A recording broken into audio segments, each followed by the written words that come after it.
Longevity, starting by creating my own liquor goo. Greetings, fellow multiversal adventurers. It's an honor to have you back in this saga that has us all hooked. Official channel statement, this story is 100% epic fiction. So please don't attempt real magic, the results aren't guaranteed and insurance won't cover it.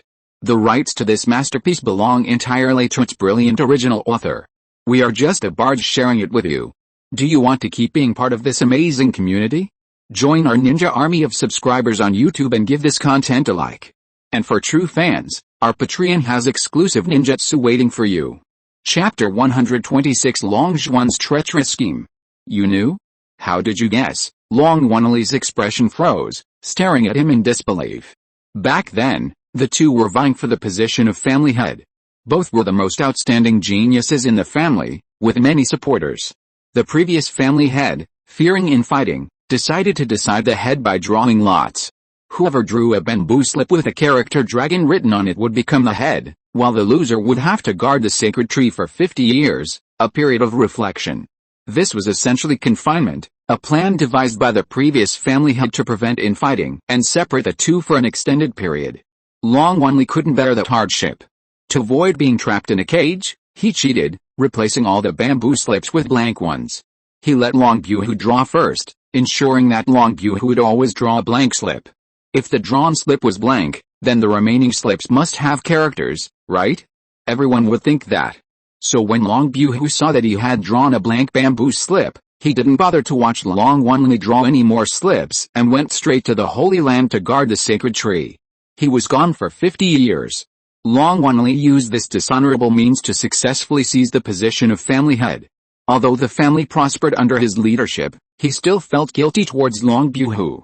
He originally thought that this secret would not be discovered, but he did not expect that Long Buhu already knew, which stunned him on the spot. HMPH. Why do you always look at me with apologetic eyes when you have done nothing wrong? You revealed such a big flaw that I don't need to guess. At this time, outside the Long family, a large group of Gu cultivators from the Soul clan attacked the various mountains of the Long family from 4 directions, east, west, south, and north. For a time, the border areas of the Long family were engulfed in war, and letters of appeal for help flew to the family in the center from all directions. At this time, at the northernmost part of the Long family, 6 Soul clan Gu cultivators in the marrow cleansing stage stopped in their tracks. Looking at the vast array in front of them, everyone was stunned and showed surprise. What a vast area. This person must be incredibly wealthy. There must be a huge medicinal garden inside, filled with high-grade spiritual herbs. Otherwise, there's no need to set up such a large-scale array. Looking at the array before them, one of them said with an extremely greedy gaze. How? Looks like we've stumbled upon a fat sheep. The wealth inside must be astounding. When else should we go in and loot it? Another person, their eyes gleaming with greed, turned to the others and suggested. Fourth brother, don't be reckless. Although you're skilled in arrays, this array is so large, it's unlikely to be easy to break. The most composed Soul clan Gu cultivator stopped the other 5 who were itching to act. HMPH. Is it necessary to be so cautious? I can even break the 9 dragons formation protecting the Long family, let alone this outer formation. It's just a small formation, watch me break it with ease. That's right. With fourth brother's mastery of formations, why do we need to be so cautious? Don't forget our mission, speed is of the essence. Besides, I heard that the Long family has developed something called cement. Formations made from this material, although extremely large, are incredibly fragile and easily broken. Don't be fooled by the appearance of this formation, it's all a bluff, ha ha ha. That's right. Formations made from that kind of garbage are utterly vulnerable. Watch me break it with ease. The Soul clan Gu cultivator known as fourth brother laughed loudly and flew straight in. Upon hearing that the formation was made from such garbage as cement, the other Soul clan Gu cultivators all showed disdain and, without the slightest hesitation, followed suit. Only the most composed Soul clan Gu cultivator remained. After sighing, he finally put aside his concerns and was the last to enter. At this moment, the letters of appeal from all directions finally broke Long Wanli's awkwardness. He took out a small house from his insect breeding bag, pulled out a pile of letters, and after casually glancing at their contents, his expression slowly changed. If it were before, he might have directly sent a large number of experts to provide support in various places. But now that he knew in advance that something bad would happen today, it would be too much like a diversionary tactic. After thinking for a moment, he finally decided to send only a small portion of his family's manpower to support the various peaks, leaving the majority behind. What's going on? What happened? Seeing the change in Long Wanli's expression, Long Bu immediately walked over, reached into the small house, pulled out a letter, glanced at its contents, and immediately flew into a rage. How dare they? There are even demonic cultivators daring to plunder my Long family. I truly don't know what my Long family built its fortune on. My term ends today. My body has become rusty after all these years. I've long wanted to stretch my muscles. I'm going out now and slaughter them all. Long Bu rolled up his sleeves, about to rush out. Come back? Be careful not to fall for their diversionary tactic. Long Wanli hurriedly stopped him, giving him a meaningful look. Long Bu stopped, a thoughtful expression on his face, and retreated. Seeing that the family hadn't fallen for the trap, Long Zhao and Long Chen's expressions changed slightly, exchanging glances. Long Zhao shook his head, deciding to abandon the plan, but Long Chen showed a resolute expression. The die was cast, the plan couldn't be halted here after the others had already begun. Seeing that Long Wanli couldn't send more experts, Long Chen no longer hesitated. Now, he could only rely on creating chaos on his own side to attract more Long family experts. He immediately tore off the insect breeding pouch from his waist and scattered it on the ground. Instantly, 20 goo cultivators appeared out of thin air in the center of the arena, 4 of whom even exuded the aura of the Spirit Sea stage. Seeing 20 people suddenly appear in the arena, all the Long clan goo cultivators were stunned. Could an insect breeding pouch really hold people? This was the first time they had ever seen anything like it. Long Zhuan was also startled by the sudden appearance of these people. Was this some kind of magical transformation? How did they manage to put people into an insect breeding pouch and bring them in? Not good. The Long clan goo cultivators quickly reacted, rapidly distancing themselves from these uninvited guests. However, Long Zhao was a step too slow and was pierced through the heart by Long Chen's sword, falling to the ground. Long Chen! What are you doing? Many were stunned by this sudden turn of events. None of the Long clan's marrow cleansing stage goo cultivators had received any prior warning, so they were all completely bewildered by this scene, not understanding what had happened. Only Long Wanli remained unmoved, as if he had anticipated this event, showing no alarm even as the world seemed to collapse, silently watching their performance. Kill them. Finish this quickly. Long Chen had no time for idle chatter. He flicked the blood from his sword and led his group of experts in attacks from all directions. However, at that moment, another unexpected event occurred. Suddenly, 5 elders at the Spirit Sea stage appeared from all directions, grinning maliciously as they charged towards the approaching Soul Clan goo cultivators. Seeing these ferocious faces, Long Chen's expression changed instantly, his heart sinking. Damn it, with a large number of powerful figures suddenly lying in ambush, he knew he had fallen into a trap. The news had most likely leaked beforehand, and if it wasn't him, it could only be Long Zhao. Damn it. I knew you were unreliable. You've screwed me over. Die! Long Chen kicked Long Zhao hard, sending him flying. Retreat. Every one of you who can escape is a chance, Long Chen roared, turning to break through the encirclement. Ha ha ha! Long Bu laughed loudly, trying to leave. You think you can? Stay here, all of you, trapped here for 50 years. His body had long since rusted and desperately needed a fight to loosen his muscles. So, seeing a fight, he was the most excited. Clenching his fists, making a cracking sound, he excitedly charged forward. Clan head Long Wanli also put away the small house of the goo, then sneered and joined the battle. With the addition of these 2 powerful reinforcements, there were now 7 Spirit Sea stage goo cultivators of the Long clan. 7 against 4 was enough to crush them. There was no possibility of defeat. At this moment, the group of Long clan marrow cleansing stage goo cultivators finally reacted, and then all showed anger, releasing their goo worms to attack the group of marrow cleansing stage enemies. The Long clan marrow cleansing stage goo cultivators outnumbered the enemies, and they were all top-tier experts of the same level. The marrow cleansing stage goo cultivators had no chance of being at a disadvantage on the battlefield. A chaotic battle erupted instantly, turning the battlefield into a frenzy. The 2 peak stage marrow cleansing guards outside, hearing the commotion, paled and rushed in angrily, joining the fray. This further worsened the situation for the Soul Clan goo cultivators. Seeing this, Long Zhuan's eyes darted around, and a plan formed in his mind. He shouted, "Quickly move the battlefield further away. Don't let them destroy the sacred tree in their desperation." At his warning, Long Lai, who was blocking the doorway, immediately changed his expression. He deliberately created an opening, allowing them to escape. The Soul Clan's Spirit C-Stage Gu cultivators wouldn't let this golden opportunity slip by, and they all fled through the opening. "Don't let them escape, chase them, don't let them get away." The entire Long Clan Gu cultivator group also ran out through the door. Soon, only a few corpses remained on the ground, not a single survivor remained. Even Long Zhuan, enraged, chased after them, leaving no one behind. The once bustling sacred ground fell silent instantly. So quiet you could hear a pin drop, as if nothing had happened. But the silence didn't last long. Soon, a fluffy rabbit leaped out of the ground, its excited eyes fixed on the towering divine dragon tree before it, truly excellent material for alchemy. It eagerly pounced, climbed the tree, and used its sharp rabbit teeth to bite off 4 thick branches.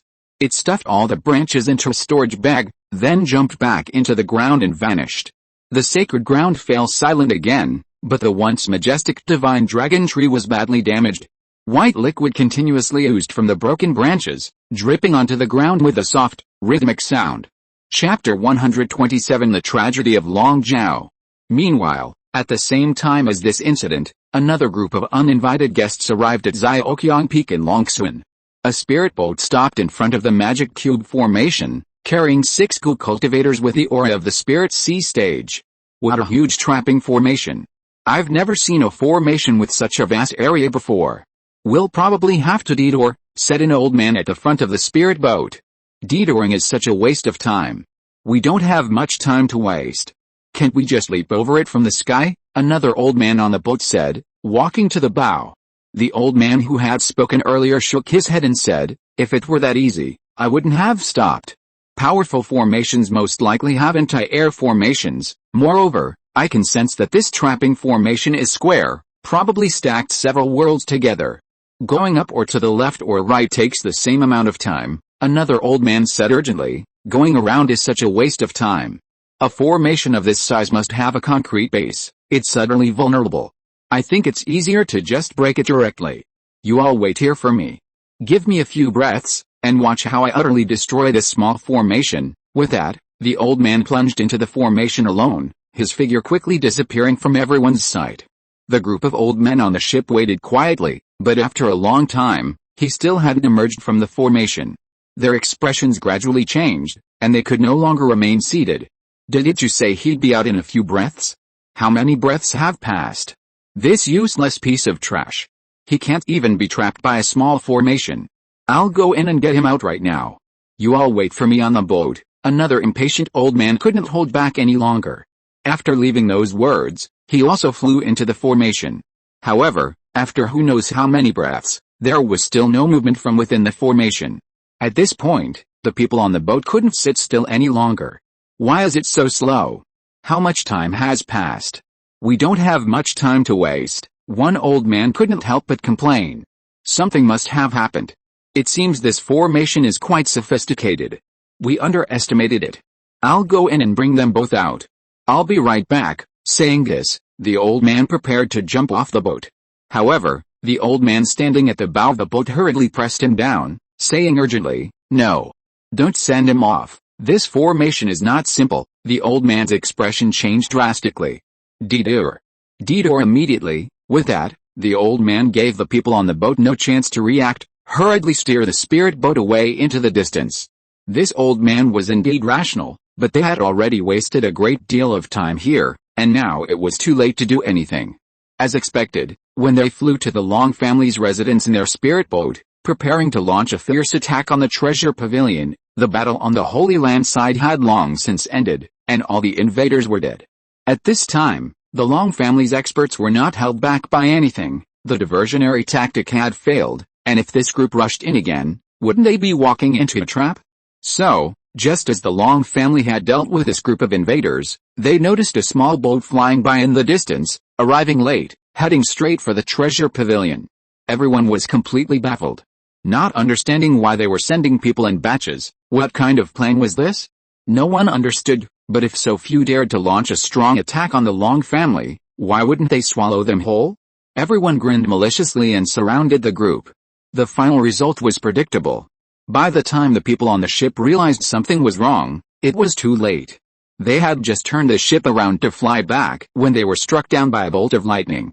Immediately afterward, a group of Long Clan Goo cultivators swarmed in and quickly ended the battle. The few Soul Clan Spirit Sea Stage Goo cultivators died a gruesome death. There shouldn't be any more coming to deliver them, right? This is already the third batch. Long Lai looked into the distance, his expression strange. It's hard to say. These people like to fight outnumbered. There might even be a fourth or fifth batch. Let's be careful. Keep an eye on the sky. Long Bu who looked at the sky, somewhat uncertainly. Long Lai, we really owe you a lot this time. Although these villains aren't very bright, without your intelligence, the sudden influx of so many Spirit Sea Stage experts into the Holy Land would have caused quite a bit of trouble.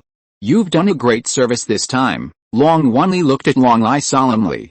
However, Long Lai seemed distracted by the question, frowning as he said, I wonder what the origins of this group are? They don't seem to be a local force. The previous group was clearly weak, but this group is unexpectedly strong. The others also looked thoughtful. This group that suddenly appeared was too strange, their techniques were unfamiliar, and they had never encountered them before, let alone had any grudge against them. They had no idea how they had offended this force. Just then, a Goo cultivator from the Long clan ran up to the patriarch, carrying a large, fat worm, and respectfully said, Patriarch, we found this thing in the brains of those corpses. It seems that the brains of those people have been completely eaten by this thing. It's these things that are controlling those bodies in battle. Long Wanli immediately approached, and after looking at the large, fat worm, his expression changed drastically, revealing a solemn look. It's a brain goo, there shouldn't be any mistake. This group should be from the Soul Clan of the Western Lands. Long Wanli frowned deeply, clearly aware of how troublesome this clan was. The elder of the clan approached, a wry smile on his face. If it's this family, then it's troublesome. The Soul Clan is one of the strongest clans in the Western Lands. They can control the corpses of many powerful beings, humans, spirit beasts, alien races, through brain-devouring insects. They even frequently raid various tombs, using brain-devouring insects to control the corpses of many powerful individuals. Therefore, this insect-cultivating family has a large number of high-level forces above the Spirit Sea Stage. However, the combat power of the corpses controlled by brain-devouring insects is far less than when the corpses were alive. That's why you thought the previous group was easy to defeat but this group is difficult, and also why the previous group was able to escape from the insect breeding bag, because those people are essentially insects, not humans. Furthermore, the intelligence of brain-devouring insects is no less than that of humans. After devouring a person's brain, it can acquire all of that person's memories and abilities. Once planted as a spy in another family, it's almost impossible to detect. Long Chen did this because his brain was eaten by this thing. It's really lucky we were able to sense something was wrong with him. The second elder then said, it's true that the Soul Clan has many high-level Goo cultivators, but we don't need to fear them. Even a powerful dragon can't suppress a local snake. The Western Lands are too far away from here. They can't launch a large-scale invasion. Moreover, it's said they're currently at war with the Ghost Clan and don't have the energy to worry about us.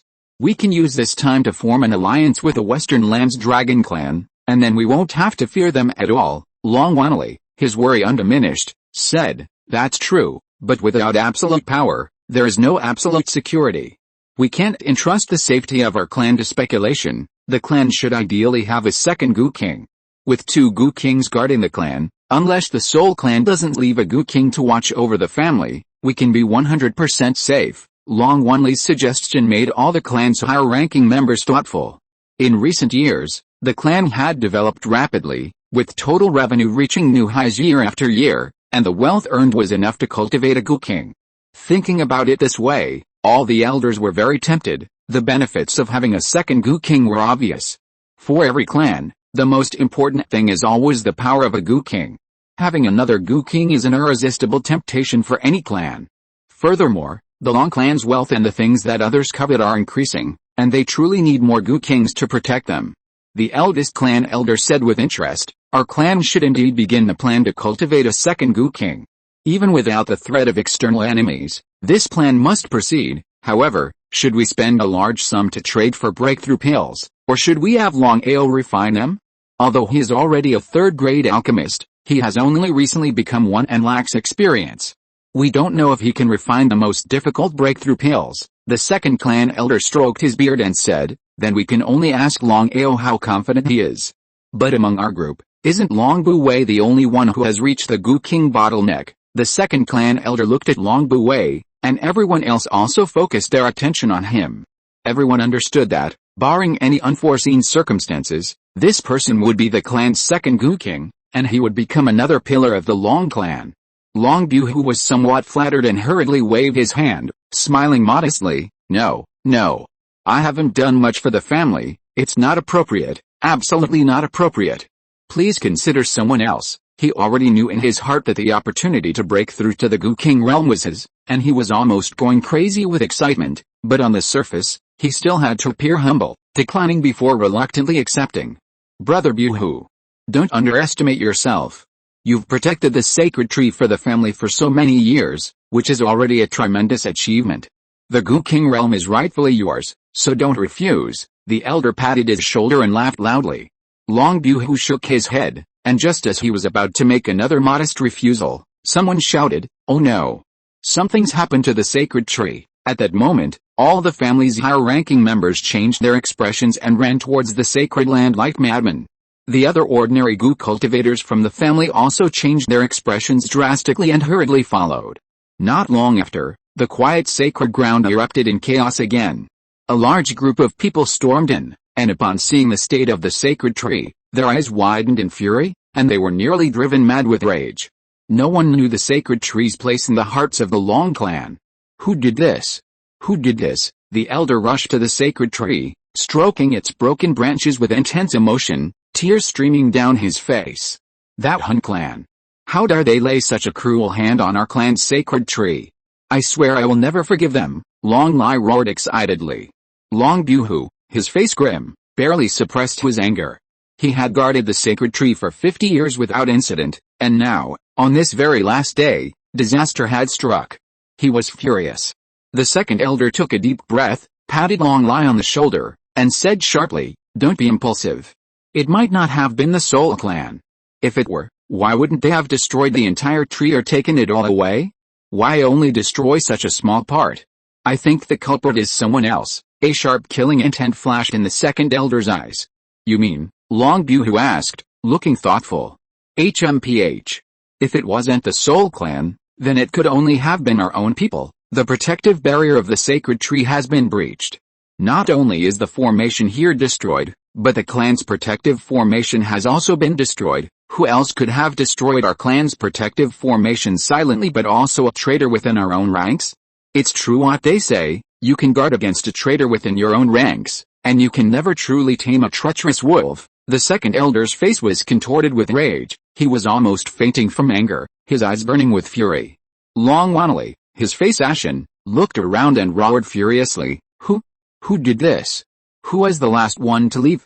Step forward. Hearing this, the group of Long clan Gu cultivators who had entered the area exchanged bewildered glances. Long Zhuan also wore an angry expression, looking left and right. He wasn't flustered at all. To avoid suspicion, he hadn't been the last one to leave. Besides, it was Long Zhuan who stole the sacred tree branch. What did it have to do with his Yan clone? He could investigate however he wanted. Just then, Long Zhao, who had been lying on the ground, was finally awakened. He opened his eyes groggily and mumbled, Huh? What happened? The next moment, everyone's gaze turned to him, their expressions strange. If anyone was the last one to leave, it was definitely this person. He had never left at all and had been alone here for an unknown amount of time. Chapter 128 The Scapegoat. If I remember correctly, Long Zhao should be very proficient in formations, right? He seems to have the ability to break the clan's protective formations, someone in the crowd said, and good heavens, now he's even more suspicious. At this moment, Long Zhuan added, if I remember correctly, he seems to have the little strong gu, right? With a little strong gu, even if his heart is pierced, he's fine. Why is he lying on the ground pretending to be dead? Good heavens, as soon as Long Zhuan said this, his suspicion became even greater. Everyone stared at Long Zhao with wide eyes, their gazes becoming even more strange. Who could possess the little strong Gu without his notice? Long Zhuan wasn't trying to frame him, his act of pretending to be dead was indeed very abnormal, and the words Long Chen said when he kicked him were also intriguing. If he wasn't colluding with the Soul Clan, then something was definitely wrong. Since he was indeed colluding with the Soul Clan, then they might as well make him take the blame. For such a traitor, there's no qualms about killing him. At this moment, Long Zhao was completely dumbfounded. No one knew that he had a small, powerful Gu. How did this person know? He didn't have time to think about it. At this moment, Long Wanli walked over quickly with a ferocious expression, grabbed him by the collar and lifted him up. He reached into his abdomen and pulled out a bloody small, powerful Gu. Seeing the Gu worm, Long Wanli laughed in fury. Good. Very good indeed. You've truly impressed me. First, feign death using the little strong Gu, then after everyone leaves, come back to life, secretly steal the sacred tree, and then lie on the ground pretending to be dead again. After waking up, you'll still have the nerve to ask what happened. You're such a good actor. Long Wanli threw Long Zhao heavily to the ground and roared, "Guards, take this traitor away and torture him severely. I want to know all his collusion with the Soul Clan, and also, investigate whether Long Chen was also murdered by him." Two burly Gu cultivators from the Long Clan immediately stepped out from the crowd, their faces contorted with rage, grabbing his shoulders and dragging him away. At this moment, Long Zhao's face turned completely pale. He had been kicked unconscious and genuinely didn't know what had happened. How could he know how the sacred tree branch broke? He still didn't know what had happened, how he had woken up to find himself a suspect, and how all the clues pointed to him. The accusations of damaging the formation, murdering Long Chen, and colluding with the Soul Clan couldn't withstand scrutiny. Once proven true, the charge of destroying the sacred tree would be firmly pinned on him, a complete injustice. No matter how he explained, no one would believe him. At this moment, fear finally gripped him. His eyes widened in terror as he hurriedly cried out, "Patriarch, I'm innocent. The broken branches of the sacred tree have nothing to do with me." His voice faded into the distance, and everyone looked at him with disgust and contempt. HMPH. I knew he was a bad person a long time ago, but I didn't expect him to do something like this. What good would it do him to severely damage the family's strength? It's a lose-lose situation. Is there any need to think about it? His evil dragon emperor is of top quality and possesses a top 10 ability soul seed. Once it perfectly transforms, he will be invincible among his peers. How could he be willing to let the evil dragon emperor transform in an imperfect state? But he can't do it at the cost of destroying the family, can he? Look at Long Ziyan, she has the exact same evil dragon emperor as him, and her ability is also a soul seed. Why didn't she do the same thing? It seems that Long Zhao is definitely doomed this time. He's accused of treason and, according to the clan rules, he will suffer the torture of being torn apart by 10,000 insects. His body will be filled with insect eggs, and then he will be eaten away by the larvae from the inside out. This kind of pain is worse than death, and the death will be extremely slow. He won't be able to get out of it for at least 3 months. He deserves it. The crowd discussed among themselves and slowly dispersed under Long Wanli's orders, but the heated discussion lingered for a long time. This was destined to be a sleepless night. Such a major incident had caused quite a stir throughout the clan. The eye-washing activity was definitely out of the question. The sacred tree was severely damaged and needed rest. Everyone's dragon tears rewards were cancelled, replaced by contribution points. The subsequent sacrificial ceremony proceeded as scheduled, but the offerings were much more numerous. A large number of cattle and sheep were slaughtered, and the dragon clan members poured their blood around the sacred tree. It was clear that the sacred tree's cultivation method was primarily based on blood. Long Zhuan had seen spirit trees that drank magma, so seeing one that drank blood wasn't surprising at all. However, if he wanted to cultivate the divine dragon tree, he would probably have to raise a large number of cattle and sheep at home. Building a large ranch would likely become his next task. Building a ranch required a large area and ample pasture. His land was famously large, which could certainly meet the needs of building a ranch. This was good. He'd have fresh beef and mutton to eat from now on. Thinking of the hot pot from his previous life, Long Zhuan's throat tightened, a sudden craving rising in his mouth. This world had chili pepper spirit herbs, and their spiciness far surpassed that of his previous life. At this moment, the entire clan was solemnly worshipping the sacred tree, while he was preoccupied with food, his worship utterly devout. He paid no attention to what the patriarch was saying on the altar, his mind was completely elsewhere. Only when everyone knelt around the sacred tree, making wishes one after another, did Long Zhuan finally adopt a devout expression, silently wishing to achieve a happy ending with Long Ziyan. Then the lengthy sacrificial ceremony finally concluded. Long Zhuan had been impatient for a long time. As soon as the ceremony ended, he rushed home, eager to study the tree's propagation techniques. However, upon arriving home, he immediately sensed someone inside the Rubik's Cube array, his brow furrowing deeply. Who would trespass on a private residence in the middle of the night? He impatiently inspected the people trapped in the Rubik's Cube formation, but his expression changed drastically when he saw two of them releasing the aura of Spirit Sea Realm Goo cultivators. A Spirit Sea Realm expert has actually come? Can't afford to offend him, can't afford to offend him. Let them stay trapped inside. With that, he ignored the people in the formation who were nearly going mad and strode towards the mountain top. It was already late at night, in the Patriarch's pavilion. How is the interrogation going? Long Wanli asked in a deep voice, his face grim. The 10 elders looked exhausted and said helplessly, we investigated all night. Whether it was sabotaging the formation or causing Long Chen's death, it was all his doing. He was indeed the one who colluded with his Soul Clan to lure the enemy in. We found his letters on the corpses of the Soul Clan's Goo cultivators. The evidence is conclusive, and there's no way to overturn the verdict. Just as we suspected, his motive was to obtain more divine dragon milk for the evil dragon Emperor's eye. But we still haven't found where he hid the broken branch, and he stubbornly refuses to admit it. This guy is incredibly stubborn, and he still clings to a last shred of hope. He won't budge until we present him with the evidence. If we hadn't found his letters in the Soul Clan's storage bag, he still wouldn't admit to colluding with outsiders. Long Wanli slammed his hand on the table, his eyes blazing with fury. He roared, this traitorous bastard dares to be so stubborn. If he didn't do it, why is he lying on the ground pretending to be dead? No need to search anymore. Even if we find a branch of the sacred tree, it's impossible to reattach it. Just use the insect torture on him. I won't be able to quell my hatred until he's torn to pieces. Long Wanli lost his usual rationality in his rage and actually planned to torture Long Zhao to death with the cruelest methods. What about Long Zhao's evil dragon Emperor Ai? All his goo worms have already severed their blood pact under my coercion, the old man asked tentatively.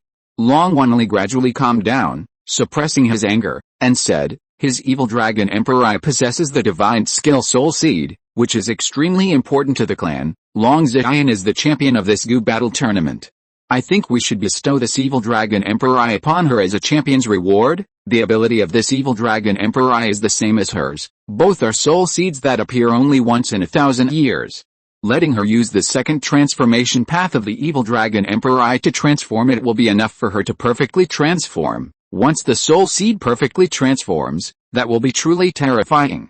Our clan will surely produce a super strong expert in the future. The 10 clan elders nodded and said, that's exactly what I was thinking. Long Zhao's motives for betraying the clan have already served as a wake-up call. Although I trust Long Ziyan completely, it's best to completely eliminate this uncertainty. Long Wanli also said with lingering fear, this kind of thing has happened more than once in our clan's history.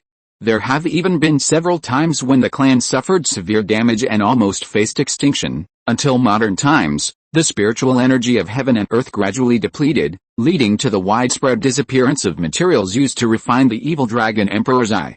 With the materials depleted, the evil dragon Emperor's Eye could hardly awaken any heaven-defying abilities, and thus, such a thing never happened again. I never expected that such a thing would still happen during my tenure as the head of the family. It's my fault, despite being well versed in the family history. I relaxed my vigilance in this regard, almost causing a great disaster. Long Wanli's face aged considerably in an instant, and he sighed again, saying, as for Long Zhao's remaining goo worms, consider them as contributions and place them in the treasure pavilion. However, I imagine few people would want the goo worms of a traitor, so let's reduce the contribution a bit. Long Wanli changed the subject, saying, let's not talk about this matter for now. What's past is past. Let's record this in the family history so that future generations can learn from history and look forward. Go and summon Long Ao now. I want to ask him how confident he is in refining the Profound Dragon Pill. The Profound Dragon Pill is the most suitable pill for the Long clan's bloodline to break through. If we can refine it ourselves, even if it consumes a huge amount of materials due to failure, It's still better than buying pills from outside. Cultivating a second Gu King is our clan's most urgent task right now. Alright, I'll go and fetch him right away. Thinking of this, the 10th Elder also showed anticipation and immediately headed towards Elder Long's Red Jade Peak.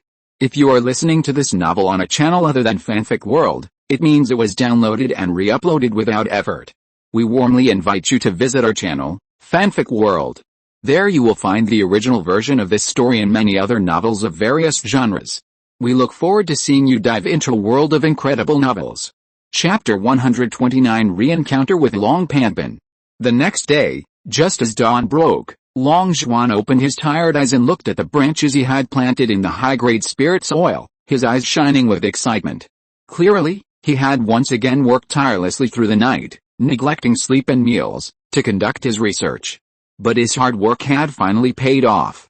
Through repeated experiments in the origin realm, aided by his cheat-like abilities, he had indeed successfully developed a cutting propagation technique for spirit trees.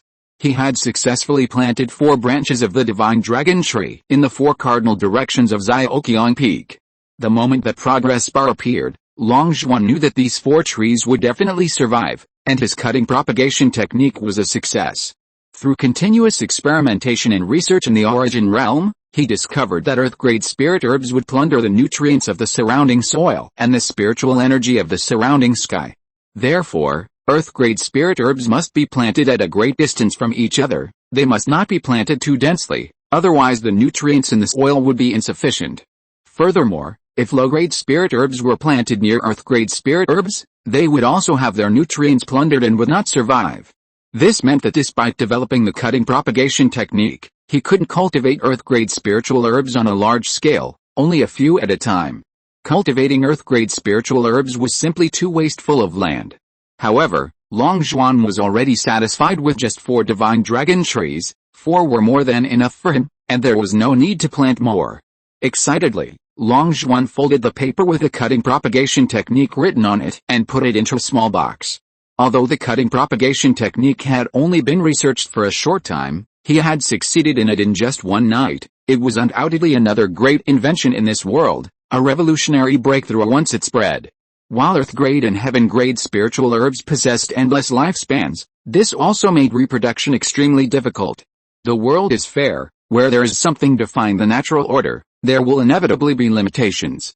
However, this technique allowed even the difficult to propagate earth-grade and heaven-grade spiritual herbs to reproduce, a truly astonishing and extraordinary feat.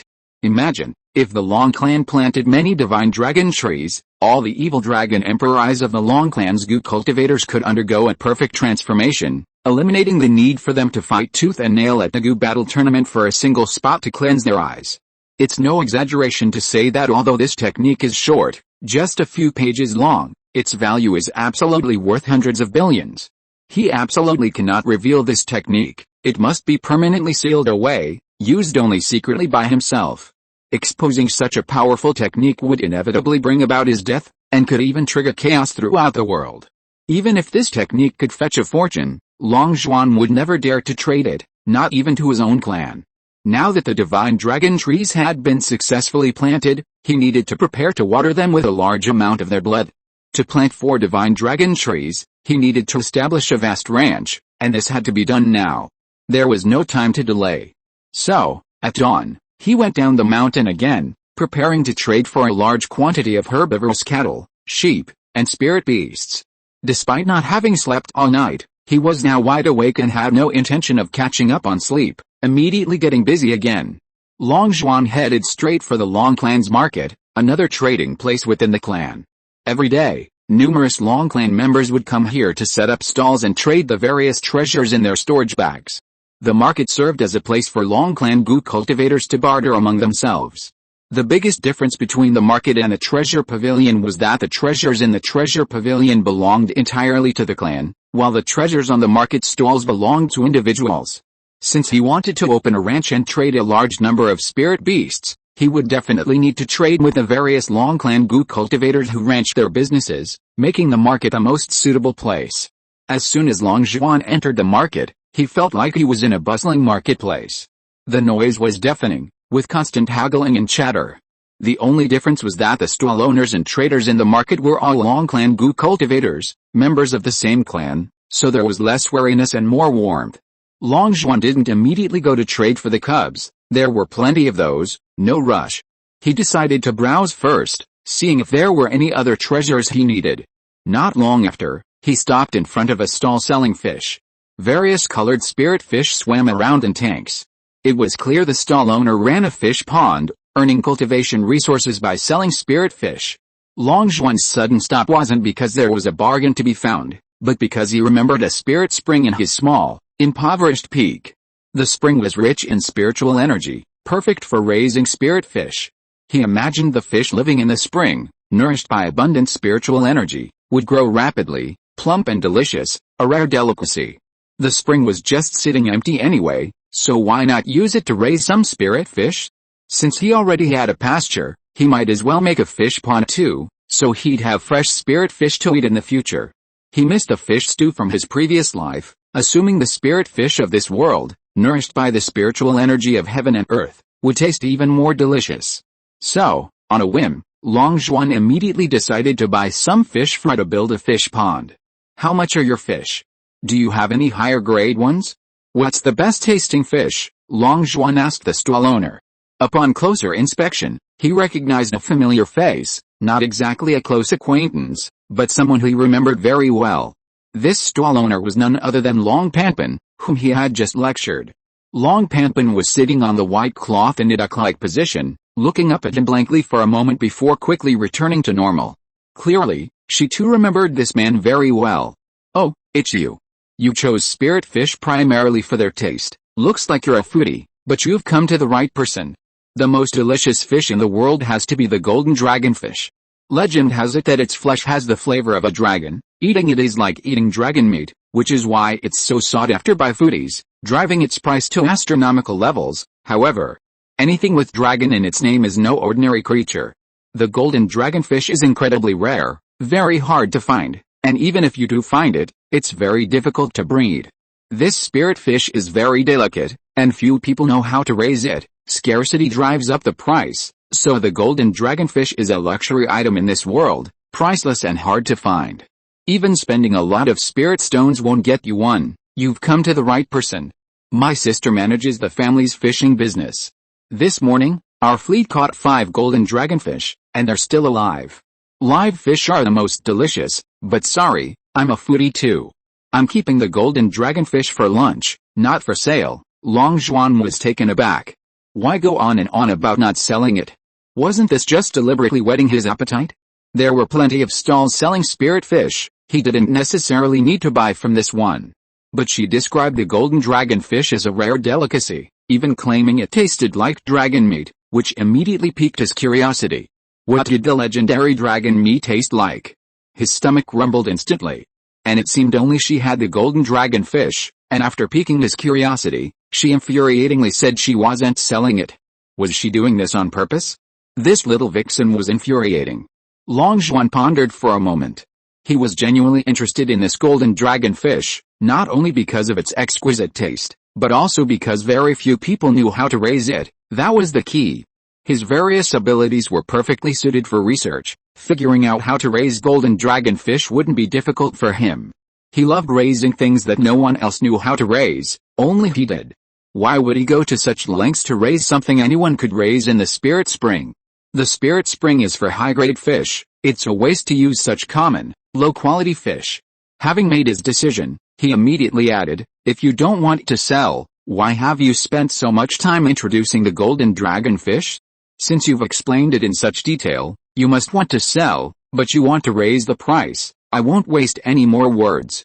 I retrieved a considerable amount of mid-grade spirits oil from the Empress's tomb, gave half to the dragon Killin, and now I have half left. Give me 1 male and 1 female of the golden dragonfish, and these mid-grade spirits oils are yours. Knowing that Long Panpin needed mid-grade spirits oil, Long Zhuan knew that almost every member of the Long Clan's Gu cultivators, especially those with earth hunting skills, needed it. Mid-grade spirits oil was extremely rare in this barren region, and an earth hunting cultivator trained on it would be far stronger than most of their kind. Therefore, mid-grade spirits oil held a fatal attraction for every member of the Long Clan's Gu cultivators. As expected, upon hearing that Long Zhuan was prepared to exchange mid-grade spirits oil for the golden dragonfish, Long Panpin's eyes lit up with joy. Long Zhuan had underestimated the importance of mid-grade spirits oil to her. Mid-grade spirits oil was far more than just making the earthworm stronger. The earthworm was currently a kigu insect supported by the family, with annual competitions offering astonishing rewards. Once her earthworm underwent its most powerful transformation, it would easily surpass other earthworms in the clan, easily winning the competition and reaping a huge reward of contribution points. Crucially, the earthworm competition was held annually, providing a steady stream of income. Therefore, in her mind, mid-grade spirits oil equated to a large amount of contribution points. She absolutely had to obtain it, at any cost. Long Panpin immediately licked her lips, looking excited, and said, "Are you sure you want to trade mid-grade spirits oil for my golden dragonfish? You won't go back on your word." Long Zhuan had high-grade spirits oil, so why would he care about this little bit of mid-grade spirits oil? He decisively replied, "Of course I won't go back on my word. If you agree, we can start the transaction now." Chapter 130 Feeding the Fish. Alright. Deal. Give me the spirits oil now. Long Panpin smiled and tossed a storage bag to Long Zhuan, but what Long Zhuan didn't notice was the sly glint in her eyes. He happened to have some mid-grade spirits oil on him, and after stuffing it all into the storage bag Long Panpin had thrown, he looked up to find that she was even faster than him, already quickly packing up her stall. Long Panpin tossed a fish-keeping bag full of water to Long Zhuan, then quickly snatched the storage bag full of mid-grade spirits oil from his hand. Transaction complete, no backstabbing. With that, she quickly left. Long Zhuan was stunned for a moment. He suddenly realized something was wrong, and immediately opened the fish-keeping bag, only to find that the golden dragonfish inside were tiny fry, no bigger than a finger. He was furious. Long Panpin had just said she wanted to eat golden dragonfish for lunch, and he subconsciously assumed that golden dragonfish were large, or at least enough for a plate. The fish she wanted to eat was a tiny fry, barely as thick as a finger. It was so small that wouldn't even be enough for a dipping sauce, let alone fill a tooth gap. Was she sure she wanted to eat this for lunch? Even if she was on a diet, this was no way she should be doing it. He'd been too careless, like a hunter catching a goose that had pecked his eye. Luckily, she hadn't gone too far. The fish bag contained 5 golden arowanas, not 2. 5 arowanas would reproduce much faster. After buying the fry, he went to buy lambs and calves, and of course, he wanted to buy more of the larger ones. As for the breed, he prioritized the best-tasting ones. He needed a large quantity, so he bought countless beast-taming bags. But he quickly delegated this arduous task to his clone and rushed back to the mountain peak. Golden arowanas were difficult to raise, and he was afraid they would die if he delayed too long. He urgently needed to get back and release them into the spiritual spring. Back at the spirit spring, Long Zhuan immediately opened the fish-keeping bag and poured all the finger-thick golden arowanas into the spring, splashing water everywhere. The golden arowanas, which had been listless, instantly perked up upon entering the spring, swimming happily and full of energy. They seemed very satisfied with their new home, even more so than their old habitat. Long Zhuan was taken aback. It seemed he was no longer needed. The golden arowanas seemed to thrive in the spirit spring, so there was no need for him to research breeding methods. His only task was to quickly develop fish food that would accelerate their growth, allowing them to grow fat as fast as possible so he could enjoy plump and delicious golden arowanas next year. The flesh of the golden arowana resembled the legendary dragon meat, and he couldn't wait to taste it. Long Zhuan quickly went to his insect breeding room, filled the bag with spirit insects, and returned to the spirit spring. His own medicinal garden was vast, producing countless spirit insects, all raised in the insect chamber. He selected some less valuable spirit insects to feed his fish. He couldn't yet develop fish food, but he figured the fish would eat insects, so he'd use the less valuable ones as a temporary solution. He squatted by the spirit spring, tossing insects one after another into the water. The sharp-eyed golden dragonfish immediately swam over excitedly, frantically snatching the fallen insects. Water splashed everywhere, creating a chaotic scene. Long Zhuan watched with great interest. He could have simply poured all the insects from the breeding bag into the water, but he insisted on tossing them one by one, watching the fish fight over a single insect. This was the joy of feeding fish, a pleasure indescribable to outsiders. Just as he was enjoying feeding the fish, the breeding bag suddenly moved. He took out a letter from the bag, glanced at it, and a slight look of surprise appeared on his face. The house built by the old man Long's Gu could actually connect to the pyramid-shaped hut. Although the pyramid-shaped hut his own Gu had built wasn't made with the most expensive materials, its level was still far superior to a dilapidated thatched hut. He put away the letter and finally threw all the spirit insects in the breeding bag into the water with a hearty gusto. Now there was no need for anyone to fight over them. The 5 golden dragonfish gleamed with excitement, frantically chasing after the spirit insects that fell into the water, like eating at a buffet, each one eating until they were stuffed. Since they had such good appetites, it seemed they wouldn't die living in the spirit spring, so Long Zhuan felt relieved and left the spirit spring, heading towards Elder Long's Red Jade Peak. After finding the conspicuous dilapidated thatched hut on Red Jade Peak, he went inside. There was no need to knock, because there wasn't a door. Long Zhuan couldn't imagine how much debt he owed. Even with the earning speed of a third-grade alchemist, he hadn't paid off his debts yet, and even the Gu was suffering along with him. Thinking of the venomous insect, Long Zhuan hurriedly looked towards the venomous insect in the thatched hut. He saw that a house built from third-grade waste pills had appeared inside, and the venomous insect was inside, peeking out with half its head sticking out. He hadn't expected Elder Long to have such a creative idea. To use third-grade waste pills to build a house for a venomous insect, it was certainly making use of waste. Waste pills were useless to humans, but they were rich in energy, making them a decent building material for insects. However, using third-grade waste pills as building material only made it a mid-tier material, barely placing it in the middle tier of the venomous insect clan's houses. This clan was currently in dire straits. Noticing Long Zhuan's entrance, Elder Long turned to him and said, "I've already explained why I'm looking for you in my letter. The family has entrusted me with refining a grade 3 profound dragon pill. The profound dragon pill is extremely difficult to refine, and you have a keen sense for controlling the heat, so I need your assistance." Long Zhuan showed no surprise. He already knew that the family was cultivating a second Gu King, and having Elder Long refine the breakthrough pill was highly probable. To be honest, Elder Long was a genius at alchemy, just not a peerless genius. He was capable of attempting the profound dragon pill, but being inexperienced for the first time, he would inevitably consume a massive amount of materials. However, the family had probably already prepared for the waste of a large amount of materials. The room was currently piled high with countless grade 3 spiritual herbs. "How confident are you?" Long Zhuan asked. "It's hard to say. Alchemy depends entirely on the amount of materials available. As long as there are enough materials, you'll be able to refine it sooner or later. It all depends on how much resources the family is willing to invest," Elder Long said after a moment's thought. "Time is of the essence. Let's refine the pills first.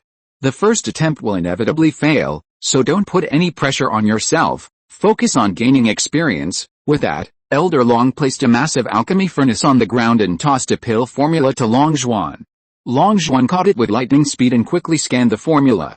The Zhuan Long pill required a full 1,200 portions of materials. Needless to say, refining it would be extremely time-consuming. However, this was normal. It was a rare grade 3 pill formula, a high-level spiritual pill. How could it be refined in such a short time? The higher the grade of the spiritual pill, the longer it required to refine. This was the natural order. However, the yield was somewhat illogical. So many materials went into the furnace, yet only one pill was produced. That was far too few. It's known that pill refining can result in failed pills, hence the concept of yield rate.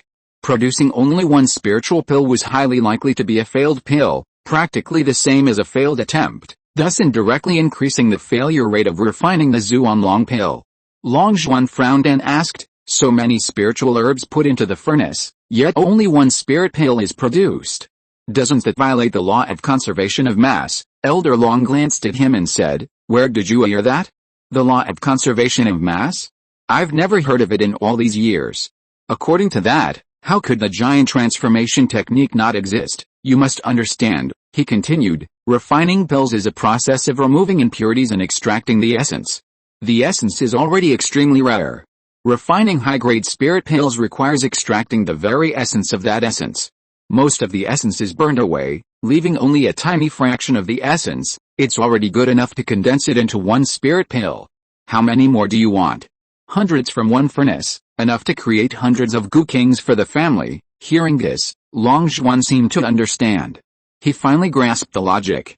In other words, future 10th grade spirit pills might require tens of thousands of materials, but only a few pills would be produced. Reasonable, absolutely reasonable. He then looked at the description of the profound dragon pill in the formula and discovered that it only had a 10% breakthrough rate. If a goo cultivator with the dragon clan bloodline consumed the profound dragon pill, the breakthrough rate would be 20%. However, even a 20% breakthrough rate was far too low.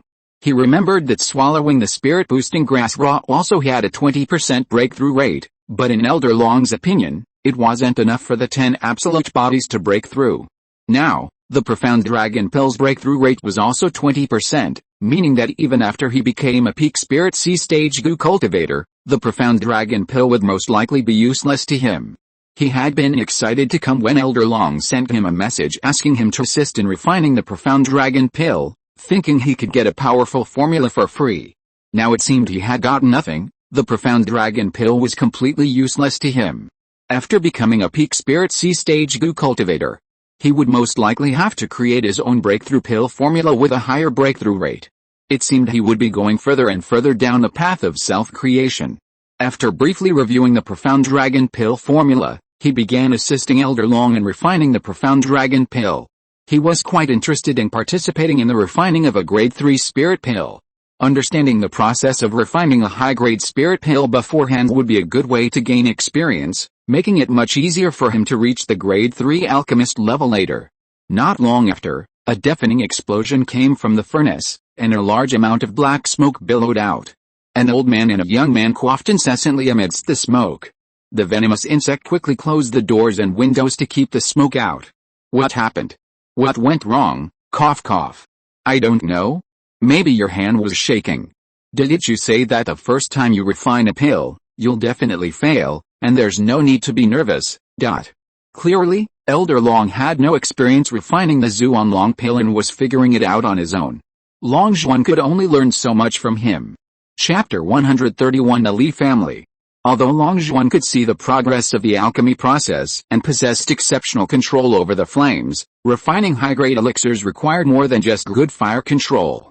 Perfection in every aspect was essential. Any mistake would lead to failure, wasting an entire batch of expensive medicinal herbs. Therefore, even with Long Zhuan's secret assistance, batch after batch of Zhuanlong pills were ruined. In just a few months, the two had wasted countless precious herbs, nearly bankrupting their family's entire fortune. Only then did Long Zhuan truly realize just how expensive refining high-grade breakthrough pills was. It was a bottomless pit. Raising a goo king was no easy task for the family. It required immense resources. Purchasing pills directly from outside would likely be even more costly. If they could buy them directly at a high price, that would be fine, but the problem was that anything that aided in breaking through to goo king status had a 90% chance of attracting robbers and murderers. The newly acquired breakthrough pill could easily be stolen. Losing the pill itself wouldn't be the worst of it. It could also lead to the loss of many powerful members of the family, causing them to never recover. There are far too many similar examples. It has happened countless times. The reason the Long family became one of the 7 great clans of the Far West was because the Li family, one of the previous 7 great clans, purchased a breakthrough pill at an auction in the Western lands. To ensure absolute safety, they overestimated their enemies and sent a full 80% of their family's experts to escort it. They were indeed very cautious, but the forces vying for the breakthrough pill were far more than one. One wave after another appeared, endlessly. The final result was that all the Li family's experts who went to escort a breakthrough pill were killed, and they lost the pill itself, severely weakening the Li family. Crucially, to acquire this breakthrough pill, the Li family also sold off a large amount of their family property, emptying their coffers, which undoubtedly made matters worse for the family. Without resources, a genius's cultivation speed would be severely hampered. If a genius couldn't grow, the family would never recover its former glory, a vicious cycle. The Li family would fall into decline, its strength no longer befitting its status among the 7 great clans, and it would be unable to protect its vast territory. This prized territory would attract countless hungry wolves. Ultimately, to avoid extermination and fearing the Long family would lose another child and come after them, the Li family voluntarily ceded all its territory to the Long family at a low price.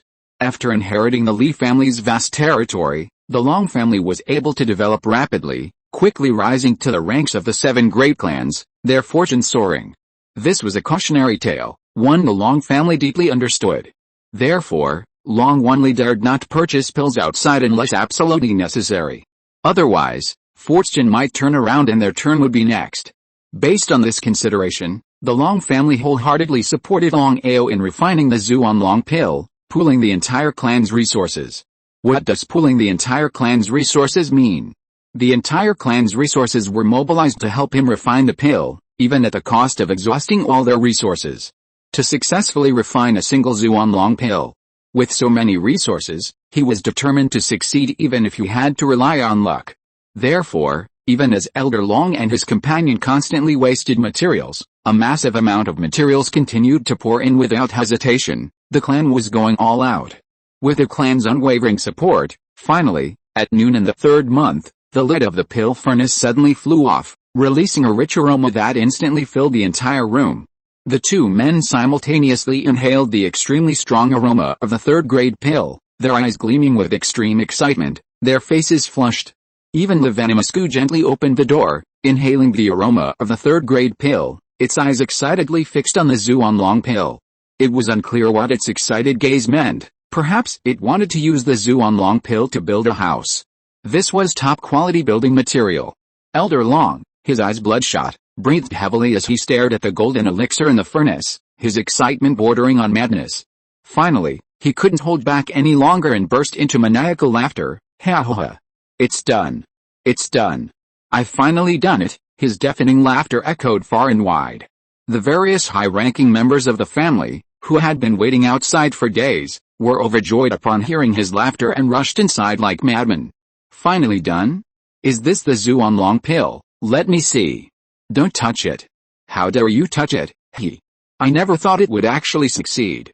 To see the ancestral Zhuan Long pill in person, my life has not been in vain. Long Zhuan watched as a group of old men rushed in like madmen, surrounding the alchemy furnace, dancing and gesturing excitedly, completely out of control, their former dignity gone. Some laughed maniacally, while others wept uncontrollably. Despite their frenzy, not a single person dared to touch the golden pill that shone with the golden light. They didn't dare to touch it, as if afraid of desecrating a treasure. Long Wanli's eyes were slightly red as he finally approached Long Ao, the clan's greatest contributor. His voice tinged with gratitude, he said, Brother Ao, you've worked hard these past few months. The clan will never forget your contributions. Long Ao, somewhat flattered, quickly waved his hand and laughed. Not at all. Not at all. Clan head, you flatter me. Half the credit for this success goes to my little apprentice. I dare not take credit for it. I, Long Ao, am also incompetent, wasting so many of the clan's materials. The clan must have spent a lot of money these past few days, right? Just how many resources did I consume? Long Ao asked anxiously.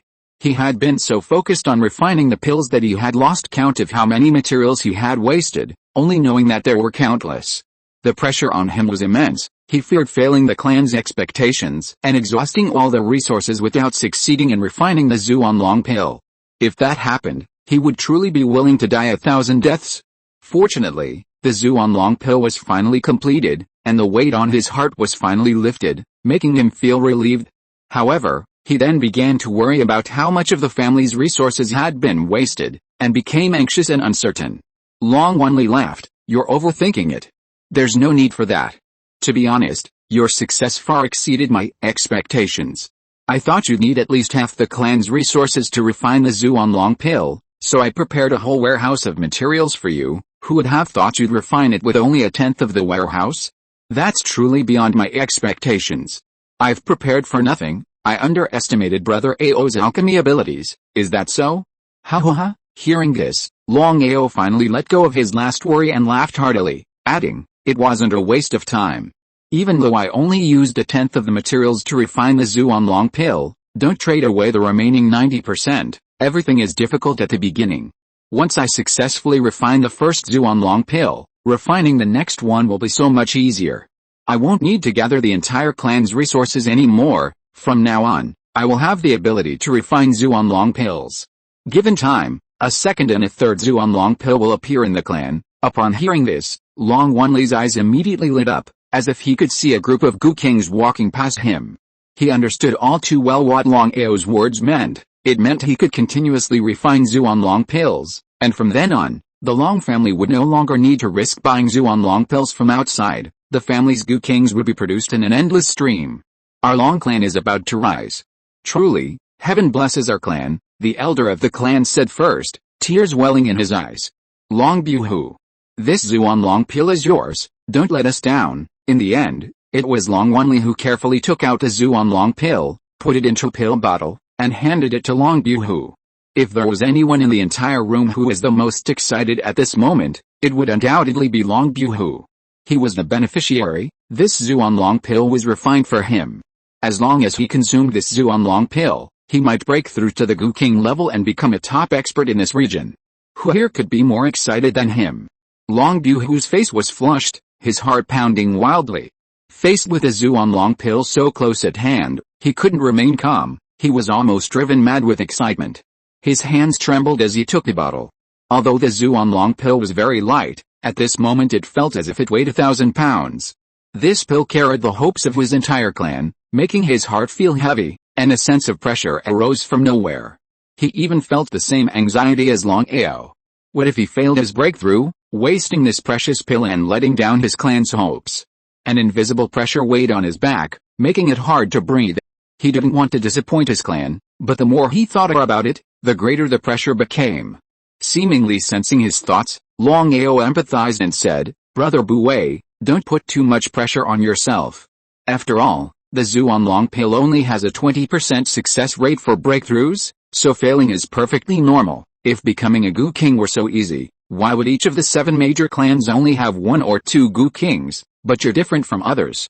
When others fail, they're completely defeated, but you still have a chance because I already have the ability to refine Xuanlong pills. If 1 Xuanlong pill isn't enough, then 2 will do.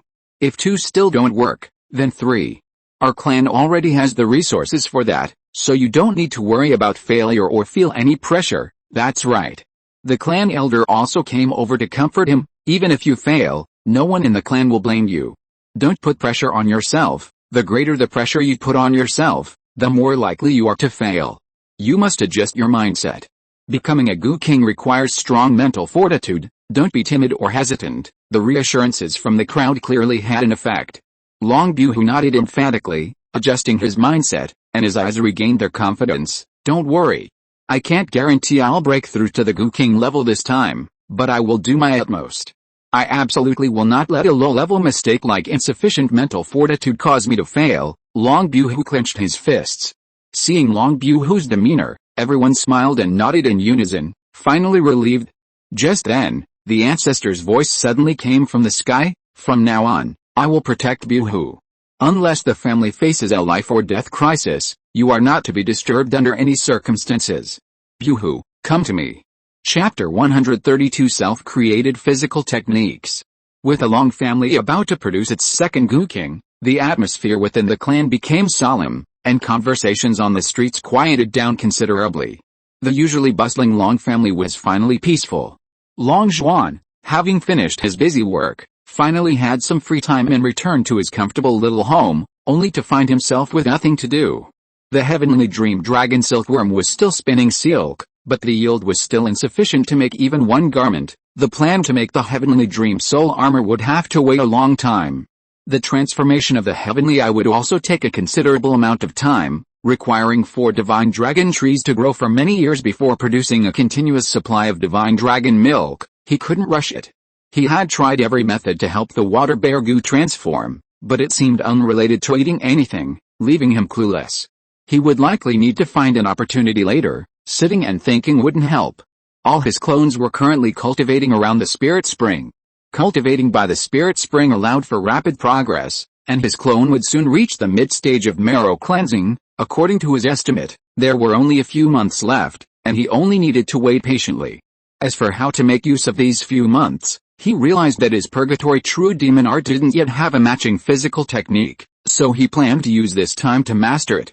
The gate of life and death wasn't a pure physical technique, and it was practically useless in ordinary combat, so developing a useful matching physical technique was imperative. Speaking of which, since becoming a seed genius of the Long clan, He had been allowed to learn various secret techniques passed down within the clan. Therefore, he had ordered his clones to take turns studying in the library tower over the years, and now he had basically mastered all of the Long clan's unique physical techniques, giving him the knowledge to create his own. A year ago, he was assigned by his family to fight a duel against the Feng clan.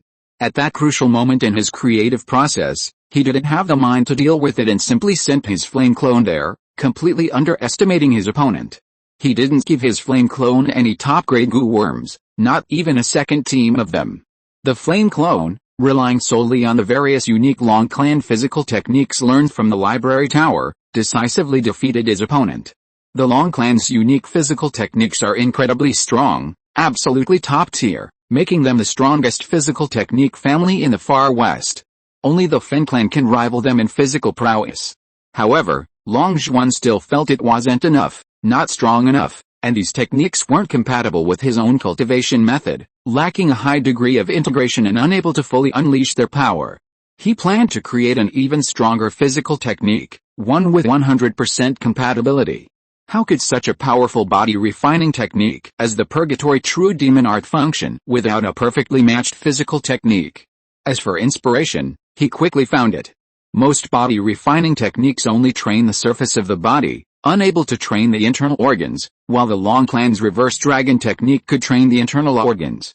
His Purgatory true demon art, after borrowing from the reverse dragon technique, also possessed the ability to train internal organs, and each level of the technique collectively strengthened all internal organs. This was the advantage of this technique, and by fully utilizing this advantage, he could create a physical technique with 100% compatibility.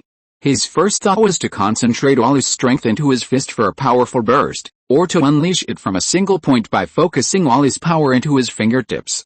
His overall strength included the power from his internal organs, which was his advantage over others. He could mobilize the power of more parts of his body. His Purgatory true demon art was already his #1 technique. After the extreme physical training of swimming in lava, his physical strength was arguably the most terrifying among his peers. It wouldn't be an exaggeration to say he far surpassed other body-refining masters of the same level.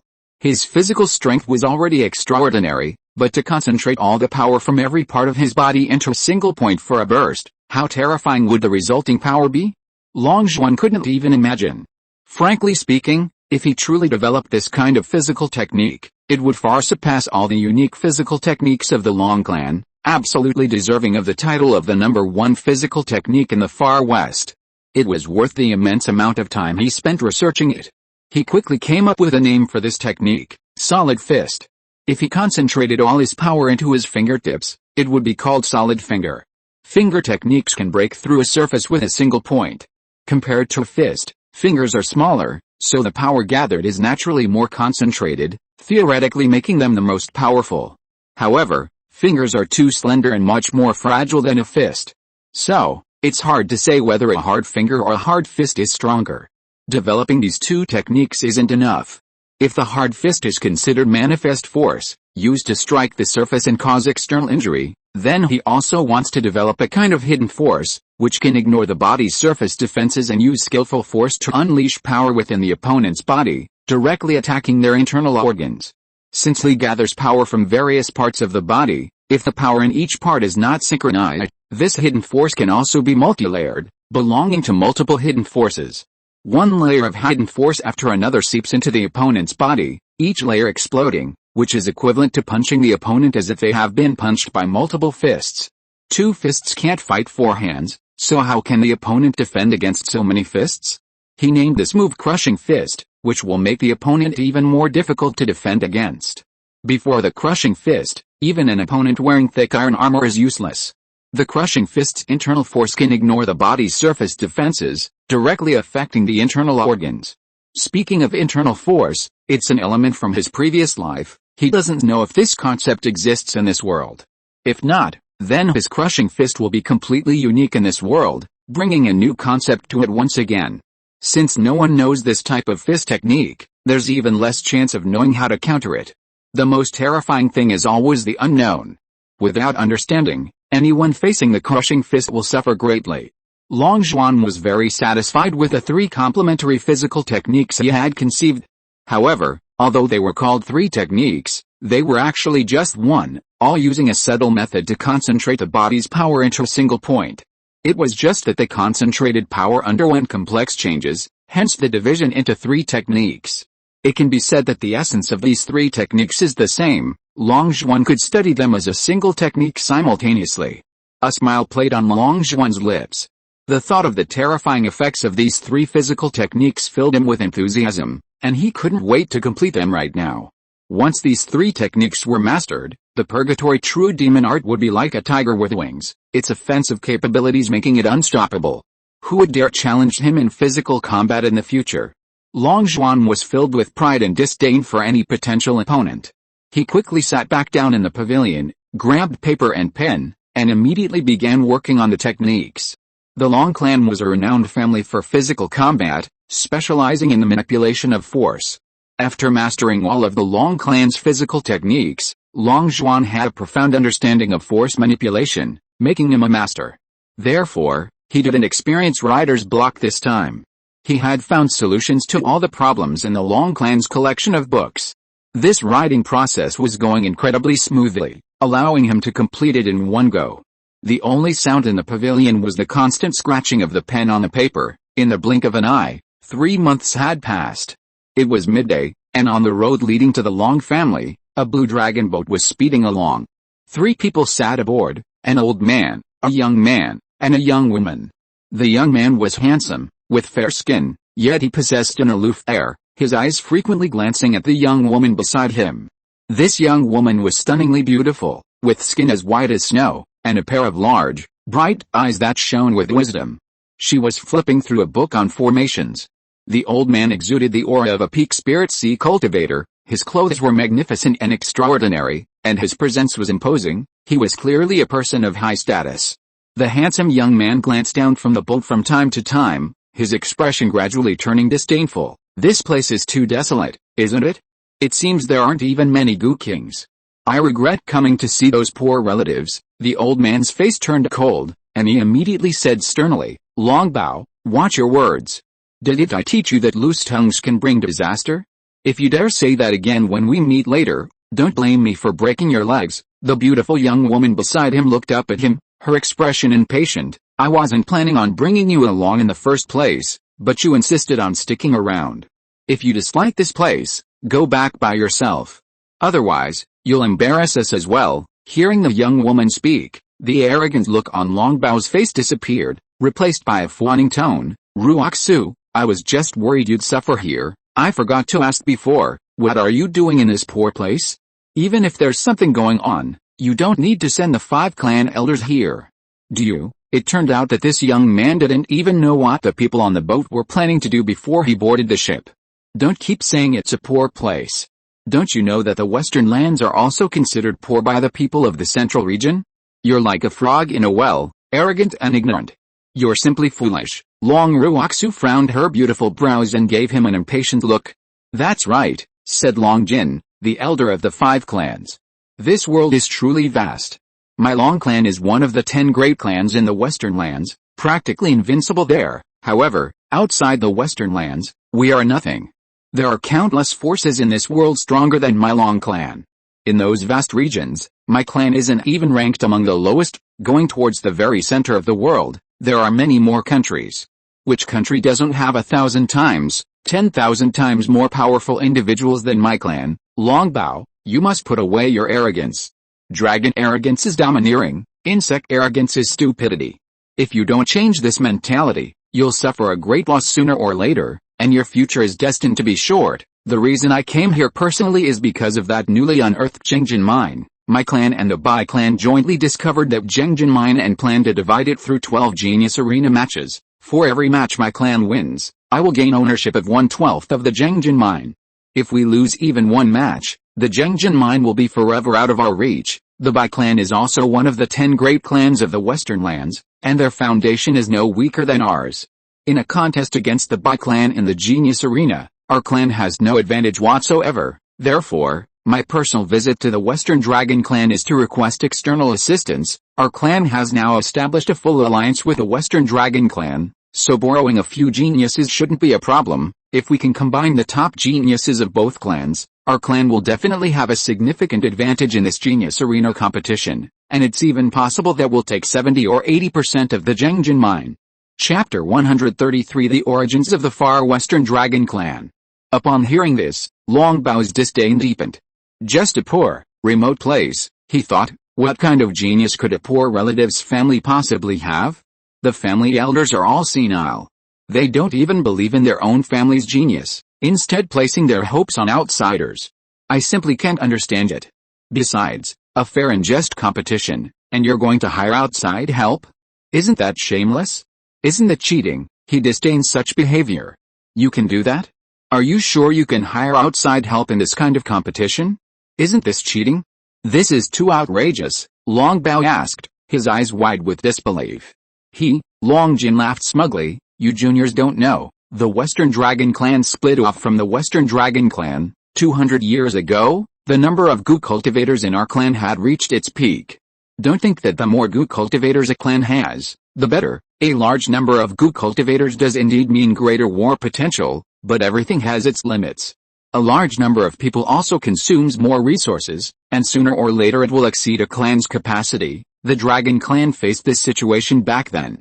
The number of Gu cultivators in the clan was simply too many, and the clan's resources were completely insufficient. At that time, there was a shortage of resources, resulting in soaring prices and increasingly serious conflicts within the clan. If the clan's resources were distributed equally, no one could become a Gu king. But if they were concentrated, those who were left out would not accept it and would inevitably cause trouble. Seeing the clan's conflicts escalating, if we didn't wage war to divert attention, the only way out was to split the clan. The clan voted and ultimately decided to split, but the fertile lands were long ago occupied.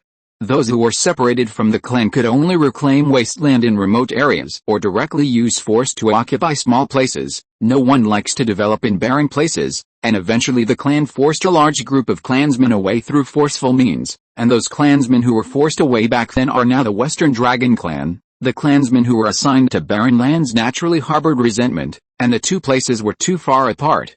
They either had to cross the dangerous 10,000 mountains or take a detour by sea, making transportation extremely inconvenient. As 200 years passed, the two sides gradually lost contact, becoming like two separate forces, until now that the hatred has faded and they have re-established diplomatic relations. So, strictly speaking, the Western Dragon Clan is part of my Western Dragon Clan. We share the same blood, and even the names of those people are still on my clan's genealogy. Aren't we the same force? Has my clan violated any rules? If you don't believe me, check my clan's genealogy, or do a blood test. Who said my clan sought outside help? What's wrong with my clan finding a few long-lost bloodlines and bringing them back to the clan? How? Long Jin revealed a cunning smile, looking utterly shameless. Long Ruoxu covered her face, too embarrassed to look. It was truly shameless. Was it really okay to bully the Bai family like this? She couldn't help but silently mourn for the Bai family. If the Bai family knew that the Long family was planning to use outside help to cheat, who knows what kind of expression they would have? Their expression would surely be quite a sight. Are you so confident in the geniuses of the Long family in the Far West? Are you so sure that a genius from a poorer place is stronger than the geniuses of my clan? The higher-ups of the family have far too little confidence in the geniuses of their own clan, Long Bao said disdainfully again. The clan's geniuses are all arrogant and conceited like you, each one ignorant of their own limitations. How can the clan have confidence? Long Jin glanced at him impatiently before continuing. Don't underestimate these clansmen who have split off. Their development over the past 200 years has been remarkable. The clan's strength is rising steadily, with numerous experts and geniuses emerging. Based on the clan's observations, the Western Dragon Clan has at least 4 geniuses who can replace our clan's 4 weakest candidates, and at least 4 more are yet to be determined. In other words, in this genius arena competition between our clan and the Bai clan, at least half of our clan will be composed of geniuses from the Western Dragon Clan. With the strongest geniuses of both clans combined, our clan's chances of victory are extremely high. I'm even considering whether to bring in a few more outside helpers to replace you. You really don't put my mind at ease. Long Jin looked at him with suspicion, his expression serious. Long Bao scoffed, his face full of resentment.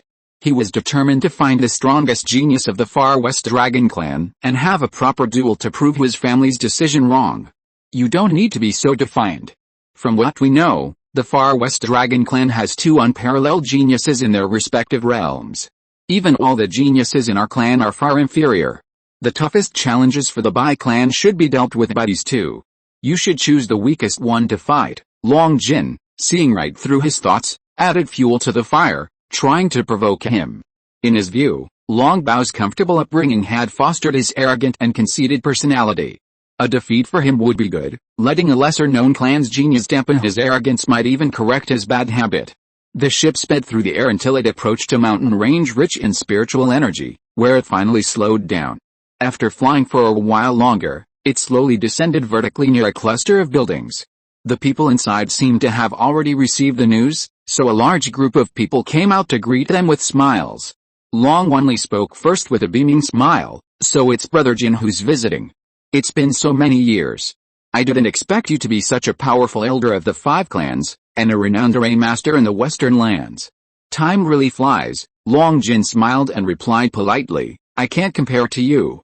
You're now the head of a clan, your position is much higher than mine, the clan's prosperity under your leadership is a testament to your leadership abilities. I'm far inferior to you, forget about the past.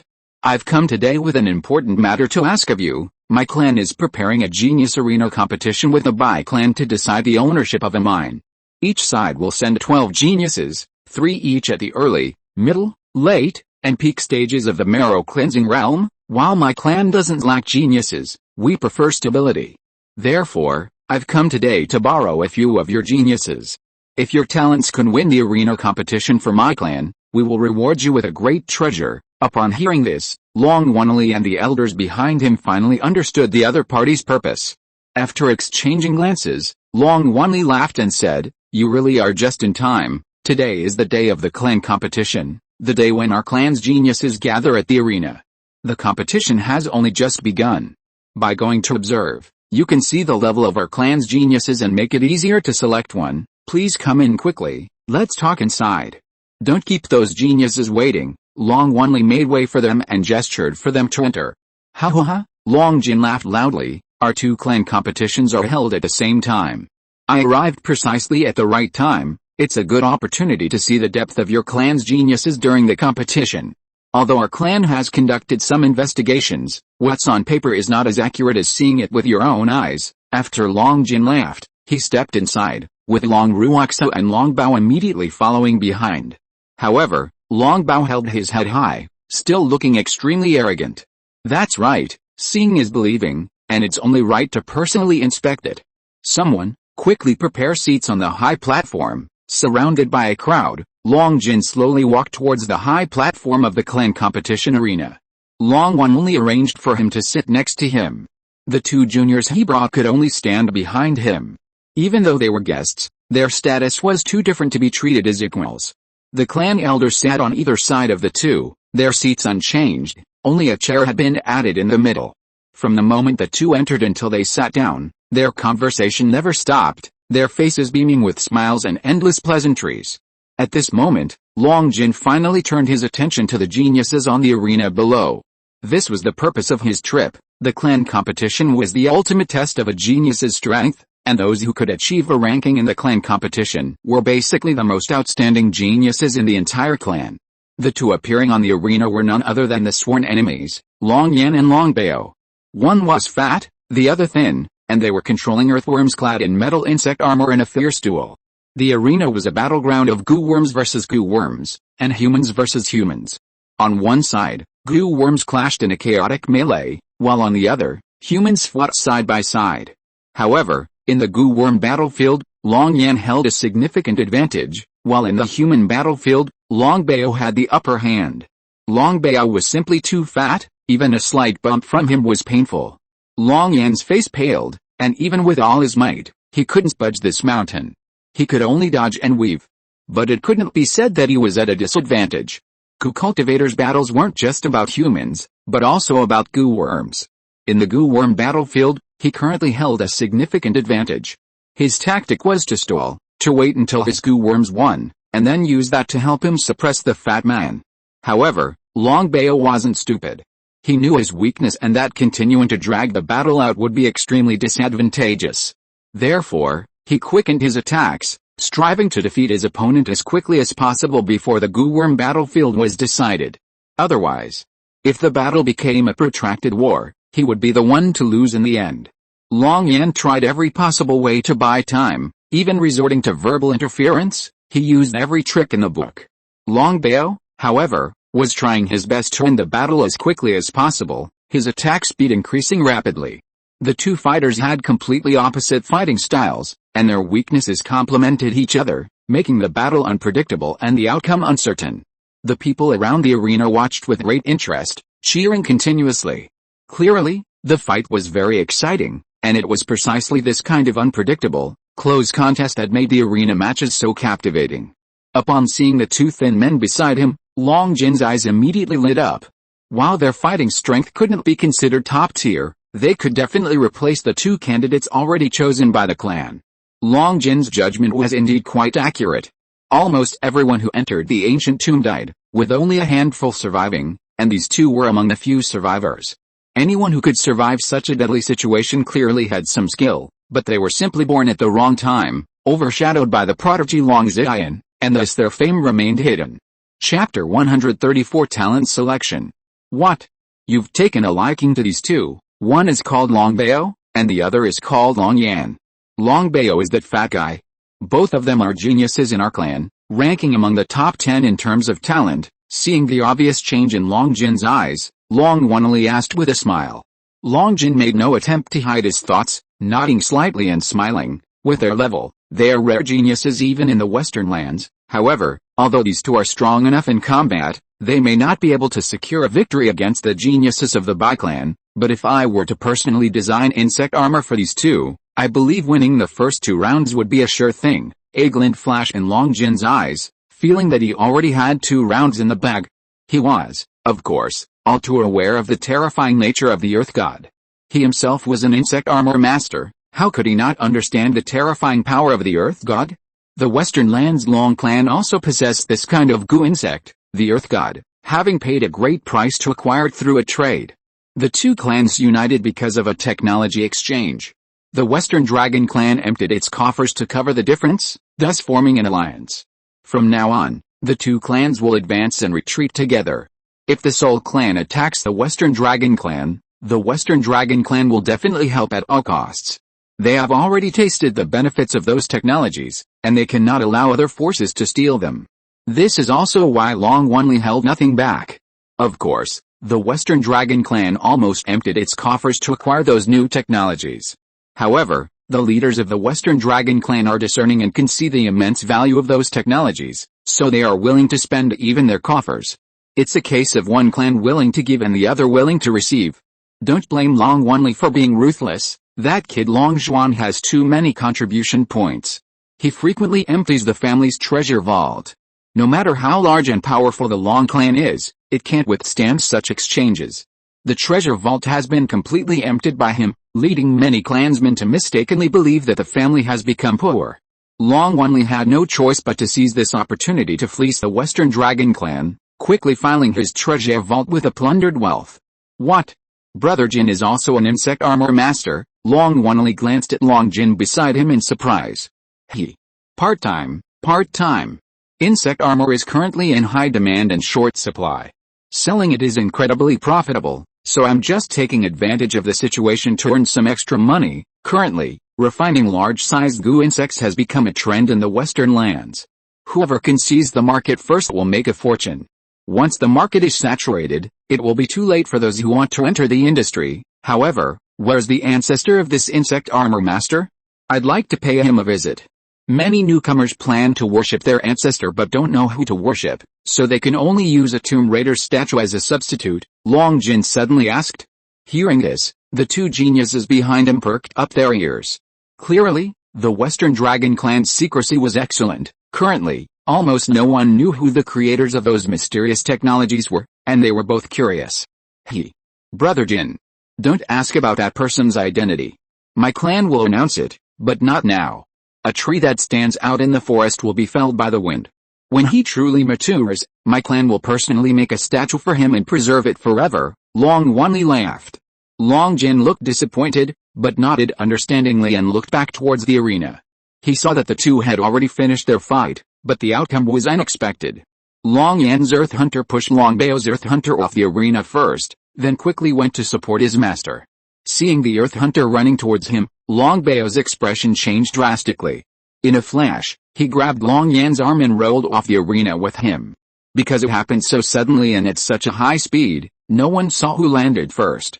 The referee could only restrain the two arguing, declare it a draw, and quickly arrange the next fight. Seeing this, Long Jin stroked his beard and smiled. He's quite clever.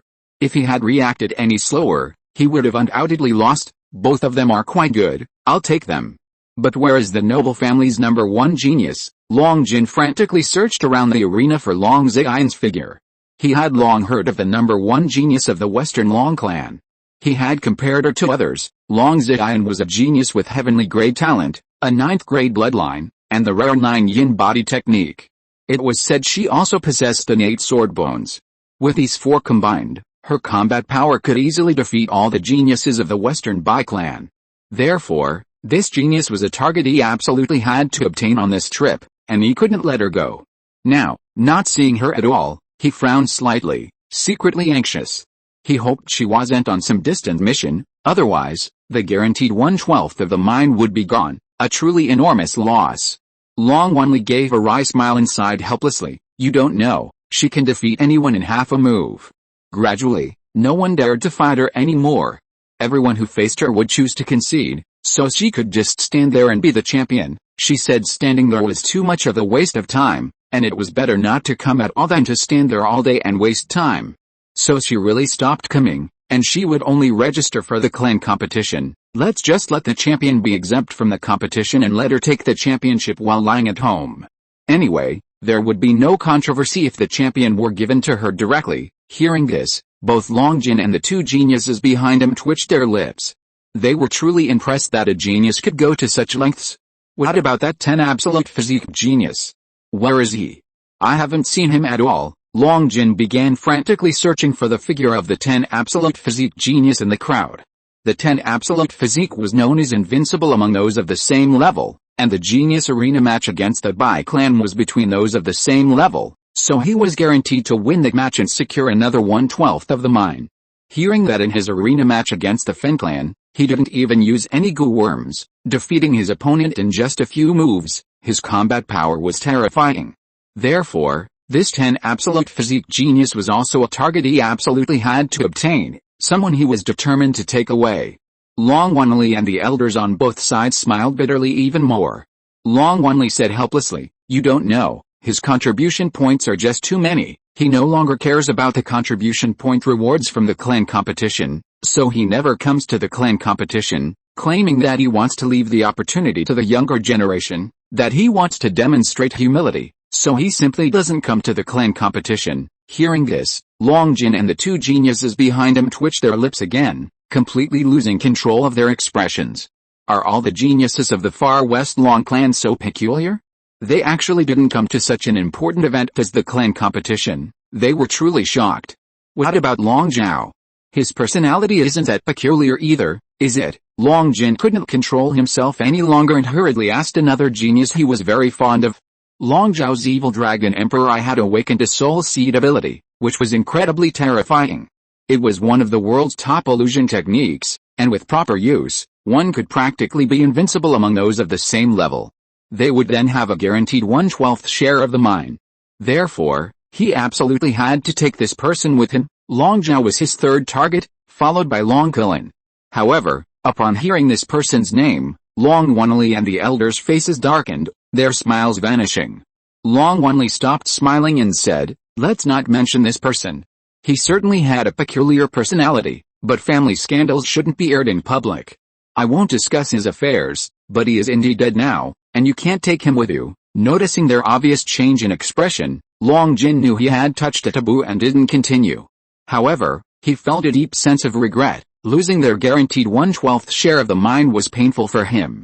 Long Kulin, don't ask any more. He just happened to be absent. He always comes, except this time when he was out searching for building materials for the Suogu. It's really a coincidence. Long Wanli shook his head helplessly. That silly son of his was really addicted to building houses for the Suogu. He wasn't even as diligent as when building houses for himself. Is he also an enthusiast who likes to watch the Suogu build houses? This is a disease, and it's spreading like wildfire in the Western Dragon Clan, and there's no cure for it. Long Jin shook his head and smiled bitterly. But it's good that he has this hobby. As long as he wins a tournament for my clan, I'll give him a large amount of Jengjin as building materials. Jengjin is the best building material for houses, Long Jin laughed. The following tournaments were unremarkable. Until the end of the clan competition, he didn't encounter any more geniuses that impressed him. Actually, there were some geniuses, such as Long Panpan, whose transformation of her earth-laying skills was very effective, but geniuses of this caliber couldn't guarantee a victory. The Bai clan is one of the 10 great clans of the Western lands, teeming with geniuses. Finding a prodigy who can consistently surpass them is no easy feat. Perhaps his standards were too high. Ultimately, he decided that Long Ziyan, Long Zhuan, Long Qilin, Long Bao, and Long Yan were the 5 must-haves, while the remaining geniuses were to be determined. He needed more detailed information to make a final decision. As this matter concerned a large Jengjin mine, enough to impact the clan's fate, he couldn't afford to be careless. Meanwhile, Long Bao, standing behind him, was quite distressed. He had originally intended to find an opportunity to go to the arena and show off his skills, demonstrating the difference between geniuses from major and minor regions. However, the strongest geniuses of the Long clan were also headstrong, even refusing to participate in the clan competition.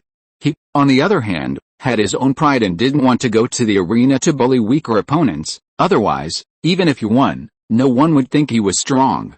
Therefore, he remained standing still until the clan competition ended, without any intention of jumping off the platform to participate in the duel. Now that the clan competition was finally over, he couldn't wait to speak. Junior Long Bao, I have come to your noble family today to have a duel between geniuses with your Long Zhuan. I hope you will grant my request. Nonsense. We are guests. How can we allow you to act so arrogantly here? Get out of here at once. Long Jin was furious and immediately stood up, shouting angrily. Of course, this was something he had expected, and it was part of his plan. He intended to give Long Bao a crushing defeat to curb his arrogance, so his current behavior was obviously an act. Long Wanli, on the other hand, didn't cause any trouble.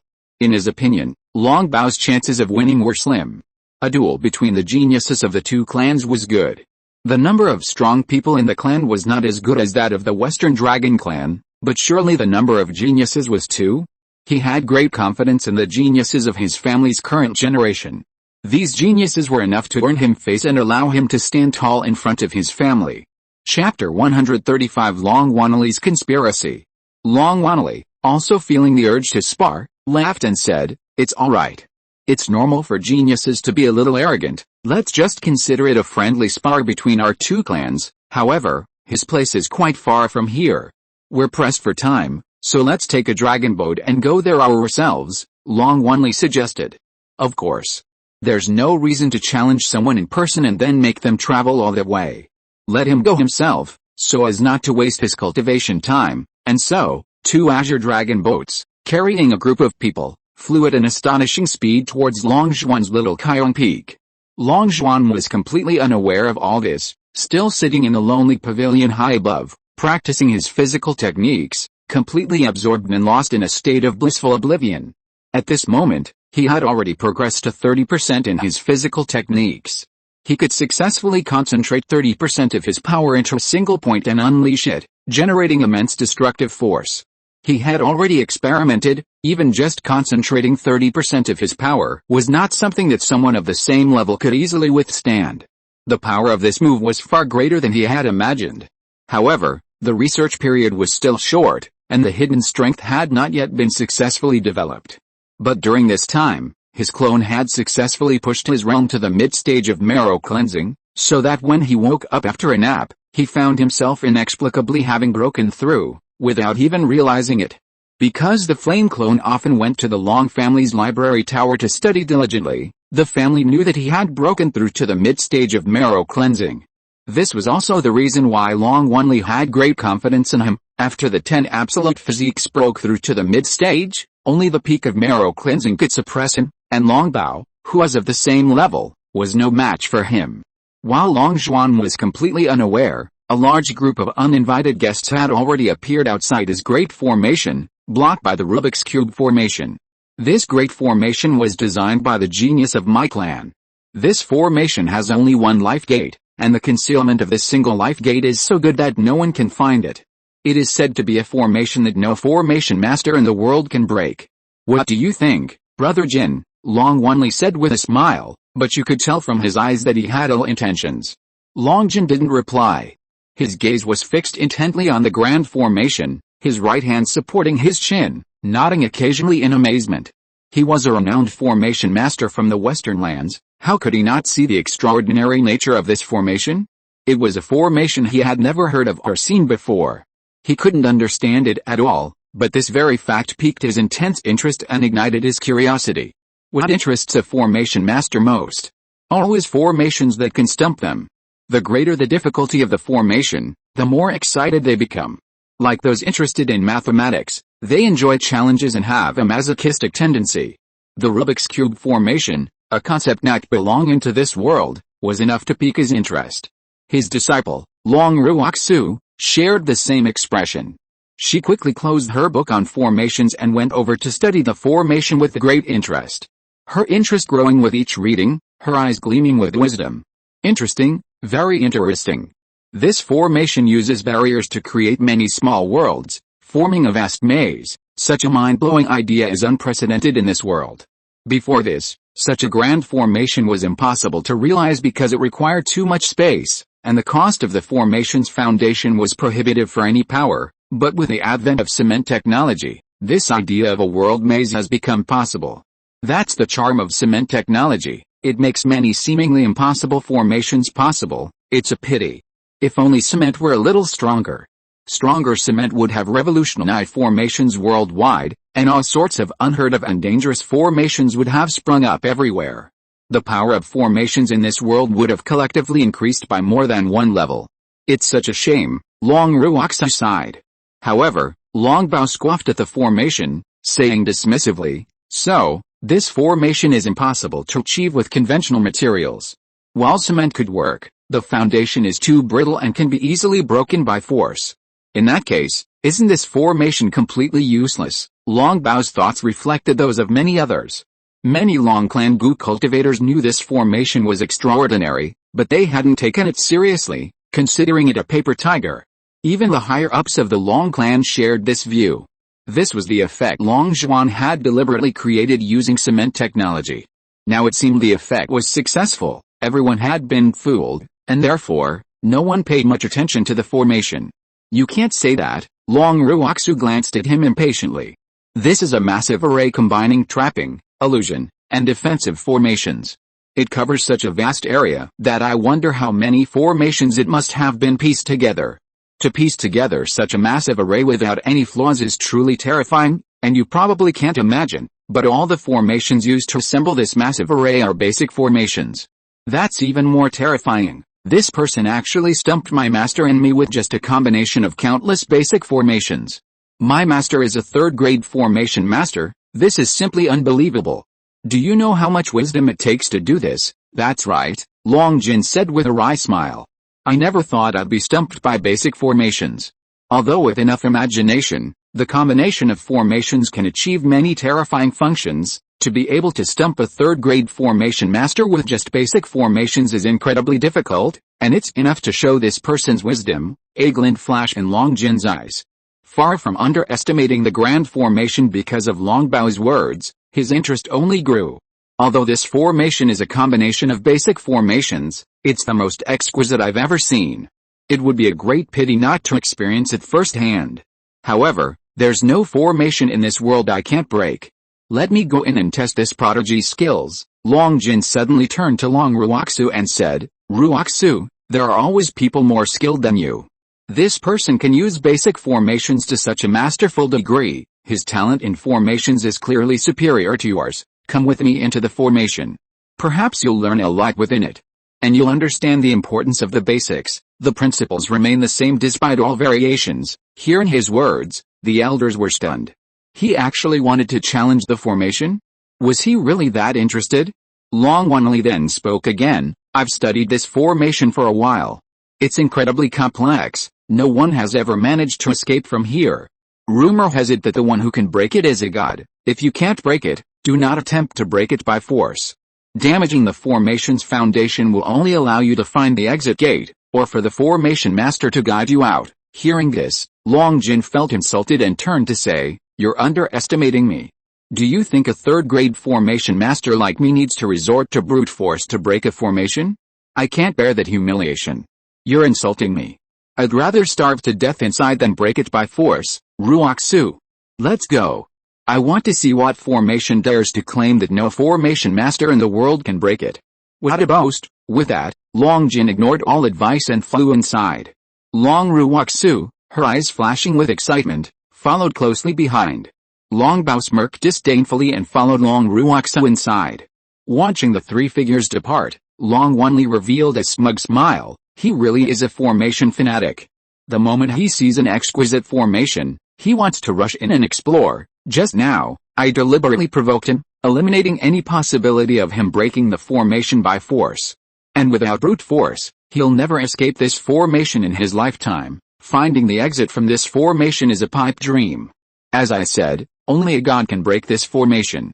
Unless he's a god, he'll never find that exit, no matter how hard he tries. Do you know why I lured him here? Do you know why I just lured him in? My purpose was to trap him here. Once he couldn't get out, I deliberately created a loophole to let him out. With his formation skills, how could he not notice? So he owes me a favor, tisk tisk. A favor from a third-grade formation master is incredibly valuable. I'll make good use of it. Long Wanli revealed a cunning smile, his expression as sinister as could be. Upon hearing this, all the elders widened their eyes, staring at him in stunned disbelief. They were all dumbfounded by his outrageous move. So this was his real purpose. He had done all this just to swindle a favor. How shameless. They wondered if Long Jin would be furious if he knew that Long Wanli had schemed against him like this. The elders showed sympathy, but they were also shocked by the power of the formation. Was it really that terrifying? Even a third-grade formation master could be trapped so easily. Did Long Wanli mean that without brute force, Long Jin had no chance of breaking the formation? His evaluation of this formation was far too high. Patriarch, how do you know this formation so well? The 10th elder suddenly asked cleverly. A flash of embarrassment crossed Long Wanli's eyes. Was he supposed to tell them that he had been trapped by this damned formation for 3 days and 3 nights when he came to trade cement technology? No one knew better than him, the victim, how bizarre this formation was. We've come to this swampy world again. And there are my marks here. Long Ruoxu frowned deeply, looking at the branches that had suddenly sprung up from the ground. Long Jin's frown deepened even more. He looked around with a bewildered gaze, his mind growing increasingly confused. This is so strange. This place should be a swampy world, full of poisonous gas and miasma. How did it suddenly turn into an icy wasteland? It's so cold, it could freeze someone to death. What's even more perplexing is that we've walked through this terrain before, yet it's inexplicably reappeared in front of us. What's going on? Long Jin's mind was completely muddled. The more he thought about it, the more confused he became. He had studied formations his entire life, and this was the first time he had ever seen such a bizarre formation. After thinking for a moment, Long Ruoxu slowly said, "This world maze is very interesting. It has all sorts of harsh terrains, but all the terrains can be disrupted and pieced back together, so the paths we take will change constantly. We might have just walked through a lava world, and the next thing we know it'll be replaced by a desert world. Therefore, leaving marks on the path we've walked through is useless. Once the worlds are disrupted, we're basically trapped inside." It's quite an imaginative idea. Long Ruoxu's eyes flashed, and she said with certainty, "However, although these worlds will sometimes piece together, there must be a pattern. As long as we find this pattern, we can get out." If you are listening to this novel on a channel other than Fanfic World, it means it was downloaded and re-uploaded without effort. We warmly invite you to visit our channel, Fanfic World. There you will find the original version of this story and many other novels of various genres. We look forward to seeing you dive into a world of incredible novels. Chapter 136: The Emperor's New Clothes. That's right. That's exactly what I was thinking too. Leaving any marks in this maze is useless. Not only will the path back change at any time, But the path forward will also change at any time. We can only run around like headless flies. That's also the terrifying thing about this formation. A constantly changing maze is enough to trap most people to death. What's even more terrifying is that the formation master designed this trapping formation so ingeniously. Even with my eyesight as a third-grade formation master, I can't find a single loophole. Theoretically, the more formations there are, the more loopholes there are. This place covers a vast area, and there are countless formations. The fact that I can't find a single loophole is truly terrifying. Without loopholes, without considering brute force to break the formation, we can only follow the rules of this world. There is very likely only one exit here, and this single exit must be extremely well hidden. We can only get out by finding this exit. This exit is probably not hidden in some other world. We need to understand the laws of change in this world to find it. But how easy is it to find such laws? It seems I was too confident. This grand formation is far more troublesome than I imagined, and it's definitely not so easy to break. If I, Long Jin, am trapped and die here today by a basic grand formation, wouldn't I be ridiculed by the world? That would be incredibly shameful. Long Jin gave a bitter smile. He had been careless. He shouldn't have rashly rushed in. Now it seemed that even if he could find the gate of life, it would take a considerable amount of time. For a third-grade formation master like himself to need so much time to break a basic formation was equally humiliating. How much longer until we get out? Long Bao walked over with a pained expression. He had impulsively followed along, and now he was suffering the consequences. The environments of the various worlds here were increasingly harsh. The lava fields were unbearably hot, and the icy plains were unbearably cold. As a pampered young master, he had never experienced such hardship. He couldn't bear it for long after arriving here. Especially since he boarded the ship in a hurry without any preparation, he hadn't even thought to bring cotton-padded clothes. Now that he'd entered the icy world, dressed in only thin clothes, he was completely frozen solid, hugging his shoulders and shivering uncontrollably. If he'd known entering would be this painful, he would never have come in, but it was too late. He was destined to pay a heavy price for his recklessness. Seeing him in such a sorry state, Long Jin was exasperated and said impatiently, "Did I let you in? You insisted on coming here to die? Endure the cold. If the land ahead is lava, you'll warm up. But if it's still an icy world, and that's still an icy world, then you might as well freeze to death here. No one will collect your corpse." With that, he strode forward, ignoring him. Long Ruoxo immediately followed, taking out a piece of paper and scribbling on it, clearly trying to draw a map to figure out the patterns of the place. 2 days passed in a flash. The people outside the formation were still waiting, and the 10 elders finally grew impatient. "Why isn't he out yet? We've been waiting for him for 2 days. A dignified third-grade array master like him, could he really be trapped and killed inside by a mere basic array?" The eldest elder stroked his beard and chuckled. "It seems Long Jin has really capsized. Being trapped for so long by a mere basic array, he's really lost face." The second elder hesitated. "It's been so long, could something have really happened to him inside? Perhaps we should release him. If he's injured, we won't be able to explain ourselves." Long Wanli laughed. "He's unlikely to be in trouble. It's just a trapping array. There's no killing array. It can't kill someone in a short time. However, the environment there is harsh. Staying inside for too long is truly torture. I'm not worried about him, but those 2 juniors will suffer. The harsh environment there isn't something a goo cultivator in the marrow cleansing stage can easily endure, but 2 days is still a bit short. We should give him at least 7 days to break the array." The elder clansman smiled wryly. "The problem now is that we don't know the time of their duel with the Bai clan.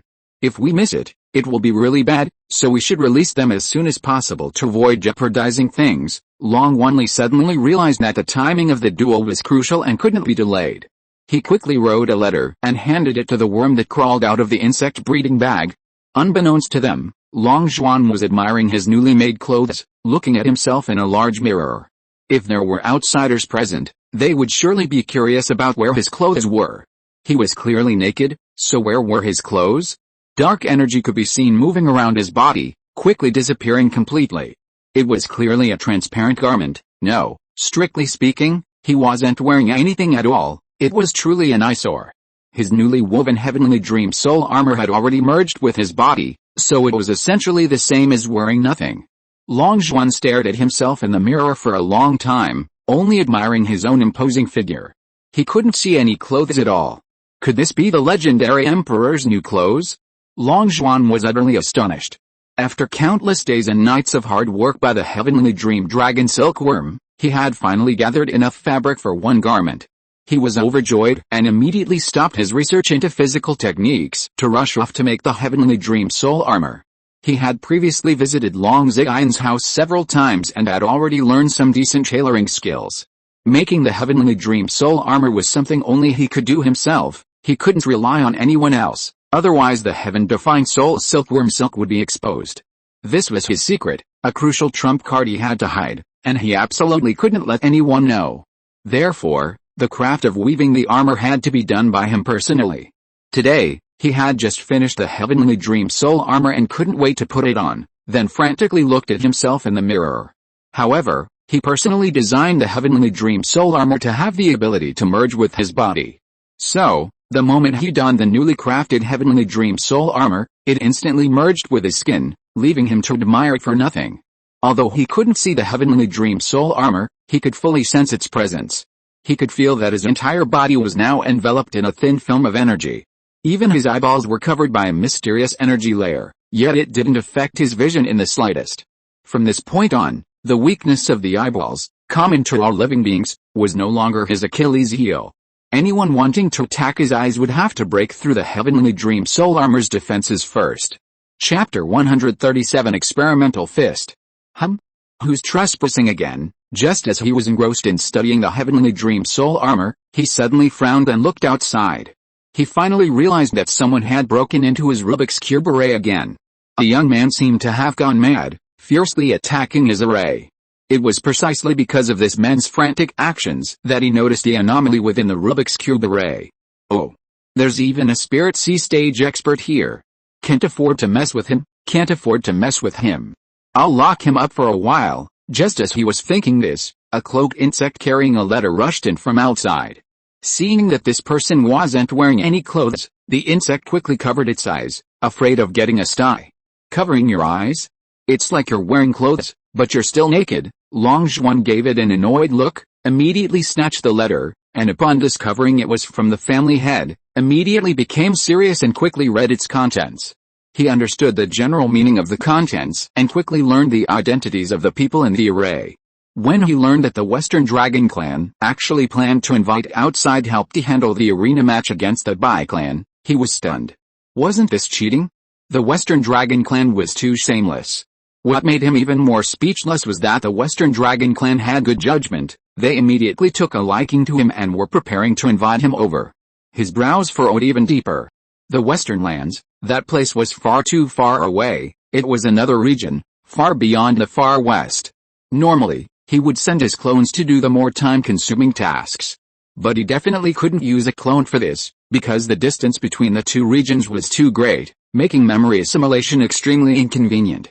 There wouldn't even be enough time for memory assimilation, and a clone clearly wouldn't be able to return anytime soon. There were too many variables. The main body, had to go personally. He hadn't even finished developing his matching physical techniques yet. This sudden event had disrupted his plans. If he hadn't had no other choice, he really wouldn't want to go. Oh well. Then let's go. The Western lands are a vast region with far more resources than the far west, teeming with powerful individuals and offering numerous opportunities. It'll be good to see this great region. Experience is part of growth. Consider it a vacation, and maybe even find some bargains in this resource-rich place. Western lands, don't disappoint me. After making his decision, Long Zhuan headed out. Suddenly, he quickly turned back. He realized he was wearing the emperor's new clothes, not real clothes. He dressed himself properly, selected the items he might need for the journey, hung his special ring around his neck, and slowly walked out. However, this delay caused him to waste an unknown amount of time. Just as the high-ranking officials outside were getting impatient, a door suddenly opened in the barrier before them, and Long Jin finally emerged, looking haggard and exhausted, his eyes bloodshot, as if he hadn't slept for several nights. Long Ruoxu followed closely behind, but her usual intelligent eyes were gone, replaced by anxiety. She held a thick stack of maps, but they were a chaotic mess, all different and without any discernible pattern. She was utterly driven mad by these maps. She had racked her brains, but couldn't find any pattern. Could these chaotic maps really have a pattern? Who on earth came up with such a torturous formation? She had an urge to drag the creator out and beat them to pulp. Time is of the essence. I'm afraid I must depart now. I'm afraid I'll have to trouble you with the matter of the genius, Long Jin said to Long Wanli as soon as they came out, his words seemingly a change of topic. No trouble at all, I'll arrange it right away. You should rest first. Long Wanli quickly wrote several letters and handed them to Suogu, considerately avoiding asking about the formation to prevent him from feeling awkward. The letter he had written to Long Zhuan instructed him to deliberately create a weakness so that Long Jin could successfully escape, thus saving face for this third-grade array master. Long Zhuan did as instructed, but Long Jin could easily see that the array master had deliberately let him out, so he showed no joy upon emerging. He knew this was definitely Long Wanli's arrangement to prevent him from losing face, and he accepted this favor. However, if he knew that Long Wanli had deliberately lured him here with the words, then exploited his obsession with arrays to trick him into entering, and then used reverse psychology to force him not to break the array by force, trapping him completely within it, and that Long Wanli's purpose in doing all this was simply to gain a favor from him, he would be furious, probably even driven mad. He was now actually grateful to Long Wanli, feeling like he was being betrayed and was still counting the money for the betrayer. At this moment, Long Zhuan finally emerged from the array, glanced at the few people who had just come out, and then walked towards the family head. Patriarch, you called me. Long Wanli looked at him and said, these three are Gu cultivators from the Long clan of the Western lands, considered relatives of our branch. That young man wants to spar with you, so please give him some pointers. Consider it a friendly exchange between our two clans. Hearing this, Long Zhuan immediately looked at the arrogant, head held high, immature young man, thinking to himself, where did this extra come from? He has a villainous aura and looks like he deserves a beating. Although the young man looked disheveled and exhausted, he still had an arrogant expression, glancing at him sideways with eyes full of fighting spirit. Don't be fooled by his seemingly young age, like he's under 18. That doesn't mean he's actually a minor. If a Gu cultivator breaks through too quickly, their lifespan is extended, and the changes in their appearance are proportionally delayed. Therefore, Long Zhuan could tell at a glance that this was a genius with an incredibly fast cultivation speed, capable of progressing 1,000 miles a day. However, his combat strength was hard to say. Fast cultivation speed doesn't necessarily mean strong combat power. I am Long Bao, a genius with heavenly rank talent. Please enlighten me. Long Bao walked to the center of the arena and arrogantly addressed Long Zhuan. Long Zhuan glanced at him in surprise. He hadn't expected him to be such a rare genius with heavenly rank talent. No wonder his cultivation speed was so fast. Heavenly rank talent had the fastest cultivation speed in the world, a rarity even globally. It was also no wonder he had developed such an arrogant and rude personality.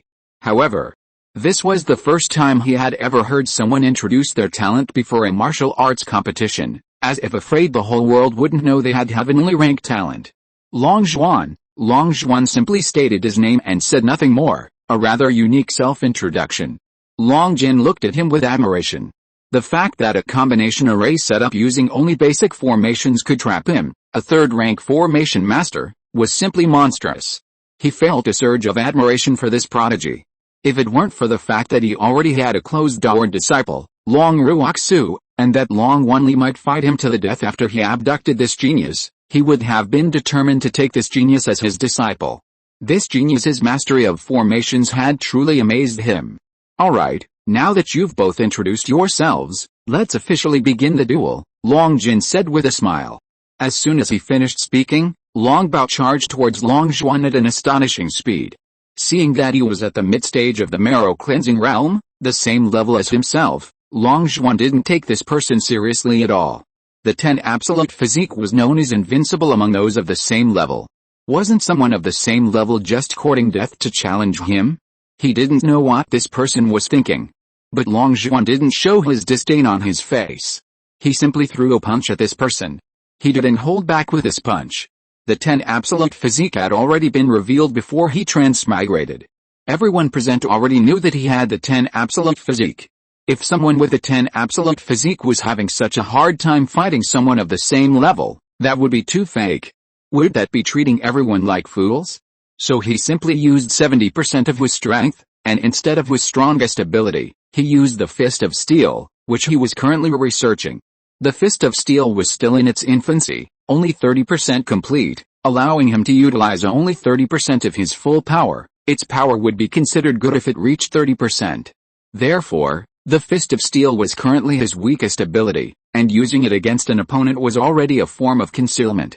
Seeing his opponent use a fist technique, Longbao revealed a cold smile. Under the evil dragon emperor's eye, he dared to use physical techniques against him. Physical techniques would be riddled with flaws under his evil dragon emperor's eye, and he could easily find them and break through with a single blow. A scarlet eye immediately appeared between his brows, emitting an eerie light as it looked at Long Zhuan. However, Long Bao's cold smile quickly froze on his face, completely stunned. There was no flaw. How was this possible? His expression changed drastically. After this delay, it was clearly too late to dodge the fist. He could only hastily raise his fist and collide heavily with a Fist of Steel. Bang! A muffled thud echoed through the air from the collision of fists. Long Bao was sent flying backwards, covering over 30 meters, rolling several times on the ground before finally collapsing unconscious. Long Zhuan was stunned. He realized he had severely underestimated the power of the hard fist. A half-finished version of the hard fist already possessed such power? He found it hard to believe. He still hadn't grasped the concept. Concentrating all his strength into a single burst, the resulting power was more than 10 times that of a normal punch. With the enhancement of the 10 absolute physique, the power of the hard fist would multiply several times over in his hands. His attack power was simply unmatched by anyone of the same level. Let alone a mediocre player like Long Bao, even a true super genius wouldn't stand a chance against him. Anyone daring to clash head-on with someone possessing the 10 absolute physique was courting death. Seeing Long Bao knocked unconscious in a single blow, Long Jin's lips twitched uncontrollably, his face turning completely black. He knew Long Bao would most likely lose, but he never expected him to lose so cleanly and decisively, to be instantly killed in one move. How humiliating. He was a genius with heavenly-grade talent. Even if he wasn't good enough, he shouldn't be this pathetic. Where could he put his old face? A genius ranked high in the family was nothing compared to a genius from another clan. Wasn't that implying that the geniuses trained by his main family were all shoddy, far inferior to those trained by the branch families? This was incredibly embarrassing. How could he hold his head high in front of these relatives? Long Ruoxu also awkwardly covered her face, unable to bear watching any longer. She knew it, she knew bringing this idiot along would be embarrassing. Today was utterly shameful, and she herself was losing face as well. Ahem. Don't misunderstand. This Long Bao isn't among the top 10 geniuses in our clan. I only brought him on board because of Ruoxu. I didn't expect him to be so pathetic. Long Jin chuckled dryly, his old face full of embarrassment. Long Ruoxu looked at him in disbelief. Was he really going to trick his disciple like this? What did he mean by bringing him on the ship out of respect for her? It was as if they were close friends. Being friends with him was shameful. Long Wanli was secretly pleased. He was also puzzled. How could Long Bao be so foolish as to dare to confront a 10th-rank body master head-on when they were of the same level? Truly worthy of the name Long Bao, he was indeed a tyrant. A silence fell over the scene. No one knew how to break the awkward atmosphere. Long Bao lay on the ground for a long time, unattended. Chapter 138 The Space Cabin of the Raincoat Goo. After some time, the geniuses chosen by Long Jin gathered at the foot of Long Zhuan's mountain. Long Ziyan, Long Qilin, Long Yan, Long Bao, and Long Zhuan were all present, along with Long Panpin. Because her earthworm had undergone a remarkable transformation after consuming the mid-grade spiritual soil given to her by Long Zhuan, and Long Jin, confident in the invincibility of his insect armor, included her in the group. Including her, there were 6 people in total. Long Panpin was at the early stage of marrow cleansing. Long Zhuan, Long Yan, and Long Bao were all geniuses of the same generation, belonging to the mid-stage of marrow cleansing. Long Qilin was at the late stage of marrow cleansing, and the monstrous Long Ziyan was at the peak. Long Ruoxu of the Western Dragon Clan was also a genius at the peak of marrow cleansing. Long Bao was at the mid-stage of marrow cleansing. He was originally one of the 12 candidate geniuses for the upcoming arena competition against the Bai clan. However, due to the large number of outside help brought in, and the abundance of geniuses within the clan, they needed to remove 6 of their weakest geniuses to fill the gaps. Given Longbao's dismal performance, Longjin had decided to replace him. However, this matter required discussion with the family head. It wasn't a decision he could make alone. Once all the geniuses had arrived, Longjin scanned their faces, growing increasingly satisfied. Forgetting his earlier embarrassment, he withdrew his gaze and slowly smiled. I'm sure the family head has already explained my purpose to you all, so I won't repeat it. I'll just say one thing. The Zhengjin mine is crucial to our clan. Every victory will bring unimaginable benefits. I promise that whoever wins a match for our clan will be rewarded with a bag of Zhengjin, enough to build a large hut for the Gu. Upon hearing this, all the geniuses except Longzhuan's eyes lit up with excitement. Those who had previously shown little interest were now instantly filled with fighting spirit. Clearly, these were all mortgage slaves, construction maniacs, and addicts to building houses with a Gu. The Zhengjin hut was on par with the 100-year-old Frost Marrow hut. How could they not be excited? They were practically going crazy with excitement. They were now determined to win this arena match at all costs, even if it meant revealing their trump cards. Clearly, the Western Dragon clan was sparing no expense to acquire a larger area of the Zhengjin mine, using such a large amount of Zhengjin as bait. Who could resist such temptation? Longjin was very satisfied with the geniuses' expressions. Their morale was high. In the upcoming battles, they would fight desperately, and there was no way they would hide their strength. He knew that geniuses had a tendency to conceal their abilities. They wouldn't put in their best effort for nothing. To make the horse run fast, you had to feed it. Promising substantial rewards was essential.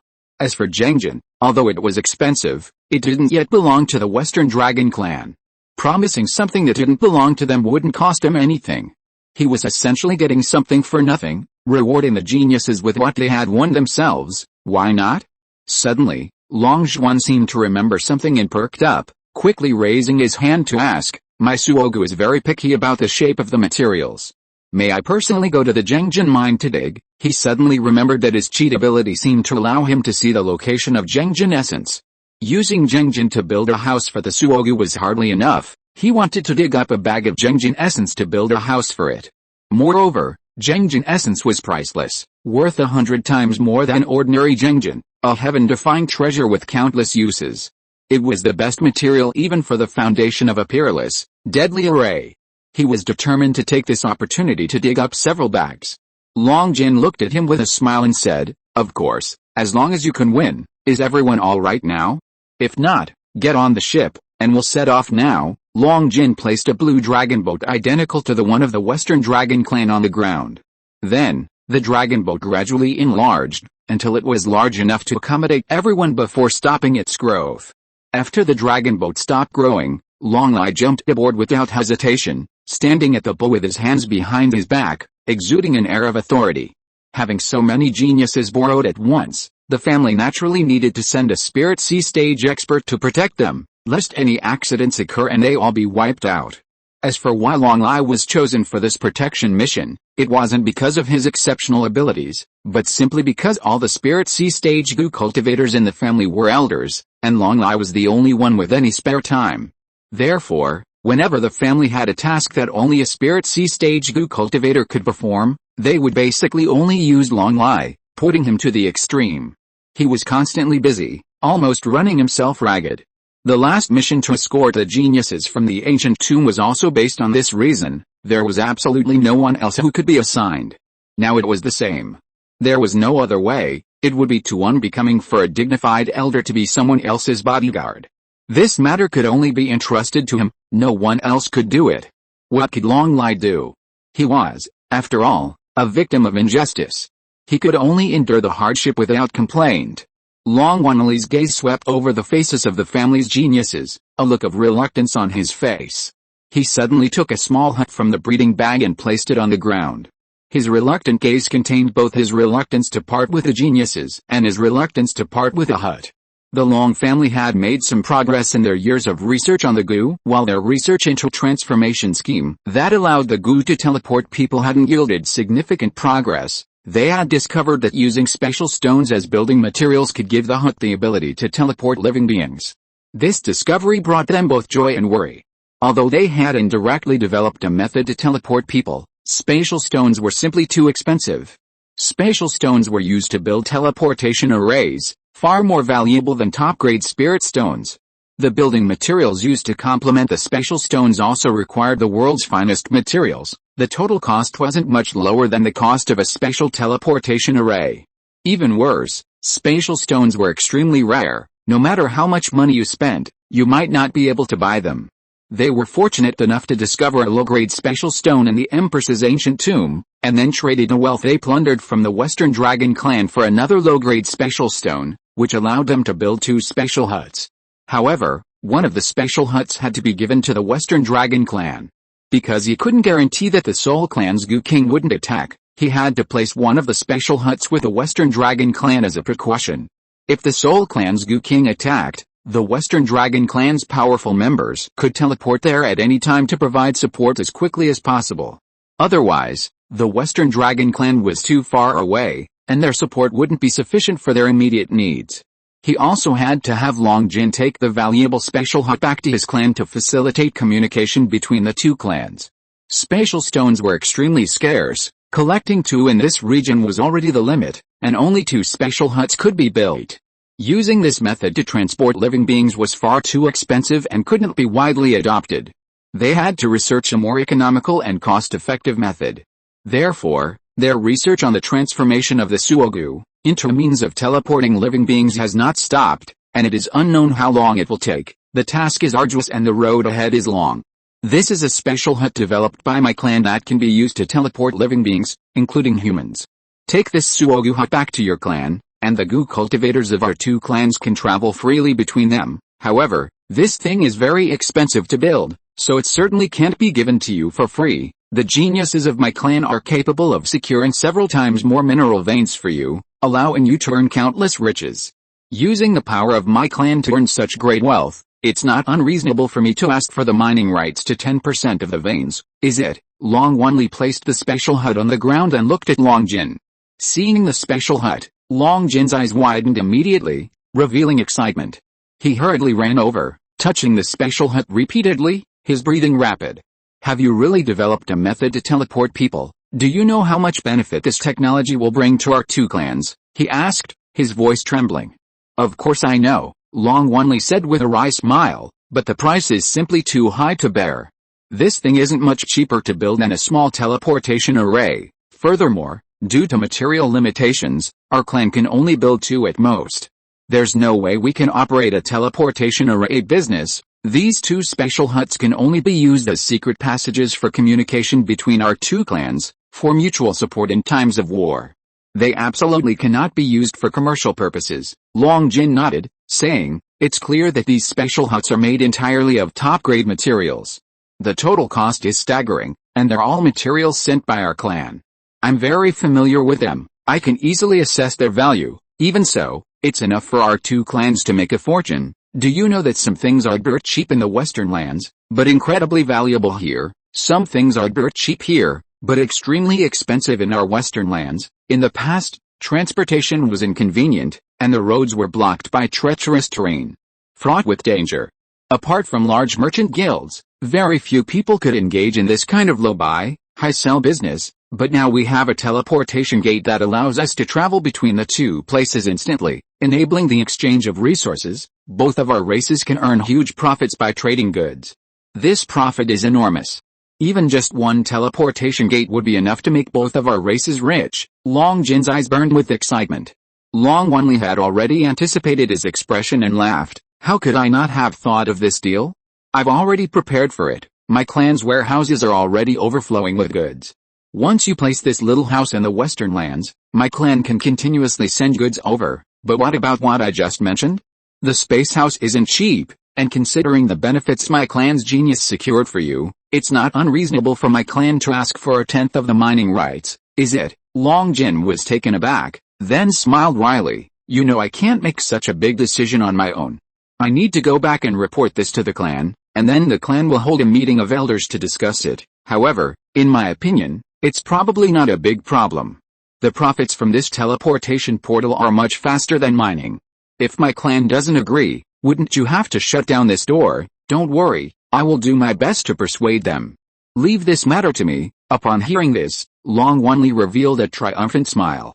It seemed the favor he had obtained through deception had worked, and the matter was now practically foolproof. He was determined to acquire the mining rights to the Zhengjin mine. The suogu, a type of gu, needed a massive amount of high-grade building materials for constructing their houses, and he absolutely needed a mine to sustain this demand. Zhengjin was the perfect building material. Hearing their conversation, Long Zhuan showed a slight surprise. Had his family really actually figured out a method for teleporting living beings? Indeed, one shouldn't underestimate the talents of the world. There were still many geniuses with ingenious abilities. However, this space-time hut that could teleport living beings looked like a doghouse. It was far too small. Did the two Gu kings have to squeeze into a doghouse to travel between them? That was utterly disgraceful. If Long Wanli knew what he was thinking, he would definitely roll his eyes. Did they really think high-grade building materials were free? The bigger the house, the more money they would spend. Something like that would be enough. If they really built a large villa, wouldn't they go bankrupt? So what if I have to crawl into a doghouse? As long as I can make money, what's wrong with crawling into a doghouse? Those who achieve great things don't concern themselves with trifles. As long as I can earn massive amounts of resources, even those Gu kings would fight to crawl into a doghouse. That little bit of face is nothing. After Long Jin carefully put the small space house into his storage bag, he said goodbye and finally boarded the ship. After he boarded, the other juniors jumped onto the ship one by one, waved goodbye, and the dragon boat quickly rose into the air, finally disappearing from the sight of the family's higher-ranking members. Long Wanli waved his hand towards the sky, finally lowering it after a long while, sighing. They might not be back for a long time now that they were gone. I'm really going to miss them. The elder stroked his beard and chuckled. Didn't you give them a spatial hut? They'll be teleported back instantly. It won't take long, that's true, but once the two places are truly connected, let's go see them ourselves. The Western lands, we haven't been back to that land for a long time. It's time to go back and see it. I really miss it. Long Wanli's eyes deepened, revealing anticipation. Chapter 139 Discovery of Infinity Progress. On the dragon boat rapidly heading east, Long Zhuan habitually sat at the stern. Soon, a familiar fragrance wafted over, and Long Ziyan, who shared the same habit, sat to his right. She sat there quietly reading, still perusing ancient theological texts, but this time a different one. Adhering to the principle that more skills are never a burden, Long Zhuan had long ago asked his former lover to teach him divine script, so he could understand the contents of her book. However, he lost interest after only a few glances. The book recorded history from a certain period, dry and tedious. While stories from ancient times could sometimes be useful, the vast majority were utterly useless. Just then, another gust of wind swept by, and Long Ruoxa sat down casually to his left, resting her chin on her hand as she looked at him, asking directly, "The array you designed is quite ingenious. It actually managed to trap a third-grade array master with just a basic array. Impressive. I still haven't figured out the pattern of that world's labyrinth. So far, this is the only array that has completely baffled me. Could you lend me the array diagram? I can exchange it for a long-lost array diagram." However, before Long Zhuan could answer, Long Jin angrily retorted, "Nonsense. You think you can just ask for the array diagram of someone else's protective cave array?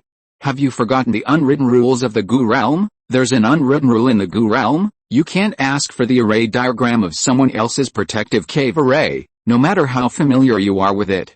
Because once the cave master gives you the array diagram, you can freely enter and exit their protective cave array. If the array diagram circulates in your hands, then many more people can enter the array. Therefore, no cave master will hand over the protective array diagram to anyone else, no matter how familiar they are with that person. So you'd better keep quiet. Asking a cave master about the secrets of the protective array is a taboo, and smart guests will not bring it up. It has become an unwritten rule." Long Ruoxa certainly knew this rule, but she was just too curious.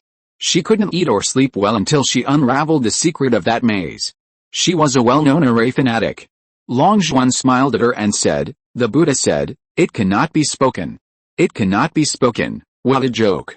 How could he possibly give her the array diagram? Even if she offered him something extremely valuable in exchange, it wouldn't work. He hadn't given it to Dizin when he asked for it, let alone her. 2 months later. On the dragon boat, Long Qilin occasionally peeked down. It was his first long trip, and he was very excited, being the most active person on the boat. "Why are we flying so low? And why are we flying along the coastline?" Flying along the coast must be a long detour, right? Long Killen asked. The far west, on the map, is a crescent-shaped peninsula connecting to the western lands, with a narrow section covered by a forest. This forest is the 10,000 mountains, teeming with countless ferocious spirit beasts. Traveling through the 10,000 mountains is extremely dangerous, even the Goo King wasn't entirely confident. Since this route was impassable, the only option was by sea. However, to Long Killen's surprise, they weren't crossing the ocean in a direct line, but rather flying low along the coast. He was utterly perplexed. Long Jin walked over and explained with a smile, "It's simple. Flying at high altitudes would make us too conspicuous and vulnerable to attacks from flying spirit beasts. So, in this area, we can only fly at low altitudes, and even then, there's still considerable risk. The reason we don't cross the ocean in a straight line is also due to numerous concerns. The deep ocean is teeming with ferocious spirit beasts, even more troublesome than land-based ones. We're traveling in a small boat. Small boats have limited space, so the number of runes that can be inscribed on them is limited, resulting in insufficient defense. Even a slight touch from a spirit beast can damage us. If the boat breaks down in the middle of the ocean, our fate is predictable. We'll simply perish at sea." Although top-grade boat-type spirit artifacts in this world can fly, many aquatic spirit beasts can also fly, such as Jiao, dragon, spirit beasts. Small boats are slow. If a sea Jiao targets us, it's certain death. Therefore, small boats cannot enter the deep sea. Only large ships can navigate in the deep sea. Large ships have enough runes and array patterns to withstand attacks from sea spirit beasts. The larger, more powerful ships are equipped with killing formations, capable of even hunting sea dragons. Sea dragons are incredibly valuable, and dragging them ashore could fetch astronomical prices. This is a lucrative business. Some forces amass vast fortunes by hunting sea dragons in the deep sea, but large ships aren't easy to build. Very few forces possess the technology to do so. There isn't a single force in the western lands with that capability. This world is divided into land and ocean, subdivided into thousands of sea areas on a map. Each sea area has a different level of danger, requiring different types of spirit ships. Generally, the larger the ship, the more sea areas it can navigate. Only 9th grade spirit ships can navigate the most dangerous sea areas. Tisk, I wonder which force has the technology to build 9th grade spirit ships. The larger the ship, the more resources it consumes. Heaven knows how many resources a 9th grade spirit ship requires. However, the most dangerous sea areas are definitely places humans can hardly venture into. The more inaccessible a place is to humans, the more treasures it holds. Even if a 9th grade spirit ship is incredibly expensive to build, it's easy to recoup the cost by venturing into the most dangerous sea areas. Long Jin's face lit up with longing. Building large ships also required the use of formations, which was one of his research areas. He was determined to develop large ship technology for his family, opening up a path to wealth for them, thus ensuring his place in family history. Hearing his words, Long Zhuan reflexively thought about whether he should research large ship technology. He imagined transferring the 5 elements reversal formation to an aircraft carrier and sailing freely on the sea. However, this was just a subconscious thought. He didn't need large ships now, so what was the point of building them? But in the future, large ships would definitely be included in his self-development plan. Alright, enough of that. We've been tossed around for so long, let's stop and rest for a while. Anyone who needs to use the restroom, hurry up. I won't stop for anyone who has an urgent need to go. With that, Long Jin steered the dragon boat towards a small island below. Long Lai laughed loudly, haha, you should have stopped a long time ago. I'm about to burst. If it weren't for the girls on the boat, I would have peed standing up. Aren't you afraid of peeing all over your face? Long Zhuan couldn't help but roll his eyes at him. He had to take sips of wine every now and then. How could he not pee a lot? It was a miracle his bladder hadn't burst. Not long after, the dragon boat landed. Before the boat even touched down, everyone couldn't wait to jump off. Sitting on the boat for too long was extremely uncomfortable. Long Lai ran the fastest, clearly really desperate. You guys start a fire, I'm going to hunt some game. I'm getting bored to death sitting on the boat for so long. Long Killen was the second to rush into the depths of the island, preparing to hunt some spirit beasts to bring back for roasting. The rest of the people on the boat weren't idle either, all heading into the depths of the island, preparing to see what spirit herbs or treasures they could find there, and also to hunt some game. Long Ruoxu remained seated on the boat, continuing to study the messy map in her hands, seemingly engrossed, as if determined to solve the Rubik's Cube. "I'll leave the fire-making to you all. I'm going to catch some fish." Long Zhuan, not wanting to be idle, took off most of his clothes and jumped into the sea. At this point, only Long Ziyan remained capable of starting a fire, so she had to put down her book and go find wood. After jumping into the water, Long Zhuan ordered his other clones to fish, while he himself, with a clear objective, swam directly to the deepest part of the sea. Water bears are adept at resisting pressure and are very oxygen tolerant, able to survive for a very long time without oxygen, especially after transforming into goo worms, whose abilities become even more exaggerated. They are fully capable of surviving in the deep sea environment. He swam deeper and deeper, utilizing the ability of the star-stepping technique to ignore water resistance, swimming at an astonishing speed. In the blink of an eye, he had already swum to an unknown depth. If Long Jin knew the depth he had already descended, he would be utterly astonished. Diving to such depths, one wonders how long one would have to hold their breath for oxygen, and how much water pressure they would have to endure. Even the Goo King couldn't venture to such depths. Long Zhuan didn't know how long he had been submerged, nor how many meters he had descended. His heavenly dream soul armor, bearing the immense pressure, was emitting a dark glow. Finally, as he hesitated about whether to continue descending, he touched the seabed. Touching the soil beneath his feet, he became thoughtful. The reason he had dived into the bottomless trench was because he had seen progress at this location, represented by the infinity symbol. This symbol signified the presence of an extraordinary treasure. Although he didn't know what it was undoubtedly something valuable, worth the effort to obtain. It was precisely because of this treasure that he had used telepathy to tell Long Jin he needed to use the restroom. Otherwise, how could the ship have coincidentally stopped at this spot? However, it now seems that the extraordinary treasure isn't on the seabed, but buried beneath it, which makes things more complicated. Digging in the terrifying pressure of the seabed is incredibly difficult, and with no light, there might be various dangers. Even if he sent his clone to do it, it would take a tremendous amount of time, and the people on the ship obviously wouldn't wait that long. He scanned the seabed around him and found many artifacts buried deep within, though in various locations. Long Zhuan suddenly looked surprised. Could this be a large ancient tomb? Although he couldn't see exactly what was buried there, it couldn't possibly be a mineral vein. Mineral veins would be densely packed. If the treasure was scattered below, the possibility of it being an ancient tomb was extremely high. Long Zhuan's breathing quickened, and his eyes lit up with excitement. After his last tomb raiding experience, he felt that his abilities were naturally suited for tomb raiding. Treasures that even the Goo King couldn't take, he could easily retrieve with his abilities. He was now addicted to tomb raiding. There was no way around it, tomb raiding was just too lucrative. Finding even one tomb could make him incredibly wealthy.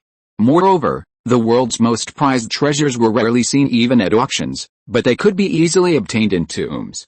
He was genuinely curious about the treasure displayed below, which seemed to indicate infinity, and couldn't wait to dig it up. However, he was now facing a real dilemma. Digging a tunnel here would inevitably cause seawater to flood in, potentially damaging everything inside the tomb and making the acquisition even more difficult. Chapter 140 Sword Cultivator. It seemed the only option was to dig a tunnel on the island, a thoughtful look on Long Zhuan's face. However, digging to this location from the island would be extremely time-consuming, a massive undertaking, certainly not something he could do now. He decided to memorize the location and come back to rob the tomb himself when he had time in the future.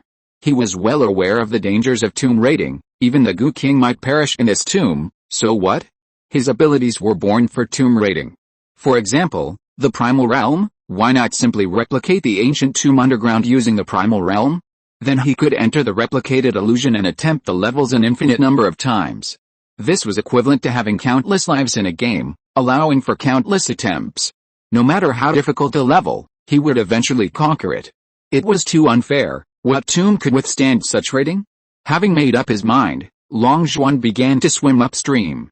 He would memorize this location for now, with plenty of time to do it in the future. He swam for an unknown amount of time before finally surfacing, spitting out water, and panting heavily, his eyes gleaming with excitement.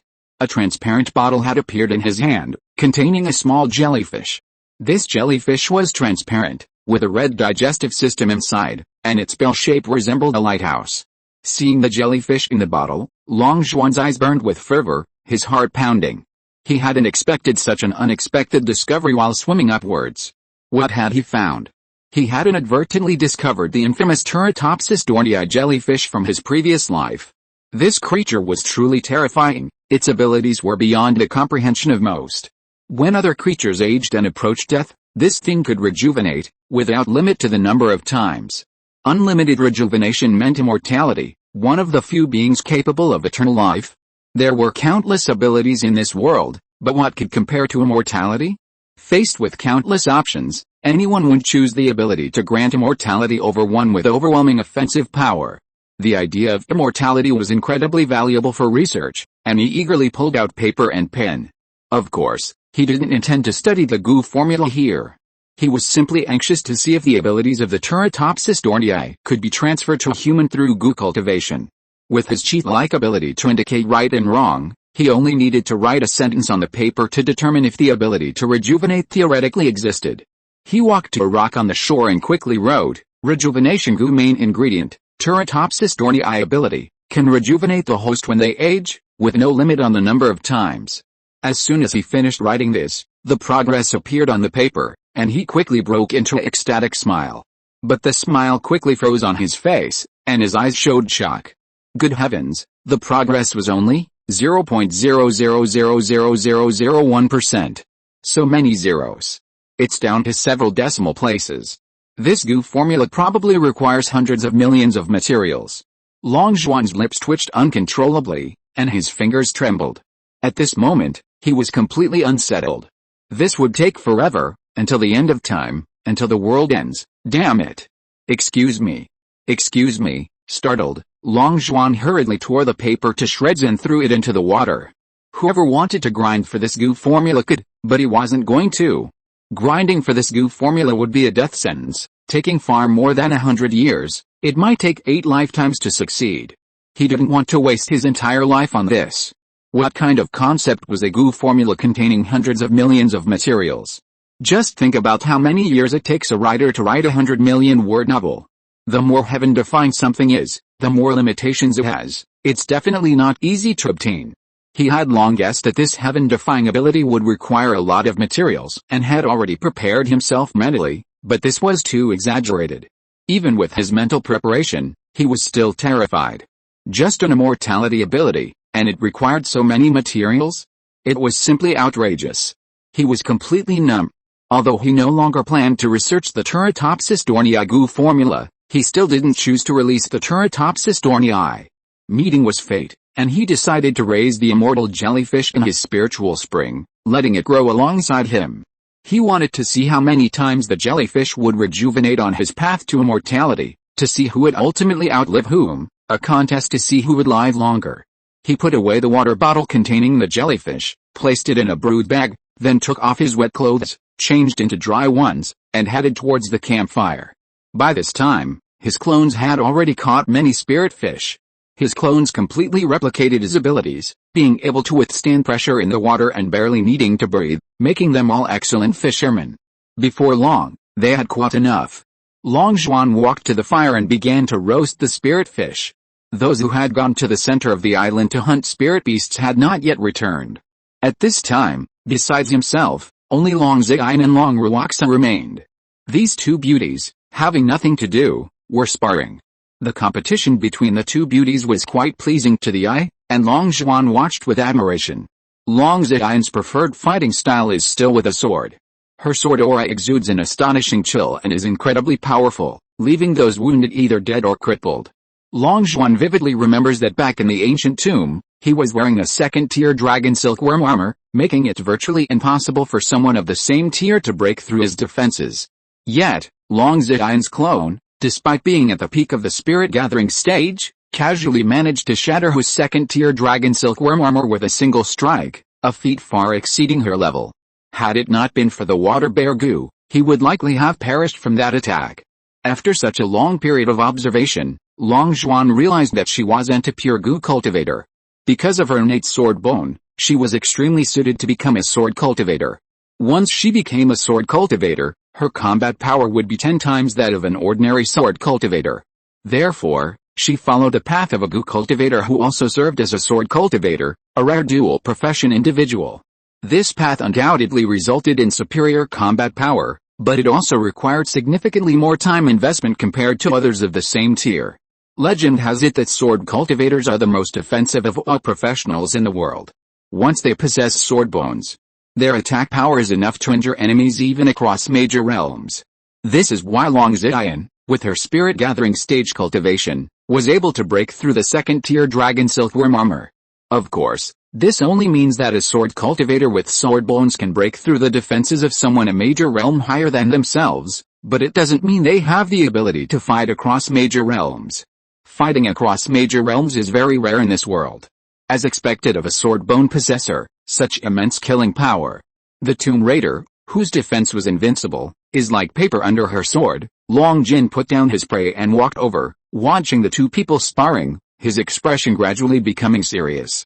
Seeing Long Jin sitting next to him, Long Zhuan asked curiously, "Senior, could you tell me about sword cultivators?" To be honest, so far, I have never encountered any professionals other than gu cultivators. Although his clone was very knowledgeable, he really knew nothing about sword cultivators. In all the years he'd been in this world, he'd never seen a single sword cultivator, nor any of the other professions. He'd never seen any books on sword cultivation either. What he couldn't find in books, he naturally couldn't possibly understand. So far, all he'd encountered were gu cultivators. The other professions seemed to have never existed in this world, leaving the library a blank page. The realm divisions for sword cultivators are the same as those for gu cultivators. The realm divisions for all professions are basically the same, it's just that after reaching the nascent soul stage, gu cultivators are more often called gu kings, while sword cultivators are called sword kings, ghost cultivators are called ghost kings, body cultivators are called martial kings, and so on. That's about the only difference in realms. However, if you want to see other professions in the gu realm, that's basically impossible. You have to think about why this world is called the gu realm. Since it's called the gu realm, it's naturally a world exclusively for gu cultivators. In this world, everyone cultivates gu. Sword cultivators are basically nowhere to be seen. Although there are occasionally some books about sword cultivation, there are still too few books, and the inheritance is not complete at all. It's really too difficult for Long Ziyan to walk the path of sword cultivation in this world. There is no complete inheritance for sword cultivation in this world, and she can't find a master to learn from. She can only rely on herself to explore everything. The path of self-study is so difficult. It's such a pity that she has such a good sword bone. Long Jin showed a regretful expression. Hearing this, Long Zhuan's questions deepened, and he asked again, since there are texts about sword cultivators in this world, it means that sword cultivators once existed here, or at least there were traces of them. Why did they all eventually disappear? And what about the other professions? Since they existed before, why have they all vanished now? Long Jin shook his head and said, I don't know either, but many myths and legends circulate in the gu realm, and they offer explanations. However, as you know, most myths and legends are fabricated by humans. They are fictional, and their truth remains to be verified. I'm not sure if this myth or legend is true. Would you like to hear it? Long Jin looked at Long Zhuan and smiled. I'm all ears, Long Zhuan said, sitting up straight with interest. Long Jin nodded, looked at the firelight, and slowly recounted. Legend has it that in a very distant time, a vast world called the Desolate Realm was cleaved into 3,000 parts by a terrifying being, thus becoming known as the 3,000 Worlds. Humanity then monopolized 3 realms, the human realm, the spirit realm, and the divine realm. The beings who ruled these 3 realms were the gods of humanity. Gods were essentially the highest level of cultivators, and because cultivators at this level could achieve immortality, they were called gods. There were very few cultivators who could reach this level, because the heavenly Dao limited the number of immortals. Therefore, the prerequisite for becoming a god was to first obtain a divine position. A divine position is also called a divine spark, and each power constitutes a divine spark. For example, if you cultivate fire, then after reaching the highest level, you would become the god of fire. However, only one god of fire can exist in the world. Once a god of fire is born, it is impossible for a second god of fire to appear. Unless the god of fire has died, the next god of fire will be born. With all the divine positions already filled, even the most talented person below cannot become a god, let alone achieve immortality. Unless you discover new power and create a new divine status, you can only pray that some old god dies unexpectedly. Chapter 141 The choice of the next top-grade goo insect. Therefore, becoming a god is a struggle for divine positions.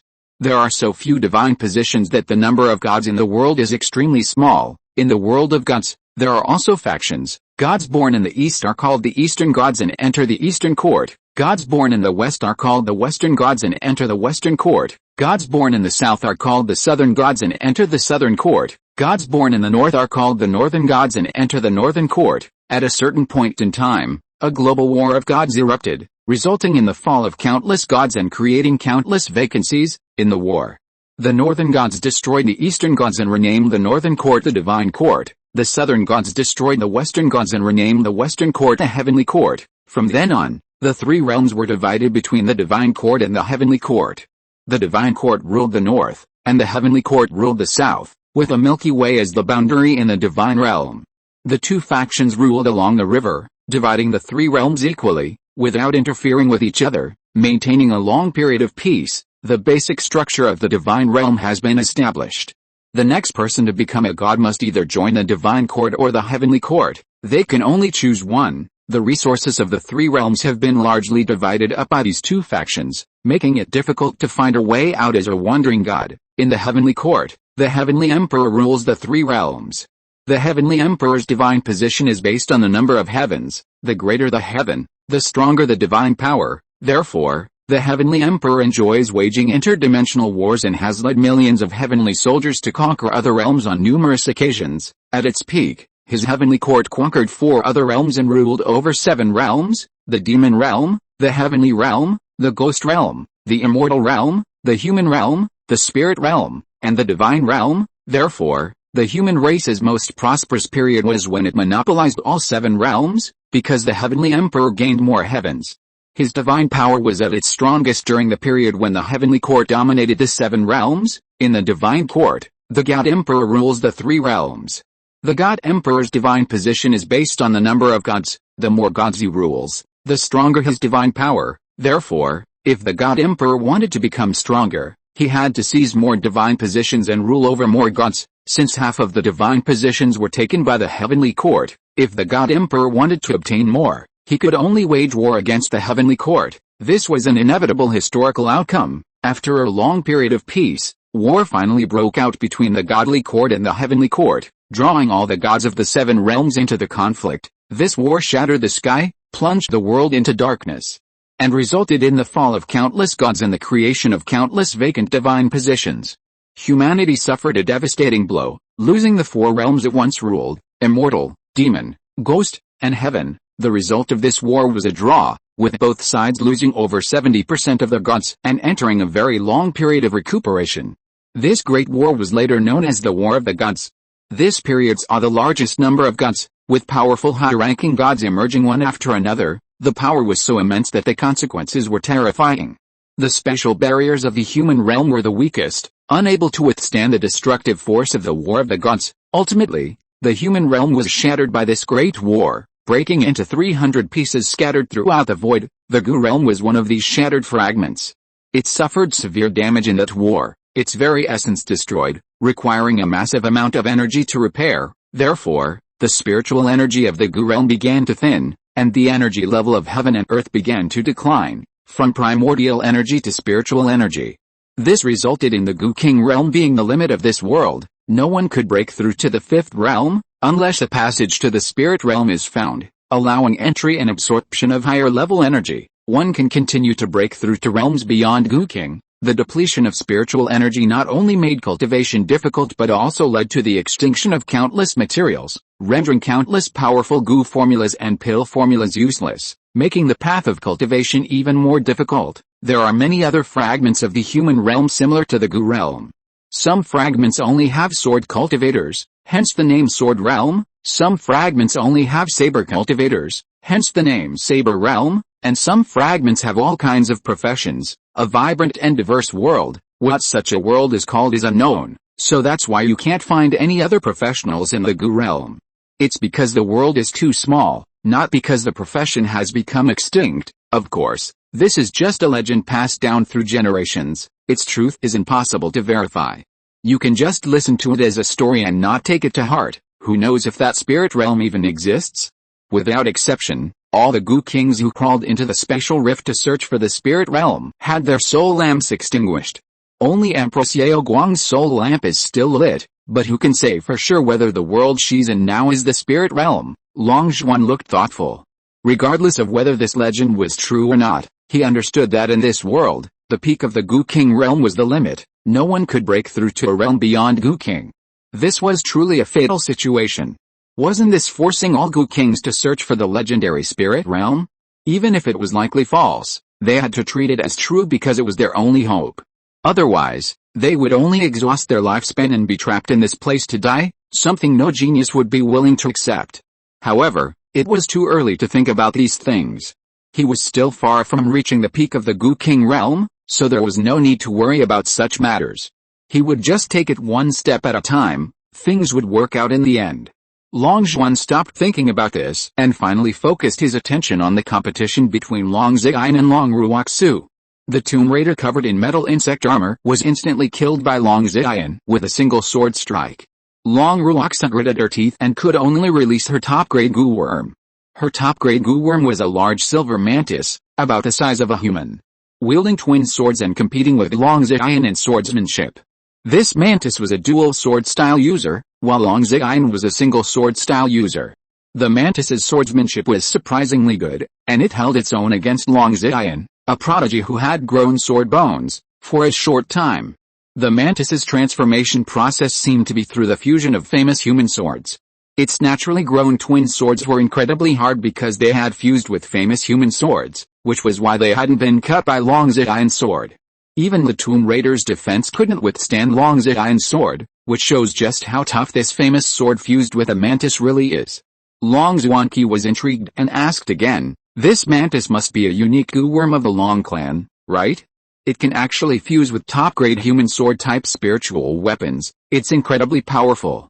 In the far west of the Long clan, I've never seen anyone refine such a goo worm." Long Jin laughed. The unique goo formulas of the Long clans across the world are mostly the same, but there are still differences. For example, the blade goo, one of the 8 strongest unique goo formulas of the Long clan, is only found in the Western Lands Long clan. The materials for the blade goo don't grow in the far west, so naturally, it can't be refined, but at the same time, the unique goo worms that the Long clans of other regions have, the Western Lands Long clan doesn't have, such as the Tremor goo, the Dragon Roar A-Tone goo, the Dragon Roar Phoenix Cry goo, and the Dragon King goo. These are all things that the Western Lands Long clan doesn't have, which is truly a great pity. The blade goo is currently the strongest unique goo worm of the Western Lands Long clan.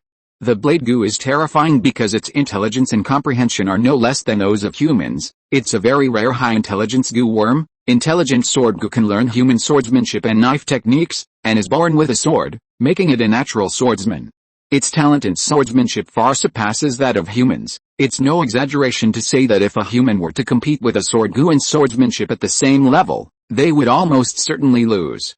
Even a highly skilled swordsman would struggle to withstand several moves from a sword goo, and most would be instantly killed. Therefore, it's not an exaggeration that this sword goo could fight Long Ziyin, who possesses innate sword bones. For so long, the upper limit of a sword goo is extremely high. Its strength varies depending on the level of sword techniques it learns. If it learns a high-grade heaven-rank sword technique, it's practically invincible among top-grade goo worms. If a top-grade spirit sword, or even a famous sword, could be forged for the sword goo, it would become even more terrifying. The sword goo also possesses an ability called armor piercing. After consuming a creature, it inflicts an armor-piercing effect on that creature. Essentially, these creatures have no defense against it. Even if their shells are incredibly hard, they are like paper under its armor-piercing ability, easily torn. You can imagine how terrifying it is just by looking at how long it fought Long Ziyin, so I also suggest you refine one. The blade goo is definitely among the top-tier goo worms. Refining one is absolutely worthwhile. Hearing this, Long Zhuan was startled. What did he mean by that? He actually allowed him to refine the unique goo formula of the Western Dragon clan. He was so generous in passing on the unique goo formula so readily. It seemed like the Western Dragon clan was trying to win him over. Long Zhuan was confused, but he was genuinely tempted. He was very discerning, and he wouldn't even consider most top-tier goo worms. But the strength of this blade goo was definitely up to his standards. What excited him most was that the strength of the blade goo would vary depending on the sword technique it learned. If he created the most powerful sword technique in the world and let the blade goo learn it, how powerful would the blade goo become? There were so many incredibly powerful sword and saber techniques in his previous life, and he had countless ideas about them. After creating an incredibly powerful sword technique for the blade goo, he could then forge two peerless swords for it, making the blade goo truly invincible. The blade goo offers a vast creative space, perfect for unleashing his imagination. He had a premonition that the blade goo would unleash even greater power in his hands, breaking its limits. The blade goo's power only comes in two forms, the power of other people's blade goo, and the power of Long Zhuan's blade goo. Long Zhuan immediately decided that, provided the Western Dragon Clan agreed, his next top-grade goo would be forged into a blade goo. Chapter 142 Dragon Pill. You really agreed to let me learn the unique goo formula of the Western Dragon Clan? You're not lying to me, Long Zhuan asked again in disbelief. We're all family. Family members learn from each other. Do we need to discuss it? If you want to refine the blade goo, just tell me. After we arrive in the Western lands, I'll immediately take you to select the main materials for refining the blade goo. The main material for refining the blade goo is our clan's unique spirit insect. It can't be found anywhere else. But as for the other materials, you'll have to collect them yourself. Long Jin laughed, his expression serious. Of course, thank you very much. Long Zhuan, will remember this favor. Long Zhuan was overjoyed. Regardless of the Western Dragon Clan's motives for wanting him to refine the blade goo, since they didn't impose any conditions, he might as well take it. At this moment, the battle between Long Ziyan and the blade goo continued. The two were evenly matched in swordsmanship, neither able to gain the upper hand, resulting in a stalemate. It seemed that a winner couldn't be decided in the short term. Long Ziyan sighed helplessly. If she hadn't lacked a complete sword cultivation inheritance and hadn't had another sword cultivator to spar with and improve her skills, making it difficult for her swordsmanship to progress, why would she have been fighting a goo worm for so long? In her opinion, it was incredibly shameful for a human to fight a goo worm for so long.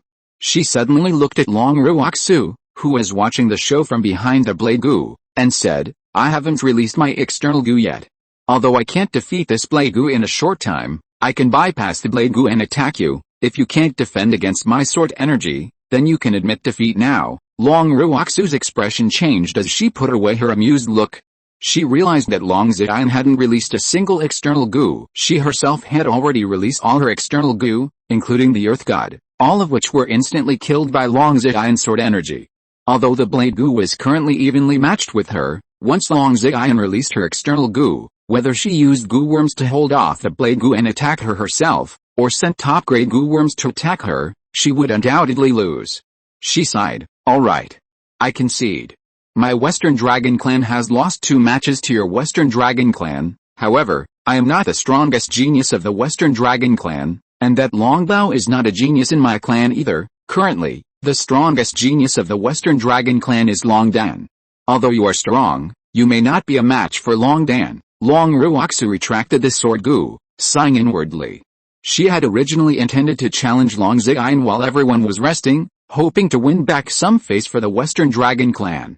However, she hadn't expected to lose so badly, not only failing to win but also suffering another defeat. For the main family's genius to lose 2 matches to a branch family's genius was undeniably humiliating, making her blush. How could a branch family cultivating in a barren land produce so many prodigies? She couldn't understand it. She finally understood the deeper meaning behind her family's request for outside help from the Western Dragon Clan. Her family's move was brilliant. Once they brought these geniuses back, the Bai clan would be in deep trouble, likely facing a beating that would make them question their very existence. Alright. Now that the warm-up is over, come and eat the grilled fish. It's ready, Long Jin called out to the 2 women. They immediately came over, sat around the campfire, and began eating the grilled fish that Long Zhuan had prepared. He always carried his own seasonings, including chili peppers, so his grilled fish was exceptionally delicious. However, both women were the proud type, and Long Zhuan didn't hear the praise. Not long after, the others returned with their prey. These people were quite talkative, picking up the grilled fish from the grill and praising it highly, loudly exclaiming their admiration for his grilling skills. After everyone had finished the grilled fish and meat, they all let out a satisfied burp, climbed back into the boat, raised the dragon boat, and continued flying eastward. High-level goo cultivators don't need 3 meals a day. This one meal will sustain them for a long time, especially since everyone has dry rations in their storage bags. Therefore, the dragon boat didn't need to land frequently, saving a lot of unnecessary time. Another month passed quickly, and the dragon boat finally arrived in the Western lands, entering the territory of the Western Dragon Clan. The total travel time was exactly 3 months. Don't underestimate 3 months. They were traveling on a top-grade 3rd-tier spiritual artifact, controlled by a peak-level goo cultivator at the Spirit Sea realm, possessing speed comparable to Goo King. In other words, they were traveling at the speed of a Goo King, taking 3 months to travel from the far west to the Western lands at full speed. At the speed of most people, this journey would take an eternity. Even at the speed of a Goo King, Long Jin's round trip between the two places would take 6 months, meaning a round trip would take half a year, demonstrating just how vast the distance was. Under the eye of heaven, a massive black city could be seen standing in the center of a plain. Since the dragon boat was flying in this direction, this city must be the main base of the Western Dragon Clan. This black city was built with some kind of stone, covered with tiny array patterns. This stone must be harder than cement. If the cement formula is not improved, cement will really have a hard time being widely used in this world. Long Zhuan asked curiously, "Is this city the domain of the Western Dragon Clan?" Long Jin quickly shook his head and laughed. How could that be? This fortified city is jointly controlled by the 10 clans of the Western lands, and the city lord is chosen through fair competition among the clans. This city is called Blackstone City, named for the black stone that even a Goo King would find difficult to break. Don't think that stone hard enough to withstand a Goo King is a rare material. In extremely distant times, a Goo King was just a low-level Goo cultivator, and black stone was merely considered trash. There just happens to be a black stone mine nearby, which is why Blackstone City stands tall. This Blackstone City has withstood countless beast tides. It's precisely because Blackstone City is easy to defend and difficult to attack, and because there's a spiritual vein beneath it, resulting in an extremely high concentration of spiritual energy, that various clans frantically flock to this city. This city is incredibly safe. Those families fight tooth and nail to get a piece of land here, willing to pay any price. That's why we have the magnificent side of the 10 strongest clans of the Western lands gathering in one city. This has also led to a city teeming with experts, with Spirit Sea stage Goo cultivators everywhere and Goo Kings as common as dogs. Most of the strong in the Western lands have concentrated in this city. You can imagine how high the land prices in the city have risen. Even if my Long clan were rolling in wealth, we could only buy a small area, which is simply not enough to accommodate all our clansmen. Therefore, the current structure of the Long clan in the Western lands is that the main family lives in Blackstone City, while the branch families are scattered throughout the Western lands, managing the Long clan's businesses in various places. The branch families are the Long clan members with impure bloodlines. They don't have high status in the family, but their numbers are extremely large. Long Jin explained the general situation of the Long clan in the Western lands to Long Zhuan, and he was also saying this to the others. Amidst the conversation, the dragon boat slowly descended, landing some distance outside the city gate. Obviously, flying inside the city was prohibited, otherwise, the dragon boat would have sailed directly into the city instead of landing outside and having to travel a considerable distance. Long Jin led the way, handing over a few mid-grade spirit stones to the 2 Spirit Sea stage guards at the city gate before leading his group into the city. Once inside, Long Zhuan and his group of geniuses from the barren lands enthusiastically explored the unfamiliar customs and culture, showing great interest in everything around them. What struck Long Zhuan most was the difference in prices. Separated by the 100,000 mountains and the ocean, the 2 regions were completely different worlds. How could prices be the same? The biggest price difference was in spirit insect resources. The various tribes of the Western land seemed extremely skilled at cultivating spirit insects, leading to fierce competition in the spirit insect trade. Therefore, spirit insect resources were extremely cheap in this region, 3 to 5 times cheaper than in the far west, practically dirt cheap. Seeing this, Long Zhuan's pupils quickly contracted. What did the cheap spirit insect materials mean?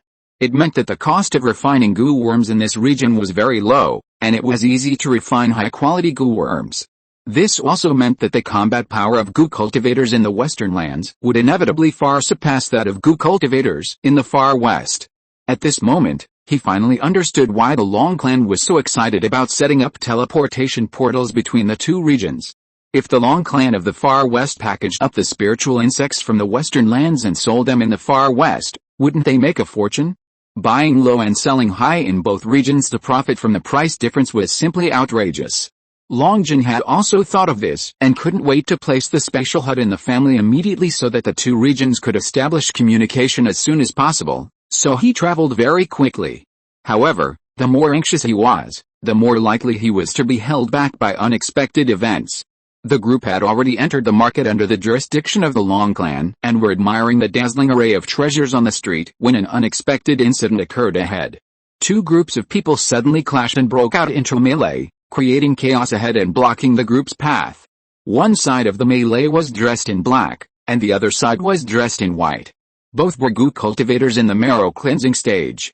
The black side had only a dozen or so people, while the white side had more than 30. Longjuan clicked his tongue in amazement. Good heavens!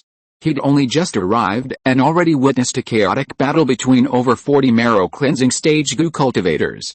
No wonder this was a vast region. Marrow cleansing stage experts were practically free. Back when he was quietly developing his career in the Western market, there were only a handful of marrow cleansing stage Gu cultivators there. Even after joining the clan, the number wasn't large. These 40-odd marrow cleansing stage Gu cultivators were equivalent to almost half the number of marrow cleansing stage Gu cultivators in the Western Dragon clan before. Although the number of Gu cultivators dressed in black was small, the leader was exceptionally fierce in battle, capable of taking on more than 10 at once, and incredibly, even gaining the upper hand. Longjuan was astonished and immediately took a closer look at this person. His opponents were all marrow cleansing stage Gu cultivators, including some peak marrow cleansing stage experts of his own level, yet he was still able to suppress them. His combat power was simply off the charts. This person was definitely a monstrous genius, far superior to someone like Longbao, a mere mediocre talent. It was precisely because of his presence that, despite the vast disparity in numbers between the two sides, the black side did not fall behind. If you are listening to this novel on a channel other than Fanfic World, it means it was downloaded and re-uploaded without effort. We warmly invite you to visit our channel, Fanfic World. There you will find the original version of this story and many other novels of various genres. We look forward to seeing you dive into a world of incredible novels. Chapter 143, Setting the Scene. It's those bastards from the Bai clan. What are they doing here on our turf with so many people? I'm going to teach them a lesson. Longbao roared, rolling up his sleeves to rush forward to help, but Longjin grabbed his shoulder, his face grim. Stay put. See what they're up to first. Rushing in recklessly will only make things worse. Don't expose my presence. Hearing this, Longjuan finally understood the identities of both sides. Since the Bai clan's surname was Bai, it was reasonable for them to wear white clothes. The one wearing black must be a Gu cultivator from the Western Dragon clan. He finally understood why the young man leading the Dragon clan Gu cultivators was so powerful. His evil Dragon Emperor could see through the flaws in all his opponents' moves, allowing him to defeat them in one strike. If his opponents couldn't even withstand one of his attacks, then a war of attrition wouldn't be possible, and the numerical advantage would be useless to him. Fighting a large group was no problem for him. It was only because killing was prohibited in the market that those he knocked down probably wouldn't get up again, and the fight wouldn't have lasted this long. Longjuan clicked his tongue, experiencing for the first time the terrifying power of the evil Dragon Emperor's eye. His apprehension towards this kind of purple-like goo increased threefold. However, he quickly became doubtful. Was the Long clan's evil Dragon Emperor's eye truly that powerful? As far as he knew, due to a widespread shortage of materials for refining the evil Dragon Emperor's eye, the current versions were incomplete, with limited power. They could only see through the flaws of ordinary abilities, slightly stronger abilities were ineffective. His own fist of steel was not yet fully developed and should have been riddled with weaknesses, yet Longbao couldn't see any flaws at all, clearly demonstrating the extent of the evil Dragon Emperor's eye's limitations. But this young man was different. His evil Dragon Emperor's eye could see through any ability, revealing flaws in any move, allowing him to instantly kill any opponent of the same level. Keep in mind that his opponents were all Gu cultivators from the Bai clan, one of the 10 great clans of the Western lands, with no shortage of high-level abilities. How could an ordinary evil dragon emperor's eye so easily break through them? Long Zhuan immediately asked curiously, is this person's evil dragon emperor eye the complete version? How can he find flaws in every ability? Long Xian, who was beside him, also pricked up her ears to listen. Her evil dragon emperor eye was nowhere near that powerful. Long Jin laughed smugly, it's not just your far western dragon clan that has peerless geniuses, my clan also has prodigies. This person is named Long Dan, the number one genius of my clan, far superior to that slacker Long Bao. The reason he has such high combat power is because he possesses an innate spirit goo, and it's one of the 10 great innate spirit goo. Saying this, he smiled, deliberately keeping her in suspense, and didn't continue. However, Long Zhuan's clone loved reading, and he knew what an innate spirit goo was. In this world with spiritual power, anything could happen. Not only could spiritual herbs and spirit beasts spread worms, but even people could give birth to parasites by chance. And these worms that naturally arise in the human body are called innate spirit goo. Some innate spirit goo are weak and useless, while others are very strong, possessing even one grants incredible combat power, making one invincible among those of the same level. Regardless of their strength, innate spirit goo are coveted by any goo cultivator. This is because innate spirit goo grow alongside the cultivator's strength, requiring no massive resources for cultivation, and there's no need to worry about their future transformation. Innate spirit goo are the only type of goo that can grow on their own without any resource investment. Possessing one is like getting a free ability. Who wouldn't want something free, regardless of its strength? The strongest innate spirit goo are known as the 10 great innate spirit goo. Legend has it that the 10 great innate spirit goo possess endless life, are invincible, and are unique in the world. It's impossible to find another like them. No one knows the form of the 10 great innate spirit goo, nor where they reside within the human body. But once the host is killed, it will fly out of the corpse and seek a new host. Once it selects a target, it will forcibly parasitize that person's body, regardless of their consent. After this person dies, it will continue to repeat this process, endlessly reincarnating again and again.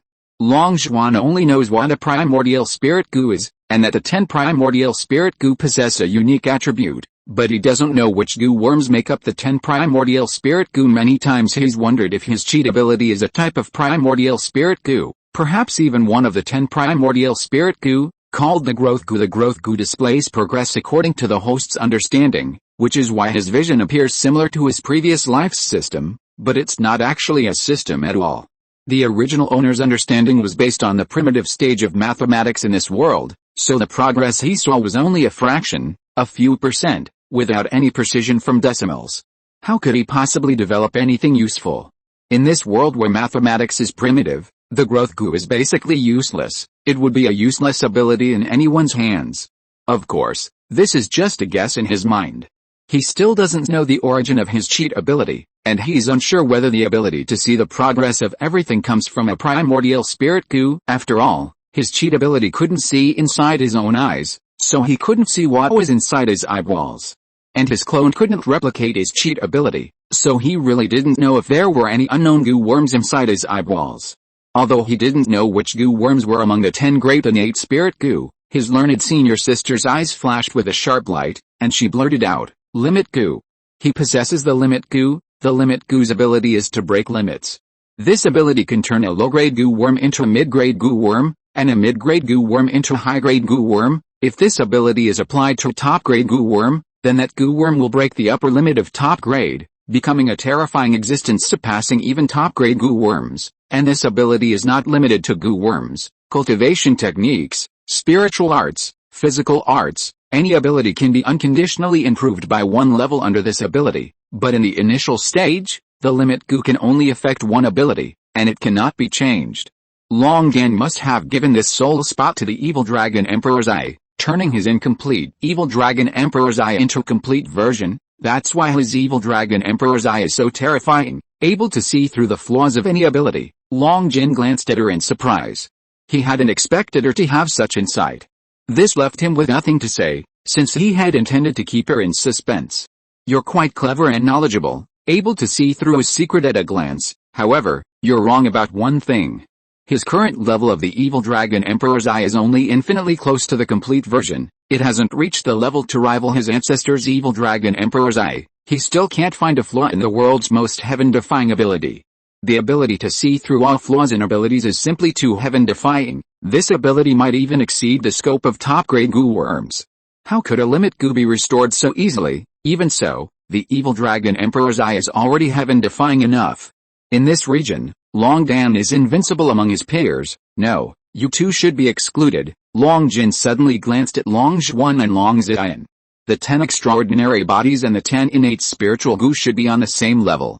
The 10 extraordinary bodies can amplify the power of spiritual techniques and inner goo abilities, essentially breaking the limits of those abilities.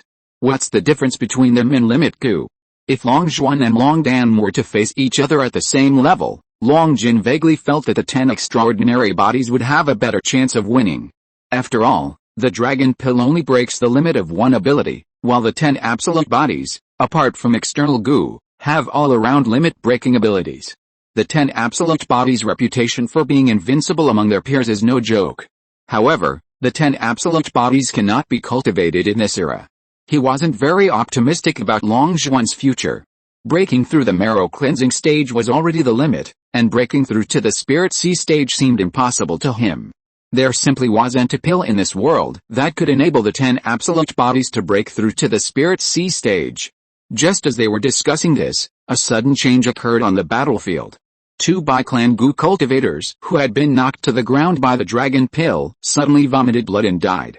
The force of the blow was clearly not heavy, yet these 2 died suddenly. Their deaths were incredibly fast. After these 2 died, a loud shout suddenly came from the crowd. Son, you died so tragically. Good. So young. Yet so vicious. You must not be allowed to live. A peak Spirit Sea stage aura suddenly emanated from the crowd, and then an old man rushed out from the crowd, charging towards the dragon pill with murderous intent. His speed was extremely fast, as if he was afraid of being too slow. Seeing this, Long Zhuan's lips twitched involuntarily, his expression becoming quite interesting. The 2 Bai-clan goo cultivators, whose injuries weren't serious, suddenly died. There was definitely something fishy going on. It could be suicide, or they might have been secretly killed.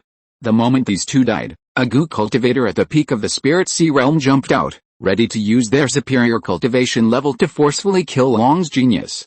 He wouldn't believe there wasn't a conspiracy here. He could clearly see that this was a trap set by the Bai clan for Long Dan. Their goal was to eliminate one of Long's geniuses before the Genius Arena competition even started, increasing their chances of winning the subsequent matches and acquiring more mineral veins. The Bai clan was shameless enough to win just one more round. But were these Western lands marrow cleansing stage goo cultivators really so generous? To kill Long Dan legitimately, they were willing to sacrifice their own clansmen. They were really going all out to win, even sacrificing a marrow cleansing stage expert without hesitation. How ruthless. Seeing a powerful expert, radiating the aura of a peak Spirit Sea cultivator, lunging towards him with a ferocious expression, Long Dan's face changed drastically. He was truly terrified. No matter how talented he was, he couldn't possibly defeat a peak Spirit Sea cultivator, even if he were a realm above him. If this expert caught up, he would almost certainly be dead. However, a group of Bai clan's marrow cleansing stage goo cultivators seemed to have been prepared, relentlessly binding him and giving him no chance to escape. In the blink of an eye, just as his life hung in the balance, Long Jin, who had been watching the spectacle from the crowd, finally made his move. He leaped from the crowd with incredible speed, lashing the old man's back with a whip. This strike was merciless, using all his strength. If one didn't dodge in time, this whip could easily take half a life. HMPH. My clan's genius is none of your business to teach a lesson. A dignified peak Spirit Sea cultivator, actually lowering himself to attack a junior? You shameless old man, don't you feel ashamed? Chapter 144 Choosing Insects. Sensing the whip approaching from behind, Bai Qian Chao's expression changed. He dared not attack Long Dan again, hastily dodging and sidestepping the fatal blow. The whip grazed past him, striking the ground heavily and carving a deep furrow in the stone slab. What would have happened if that whip had struck a person? Damn it, how could he be here? Bai Qian Chao cursed inwardly, his expression shifting between anger and uncertainty. It should have been a foolproof plan. Having lost 2 sons, his anger and love for his children were perfectly understandable, and no one would have said anything. But now, unexpectedly, Things had taken a turn for the worse. With Long Jin here today, succeeding would be much more difficult. It was your Long clan who killed my son first. A life for a life, a debt for a debt, one life for one life.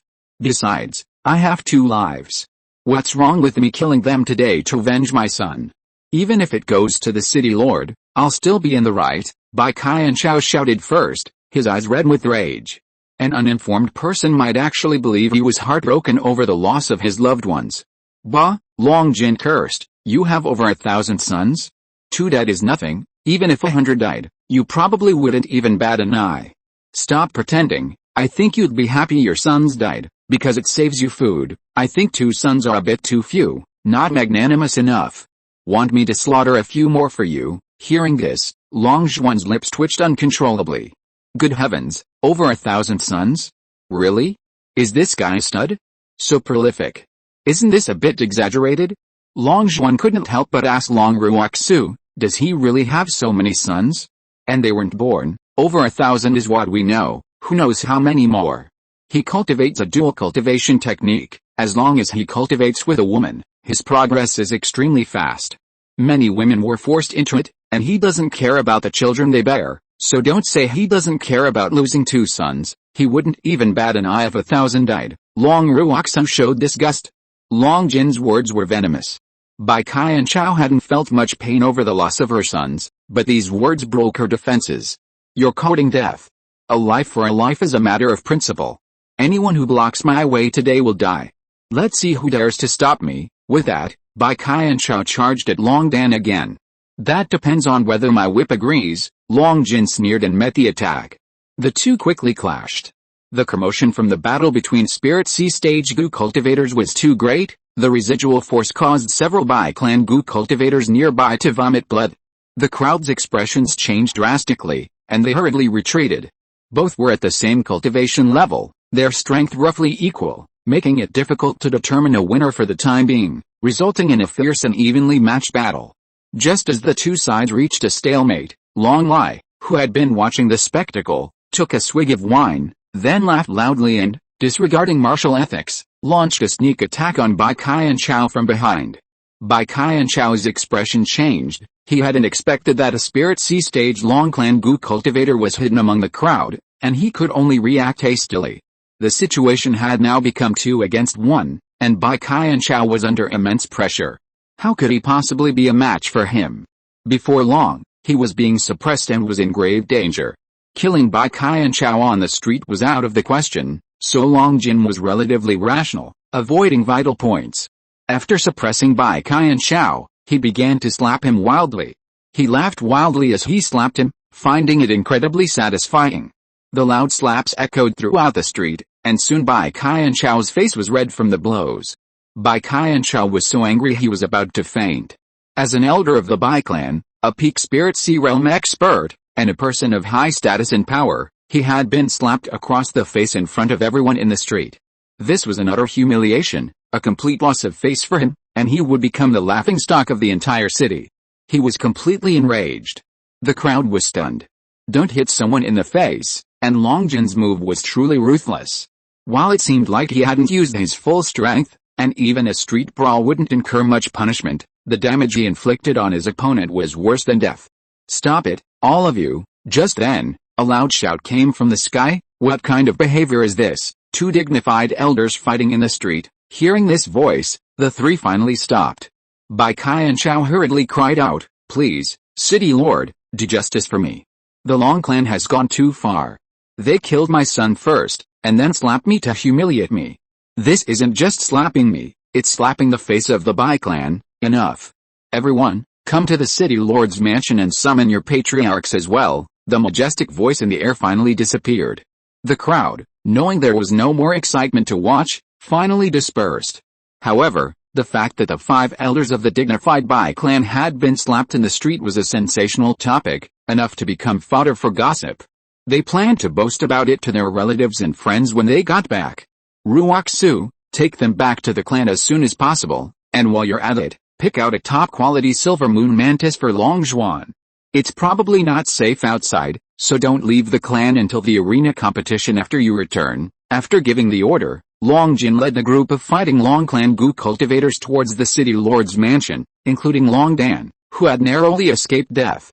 He had a good mental fortitude, knowing he was still alive, nothing serious could happen. He dusted himself off and calmly walked towards the city lord's mansion.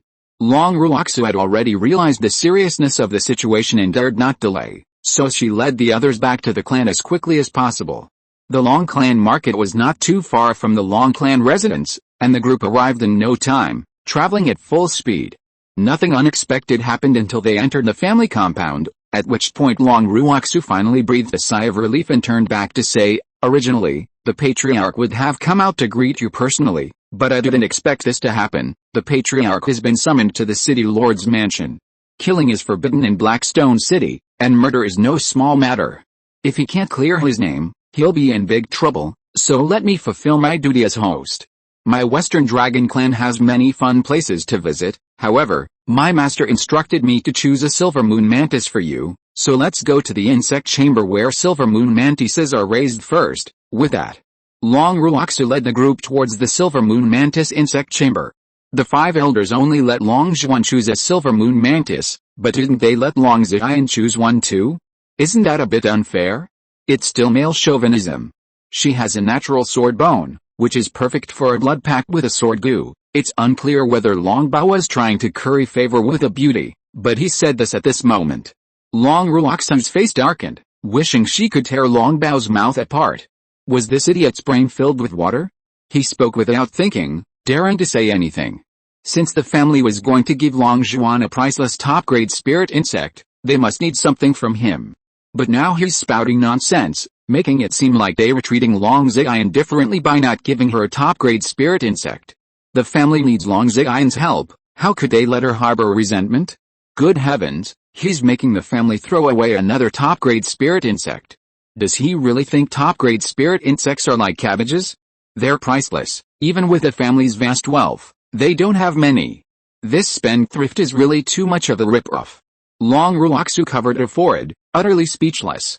She glanced at Long Ziyan's expression out of the corner of her eye and saw her looking at her expectantly, her heart sinking. She had shown no interest in the blade gu just now, but when Long Bao said he was going to give her a silver moon mantis, she subconsciously considered whether the blade gu could be integrated into her combat system. But as soon as she thought about it, her eyes lit up. She hadn't considered it carefully before, but now, thinking about it more deeply, she realized the blade gu's potential was immense. She absolutely had to cultivate one. Why was her progress in swordsmanship so slow? It was because this world lacks sword cultivators, lacks sparring partners, and her experience stagnated, making the path of swordsmanship extremely difficult. Since that was the case, if she could cultivate the blade gu into a sword cultivator, sparring with it constantly, her path would be much easier. After all, the blade gu's understanding of the way of the sword far surpassed that of humans. Thinking this, her eyes grew brighter and brighter, practically gleaming. Seeing her bright eyes, Long Ruoxu was completely stunned. This Long Bao had caused so much trouble, her family had truly been ruined by him this time. Perhaps my clan didn't consider this carefully. I'll ask around for you. Helpless, Long Ruoxu could only take out paper and pen, quickly write a letter, embellishing Long Bao's words, and then hand it to the blade gu to deliver to her master. A bitter feeling welled up inside her. She knew she couldn't avoid giving away a top-grade spirit insect. Her family would definitely agree, because Long Ziyan's talent was simply too high, destined for greatness. Even if they didn't need her help this time, her family wouldn't dare offend a genius of that caliber. After sending the letter, she glared at Long Bao again. Suddenly, she noticed Long Bao, Long Yan, and Long Panpan all looking at her expectantly, seemingly wanting a top-grade spirit insect as well. Long Ruoxu's scalp tingled. Enough. If you give any more, our Western Dragon clan will really go bankrupt. If anyone's talent is comparable to theirs, we'll give them a top-grade spirit insect too. Hearing this, the group immediately deflated.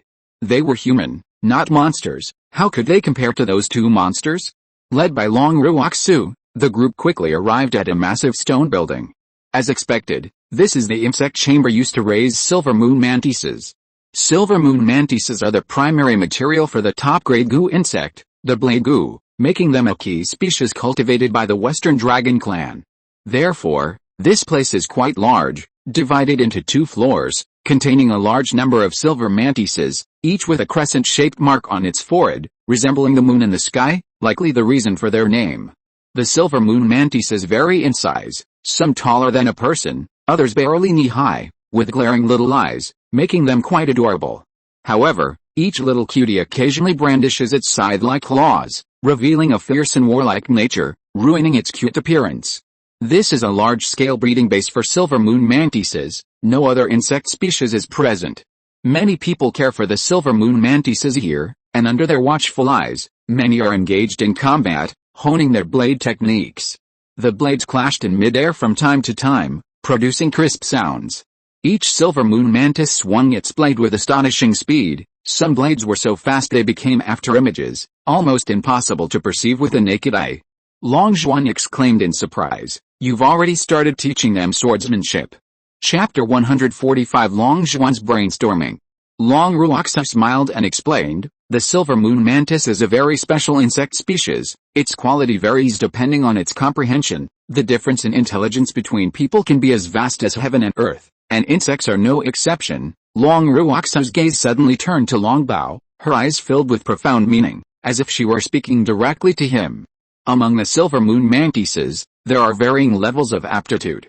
Those with higher aptitude will naturally grasp stronger sword techniques and learn much faster than those with lower aptitude. As time goes on, the gap between them will widen, gradually forming a world of difference, almost like 2 different species. Since the difference is so great, it's natural to classify them by quality. The silver moon mantises with the lowest aptitude are of low quality, while those with the highest aptitude are of top quality. Don't be fooled by the large number of silver moon mantises here. Low-quality ones make up over 90%, and top-quality ones are far less than 10%, probably only about 10 here. And how do we determine each silver moon mantis's aptitude? We can only teach them sword techniques and observe their learning speed. Therefore, every silver moon mantis here studies diligently, sparring with its own kind day and night, practicing sword techniques with all its might, fearing it might be classified as low quality. Then their future masters will only be poor and mediocre Gu cultivators. Their future fate will be completely ruined, and they will have no chance to become powerful. They are all highly intelligent creatures, very clear about what they are about to face, and they all know what they should do to obtain a better life. So every silver moon mantis strives to climb higher, training hard day and night. The competition is fierce, and the entire swarm is terrifyingly competitive. Hearing this, Long Zhuan became even more interested in these little cuties. This was a group of insects with dreams and ideals. Every silver moon mantis was ambitious, eager to become stronger, and trained very hard and were very self-disciplined. Where could you find such competitive insects? He liked insects that could cultivate on their own. They were so worry-free. The top-quality silver moon mantises are on the 2nd floor. There's no need to look at the ones on the 1st floor. With that, Long Ruoxia walked upstairs, followed by the others. Just then, Long Ruoxia finally received a reply. She pulled a piece of paper from her insect breeding bag, looked at the handwriting, and turned to Long Ziyin with a smile. "The family has agreed, allowing you to choose a top-grade silver moon mantis, but only one. Don't think it's too few. The refining process of the blade goo is very special. The blade goo's formula is blank. You write down the materials you need yourself. However, only one of each type of spirit insect is allowed, except for top-grade spirit insects. Otherwise, the formula will fail due to multiple main ingredients. The strength of the blade goo will vary depending on the number of materials you write down. The more materials, the stronger the blade goo, but the more materials, the higher the failure rate. The number of materials in the blade goo's formula is directly proportional to the failure rate. It all depends on the choices of who chooses to refine the blade goo. If you prefer stability, use fewer materials. If you enjoy adventure and want to refine a stronger blade goo, use more materials. But failure will ruin a top-grade silver moon mantis and result in a massive loss of materials. Be prepared for a huge waste of resources. Legend has it that our ancestors successfully refined a blade goo using 10 million different materials. This level of blade goo possesses armor-piercing capabilities effective against all living things in this world. However, the success rate of refining a blade goo using 10 million materials is incredibly low, practically zero. It requires an ocean of materials to have any chance of success. While this level of blade goo is very powerful, the resource consumption is outrageous, making it extremely inefficient. Refining a blade goo of this level is simply not worth it. As for blade goo using hundreds of millions of materials, no one in our entire history has ever successfully refined one, and perhaps no one has even attempted it. No one knows how powerful that level of blade goo would be, or what terrifying changes its armor-piercing capabilities would undergo. I certainly don't have the audacity to forge a sword worm with tens of millions of levels. The materials for my sword worm's formula are only at level 5000. I had to make a huge decision to use so many materials to forge it. Fortunately, Lady Luck was on my side, and I succeeded in the end. The fewer materials a sword worm has, the lower the failure rate.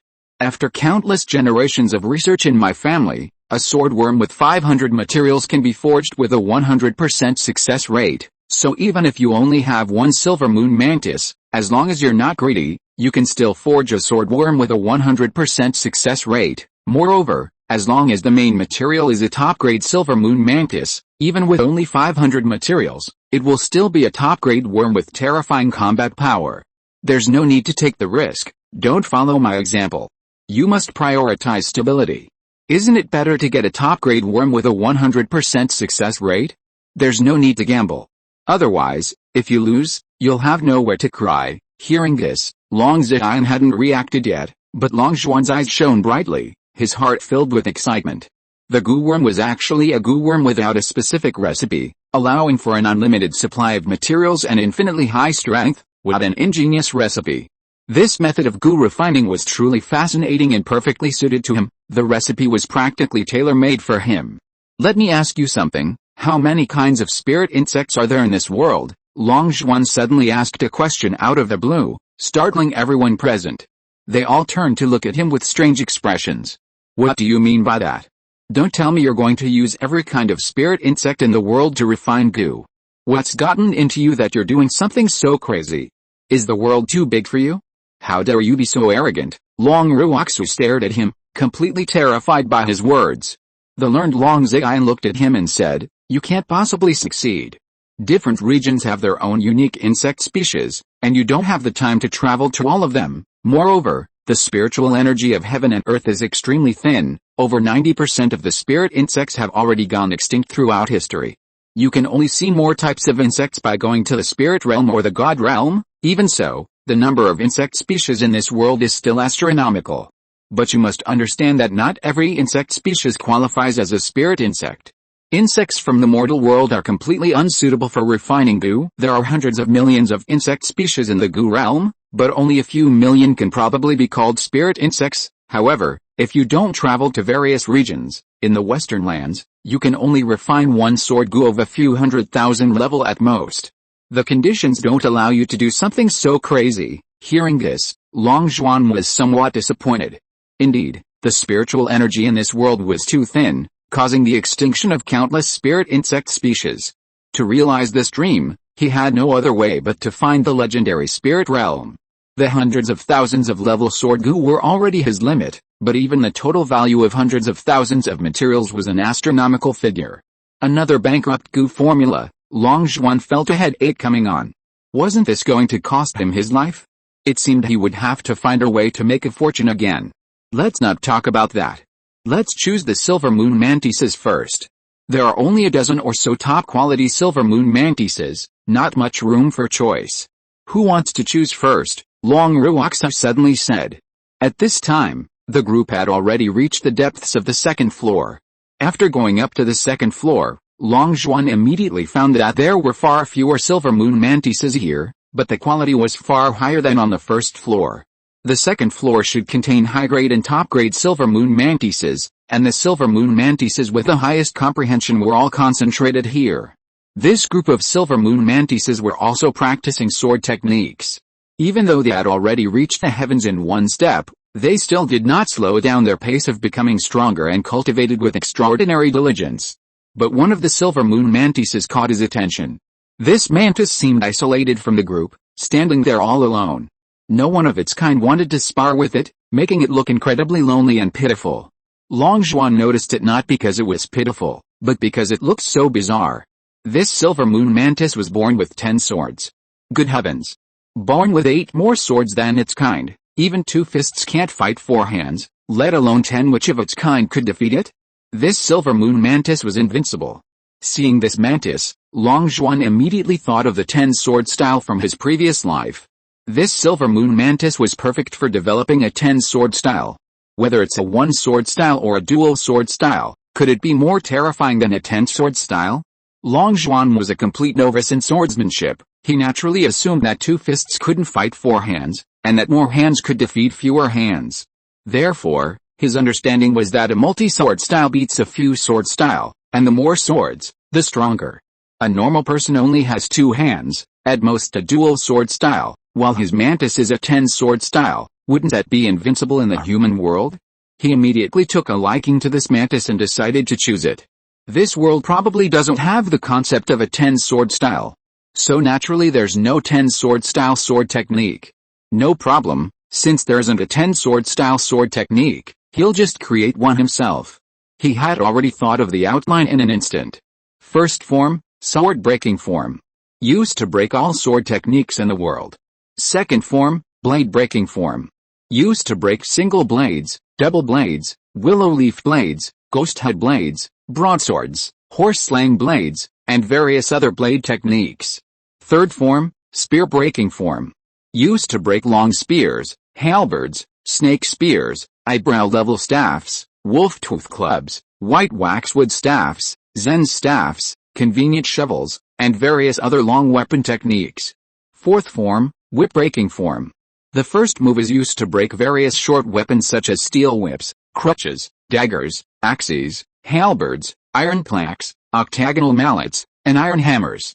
The second move is used to break various soft weapons such as long ropes, short whips, 3-section staffs, chain spears, iron chains, fishing nets, flying hammers, and meteor hammers. The third move is used to break various fist, foot, and finger techniques, including fist techniques, finger techniques, claw techniques, palm techniques, and grappling techniques. The fourth move is used to break various hidden weapons. The fifth move is used to break various martial arts techniques. The sixth move is used to break various hidden weapons such as arrows. The seventh move is used to break various hidden weapons such as swords. The eighth move is used to break various hidden weapons such as swords. The ninth move is used to break various soft and hard armor. The 10th move is used to break various shields. This mantis has 10 swords, right? Let it use one move with each sword, all 10 moves at once, breaking everything. What opponent can withstand that? Anyone facing these 10 swords will be instantly killed, without any power to defend themselves. This sword technique is truly ruthless. Let's call it the 10 deadly sword techniques, or simply 10 deadly swords. Chapter 146 The Patriarch's Night Talk. At this moment, Long Zhuan's eyes could no longer tolerate the other mantises. He immediately said, "No need to choose anymore. I feel a connection with this one, so it's the one." Long Zhuan pointed to the mantis with 10 arms.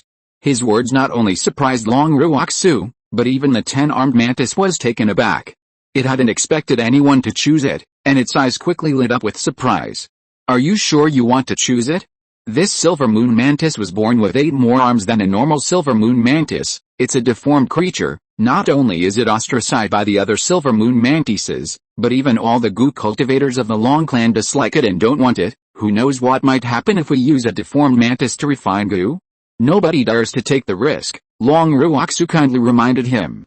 In this world, not only humans might give birth to deformed children, but insects might also give birth to deformed children. Let alone having extra arms, having extra heads is quite common.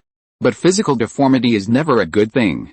She had never seen a deformed human become a strong person, so she didn't think highly of this congenitally deformed silver moon mantis and didn't recommend Long Zhuan choose it. She didn't know that Long Zhuan, a novice in swordsmanship, chose this mantis because he thought the more swords the better, and that a multi-sword style was definitely stronger than a single sword style. If she knew that Long Zhuan actually thought this way, she would definitely laugh out loud.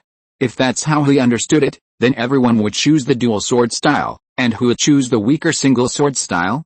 Of course, Long Zhuan wouldn't reveal his reasons, and continued, "My mind is made up, don't try to persuade me, I only want this freak. I think you're the freak. Fine. Since you insist on choosing this deformed child, then I won't try to persuade you anymore. Just take the deformed child away. I hope you won't regret your choice later," Long Ruoxu said.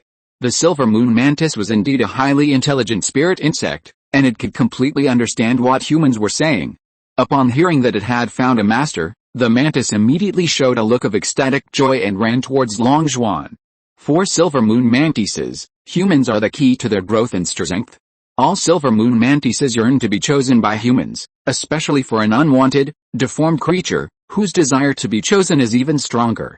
Long Zhuan affectionately stroked its head and smiled. "I'll name you Little Moon.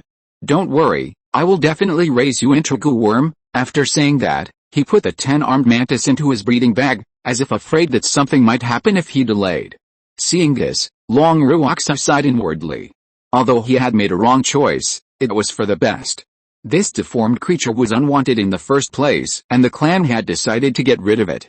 Now that it had been chosen, it was good that the clan had saved a top-grade spirit insect.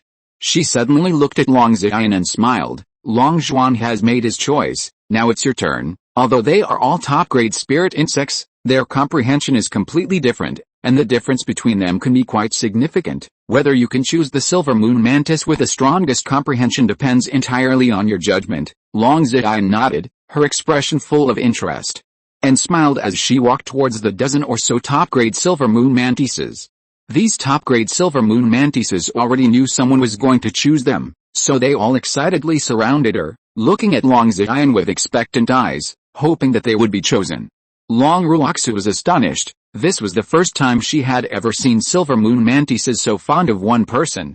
Silver moon mantises are highly intelligent spirit insects, knowing that only by following the right master can they soar to great heights. Especially the top-grade silver moon mantises, whose standards are even higher. They are very selective in choosing their masters. Only the wealthier and more talented goo cultivators can win their favor. Whenever someone came to choose a top-grade silver moon mantis, it was considered good if even a few would come over. Most would turn their backs, showing disdain, as if following that person would lead to a dead end. But when Long Ziyan arrived, all the top-grade silver moon mantises rushed over, their eyes filled with excitement and fawning, as if following Long Ziyan would guarantee a bright future.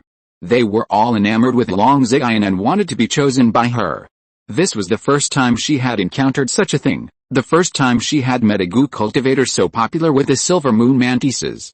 She herself had never received such treatment when choosing her own silver moon mantises. What magic did Long Ziyan possess that made them love her to such an extent, that all the top-grade silver moon mantises were completely captivated? Long Zhuan couldn't help but sigh inwardly. Have they all turned on their lights? Is Long Ziyan really that charming? She can even charm insects. Sword bone. It's sword bone. They can sense the sword bone within Long Ziyan's body, which is why they believe she's the most suitable master for them. Long Ziyan is going to be fought over by all the silver moon mantises, Long Ruoxia suddenly realized and exclaimed. Long Ziyan smiled, looked at the silver moon mantis, then touched it, momentarily overwhelmed by the choices, unsure which to pick. Even though there were only a dozen or so top-quality silver moon mantises, limiting her choices, she suddenly suffered from decision paralysis. Finally, she touched the head of a particular silver moon mantis and smiled. "I think this one is destined for me, so I'll choose this one." A hint of unease appeared in Long Ruoxia's eyes.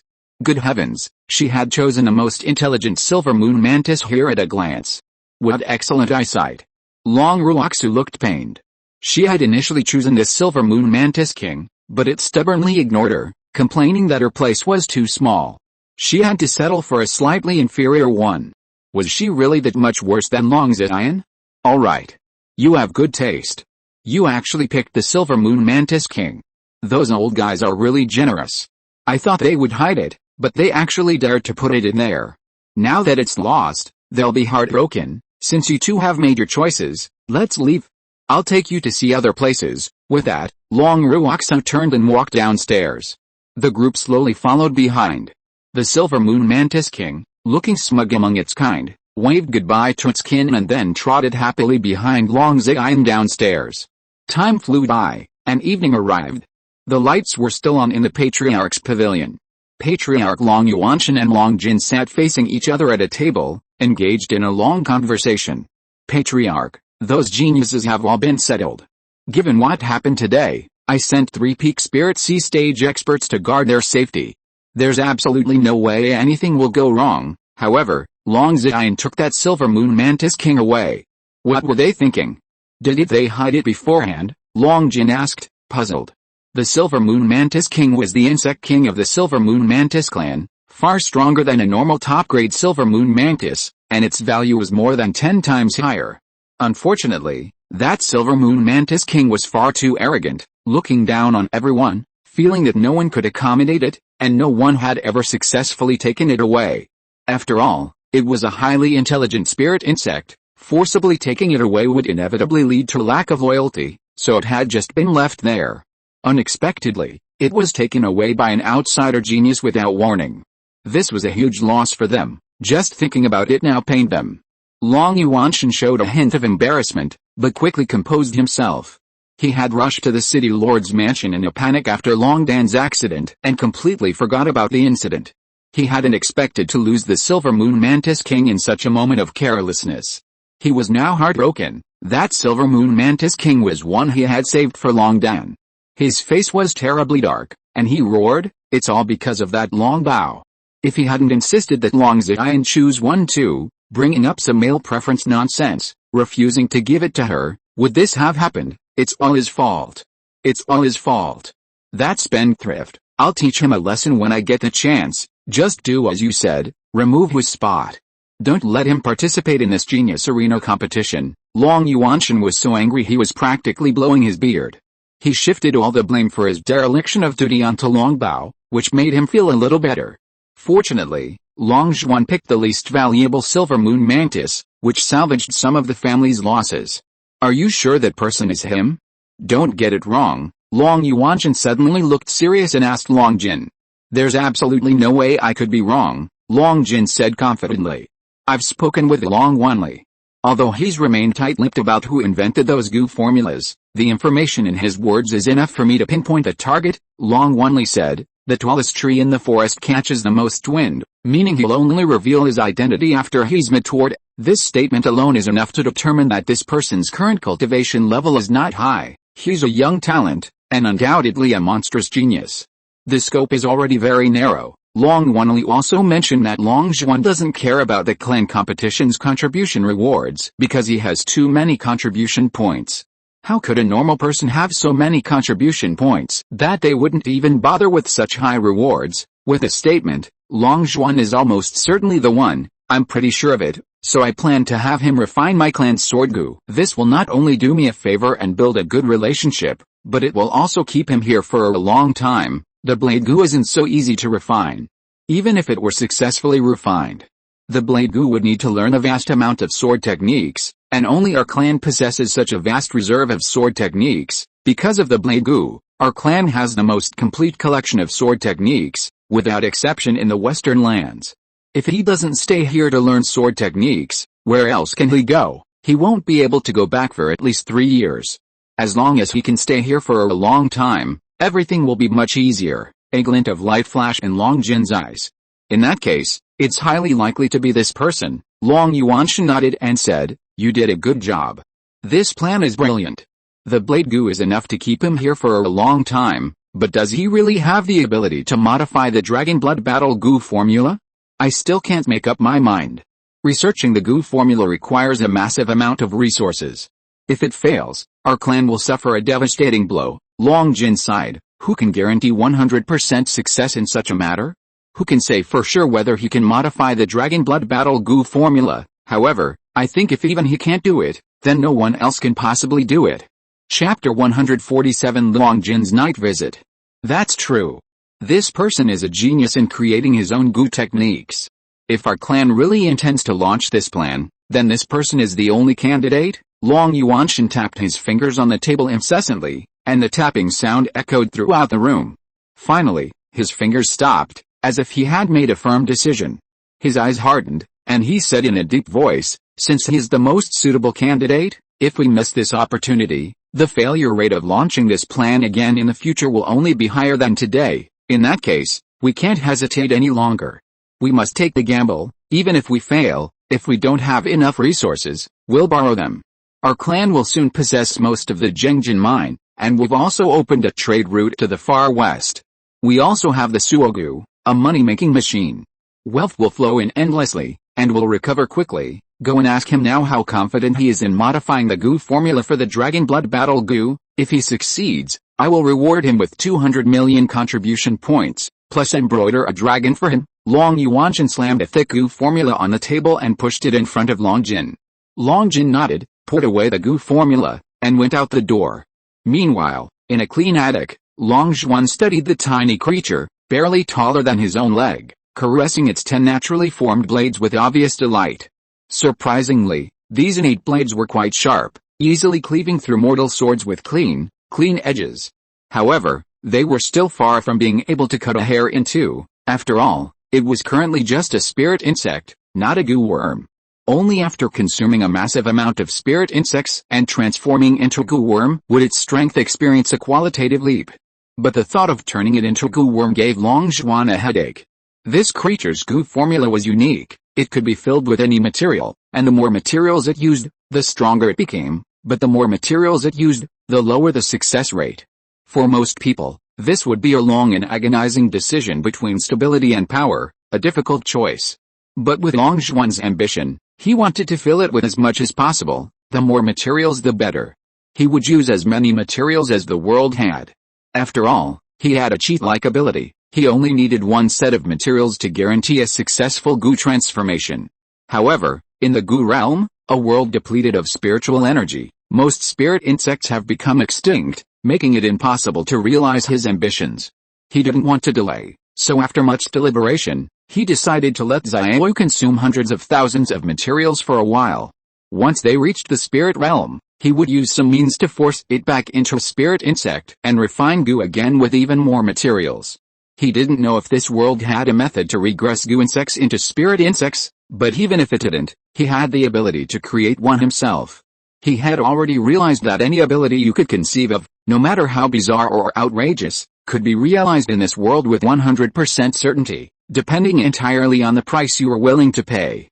However, even letting it consume hundreds of thousands of materials for a while was an astronomical number. Without revealing anything he couldn't expose, he couldn't afford it even if he sold his blood and kidneys. Tisk tisk. A goo formula with hundreds of thousands of materials, it's terrifying. Anyone who saw a goo formula with that many materials would be shocked. This wasn't just a goo formula, it was clearly a book of at least 1 million words, one that would take a very long time to read. He was now completely exasperated. How to amass so much wealth in such a short time was a truly enormous problem for him. This little thing is so expensive. It might as well just kill me. Just as he was racking his brains, a knock on the door interrupted his thoughts. Long Zhuan, are you asleep? Long Jin's voice came from outside. It was a pointless question. The light was still on. How could the person inside be asleep? No, please come in, senior. Long Zhuan put away Xiaoyu, sat upright at the table, and looked towards the door. Long Jin smiled, pushed open the door, and sat down opposite Long Zhuan. Seniors visit so late at night, what brings you here? Long Zhuan asked. It's getting late, so I'll get straight to the point. As the spiritual energy of heaven and earth gradually thins in the goo realm, a massive amount of spiritual insect materials have become extinct, rendering many of our clan's goo formulas unusable. Therefore, our clan is preparing to launch a plan to replace all the extinct materials of the Dragon Blood Battle goo with materials that still exist in this world. Changing a goo formula is no easy task. It requires countless experiments and trial and error, and the amount of materials consumed is beyond imagination. The Dragon Blood Battle goo is one of our clan's strongest and unique goo formulas. Once we successfully replace the extinct materials, our clan's overall combat power will experience a qualitative leap, and it's even possible that we'll become the strongest clan in the Western lands. If you can successfully replace the extinct materials of the Dragon Blood Battle goo, that will truly be a great contribution to our clan. The clan will allocate 200 million contribution points as a reward, plus a hidden dragon tattoo. Look at this goo formula. The extinct materials are circled on it. See how confident you are in replacing the circled materials. Long Jin stated his purpose directly and pushed a goo formula towards Long Zhuan, his eyes filled with anticipation. Long Zhuan took the formula, somewhat bewildered, and quickly glanced at it. His lips twitched involuntarily. Good heavens, this goo formula contained a whopping 10,000 ingredients. This is called a goo formula? This is clearly a book. When he was in the far west, When had he ever seen a goo formula with so many ingredients?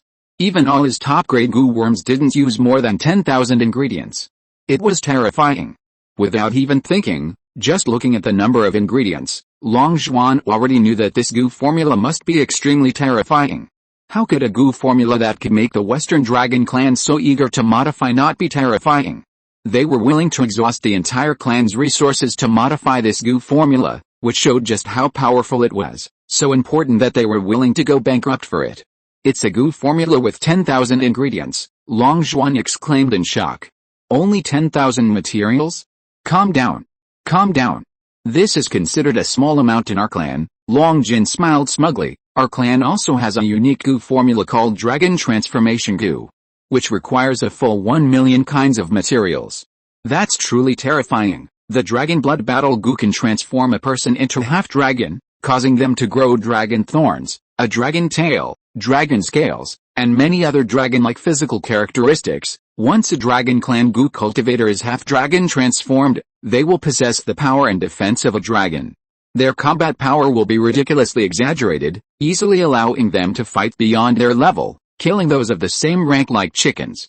One person can chase down a group of people of the same rank. It is precisely because the Dragon Blood Battle Goo is so terrifying that it requires 10,000 materials to form a goo. But the Dragon Blood Battle Goo is a mere junior compared to the Dragon Transformation Goo. The Dragon Blood Battle Goo can only transform a person into half-dragon, while the Dragon Transformation Goo can fully transform a Dragon Clan Goo cultivator into a dragon, turning a human into a divine dragon with the same combat power as a divine dragon, or even stronger. Once a Dragon Clan Goo cultivator transforms into a dragon, they are invincible not only against those of the same level, but also within their entire realm.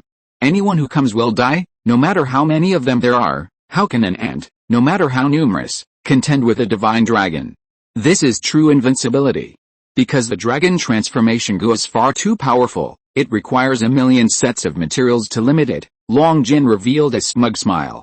However, the Dragon Transformation Goo eventually disappeared completely from the annals of history due to the widespread extinction of its materials, causing our clan to decline and lose the glory of our ancestors. If the materials for the Dragon Blood Battle Goo are extinct, they can be replaced with other materials, but the Dragon Transformation Goo can never reappear in the Goo world, because refining the Dragon Transformation Goo requires precious dragon materials, and divine dragons have been extinct for countless millennia. This world no longer has divine dragons, so the formula for the Dragon Transformation Goo is just a piece of waste paper, with no possibility of ever being restarted. Long Jin revealed a look of regret.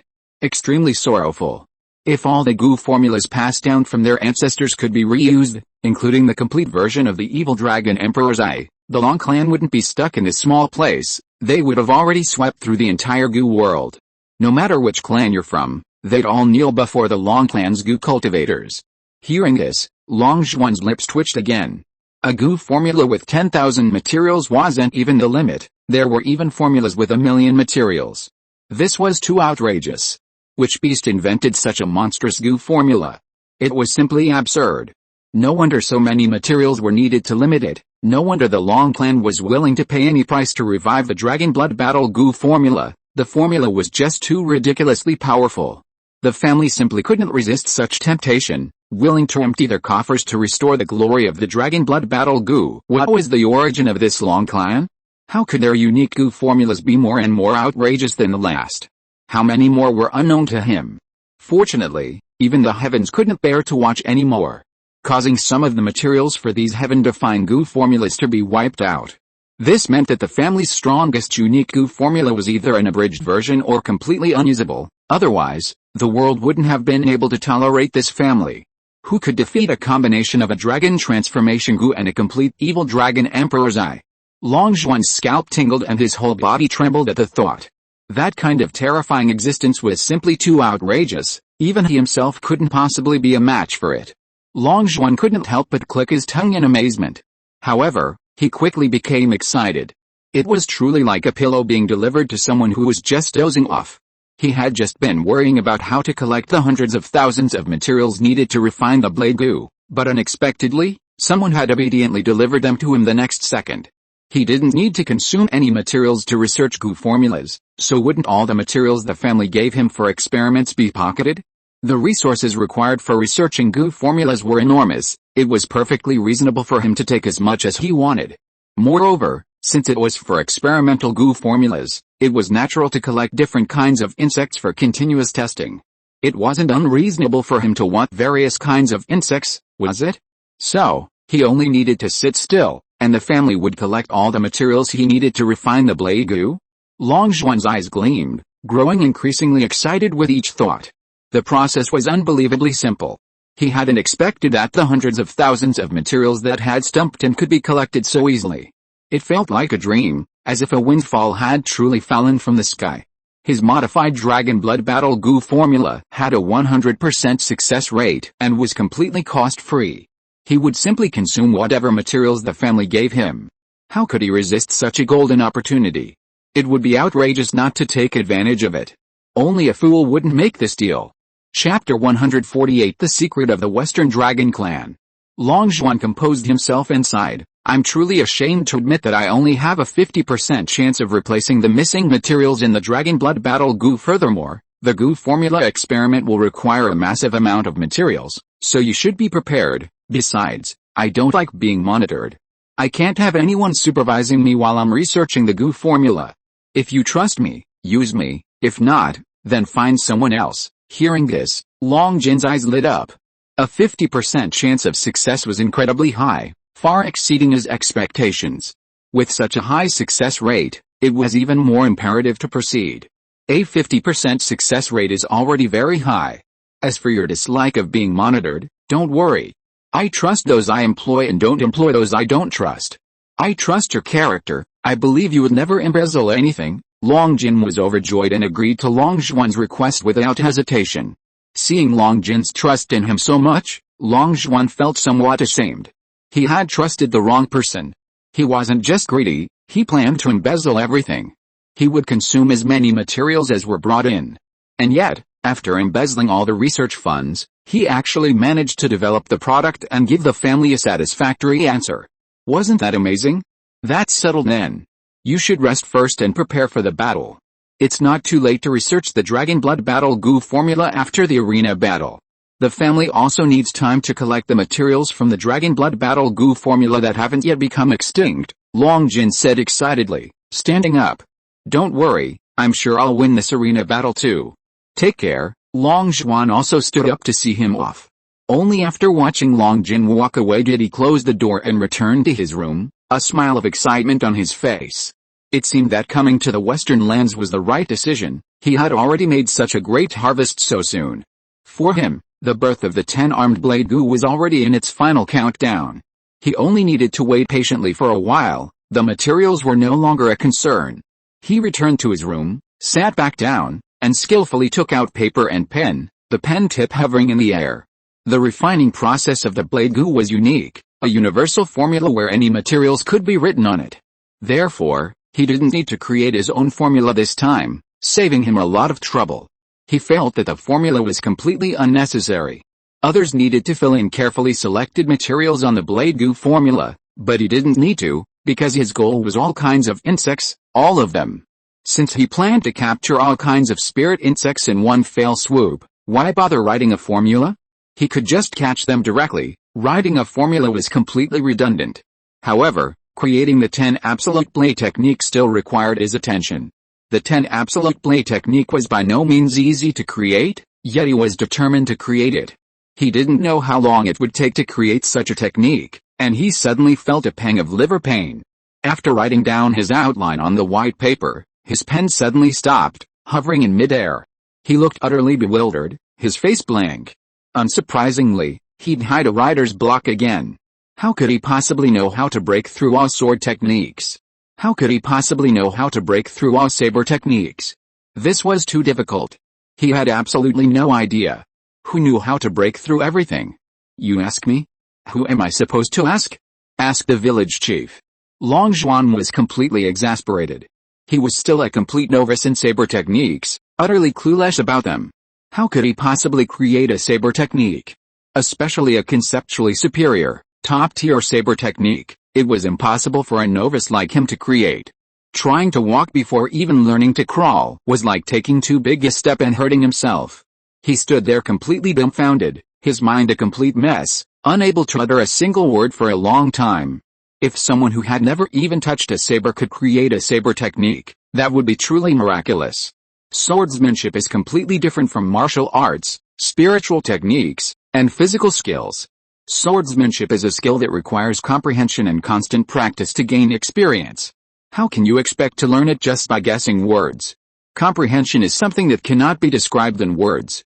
Many swordsmanship techniques also require drawings, and drawings are even harder to guess. What kind of swordsmanship is this? He was careless. Long Zhuan suddenly realized that what he had imagined was too terrifying, far exceeding his own abilities. This was something he could no longer control. Long Zhuan took a deep breath.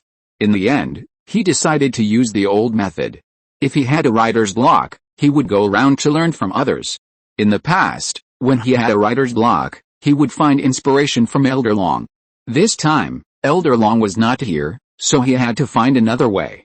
It was quite a coincidence. Why did the Western Dragon clan have to arrange for him to live near the library tower? Wasn't this like inviting a thief into the house? It was a godsend. How could he refuse such a kind offer? If he didn't go into the library tower to see what was inside, he would have wasted such a good location. Long Zhuan chuckled, lay down on the bed, closed his eyes, and began to use his origin realm to replicate everything in the library tower. After a while, Long Zhuan's consciousness appeared in a place exactly like the library tower. Looking at the countless bookshelves around him, his smile widened. So many sword and saber techniques. Long Zhuan's eyes sparkled as he gazed at everything around him. The Long clan possessed the evil dragon Emperor's Eye, preferring to defeat everything with a single sword strike, thus they were a great clan for collecting sword techniques. The Long clan also possessed the saber gu, needing sword techniques to enhance its strength, so they were also a great clan for collecting saber techniques. The Long clan was unparalleled in both sword and saber techniques. Few forces could match their collection of sword and saber techniques. After all, they were the main clan. The collection of sword and saber techniques by the far western Long clan was far inferior to that of the western land Long clan.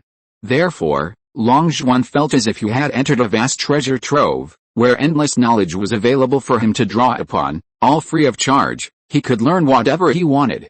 He was currently on the first floor of the library tower, which was filled with books on swordsmanship and saber techniques. The sheer number of these techniques was overwhelming, filling countless bookshelves. Having so many techniques wasn't necessarily a good thing, as it was overwhelming. He was unsure which to learn, or where to begin, and was quite conflicted. The sheer number of books was daunting, discouraging him from even attempting to learn them all.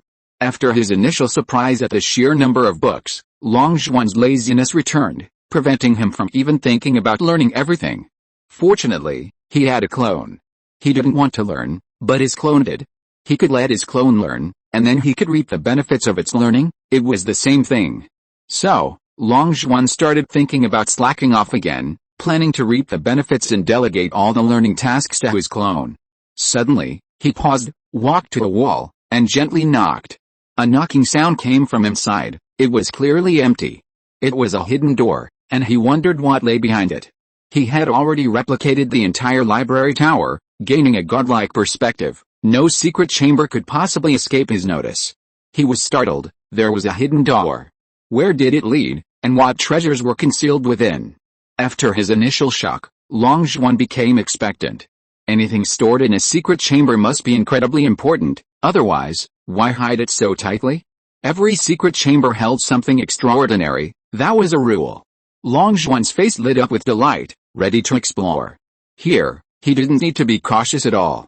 He used the 5 elements J to destroy the door, discovering a spiral staircase leading downwards. Long Zhuan was taken aback. Did this library tower have a basement? Since the staircase was so cleverly concealed, the contents of the basement must be extraordinary. Curious, Long Zhuan didn't bother guessing what it might contain and eagerly jumped down with his lantern. Soon, his eyes lit up. He found himself in an area filled with bookshelves.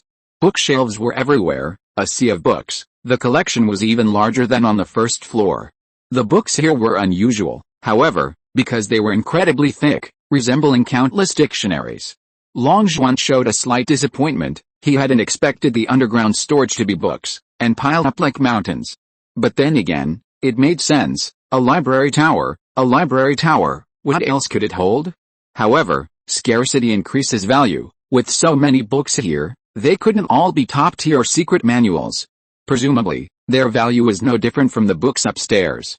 This was far from his expectations. He had thought there was some heaven-defying treasure hidden down there, but this was it? Disappointed, Longzhuan casually picked up a book from the nearest shelf, flipped through a few pages, and glanced at it. But upon seeing it, his eyes widened, revealing excitement that he couldn't contain himself. His previous listlessness vanished instantly, and he became wide awake. He wondered what the book's contents could have such a profound impact on him. He quickly put the book down and rushed to the other shelves, randomly pulling out a book, flipping through a few pages, putting it down again, and then moving on to another. After flipping through countless books, his breathing became increasingly rapid, his eyes gleaming with excitement. Good stuff. Absolutely good stuff. He retracted his earlier thought. The books in the basement were definitely heaven-defying treasures. He had found a treasure trove. He was about to strike it rich. What kind of books were in the basement? Probably no one could imagine. In a very distant era, the complete evil dragon emperor's eye could break through all abilities in the world, defeating all opponents.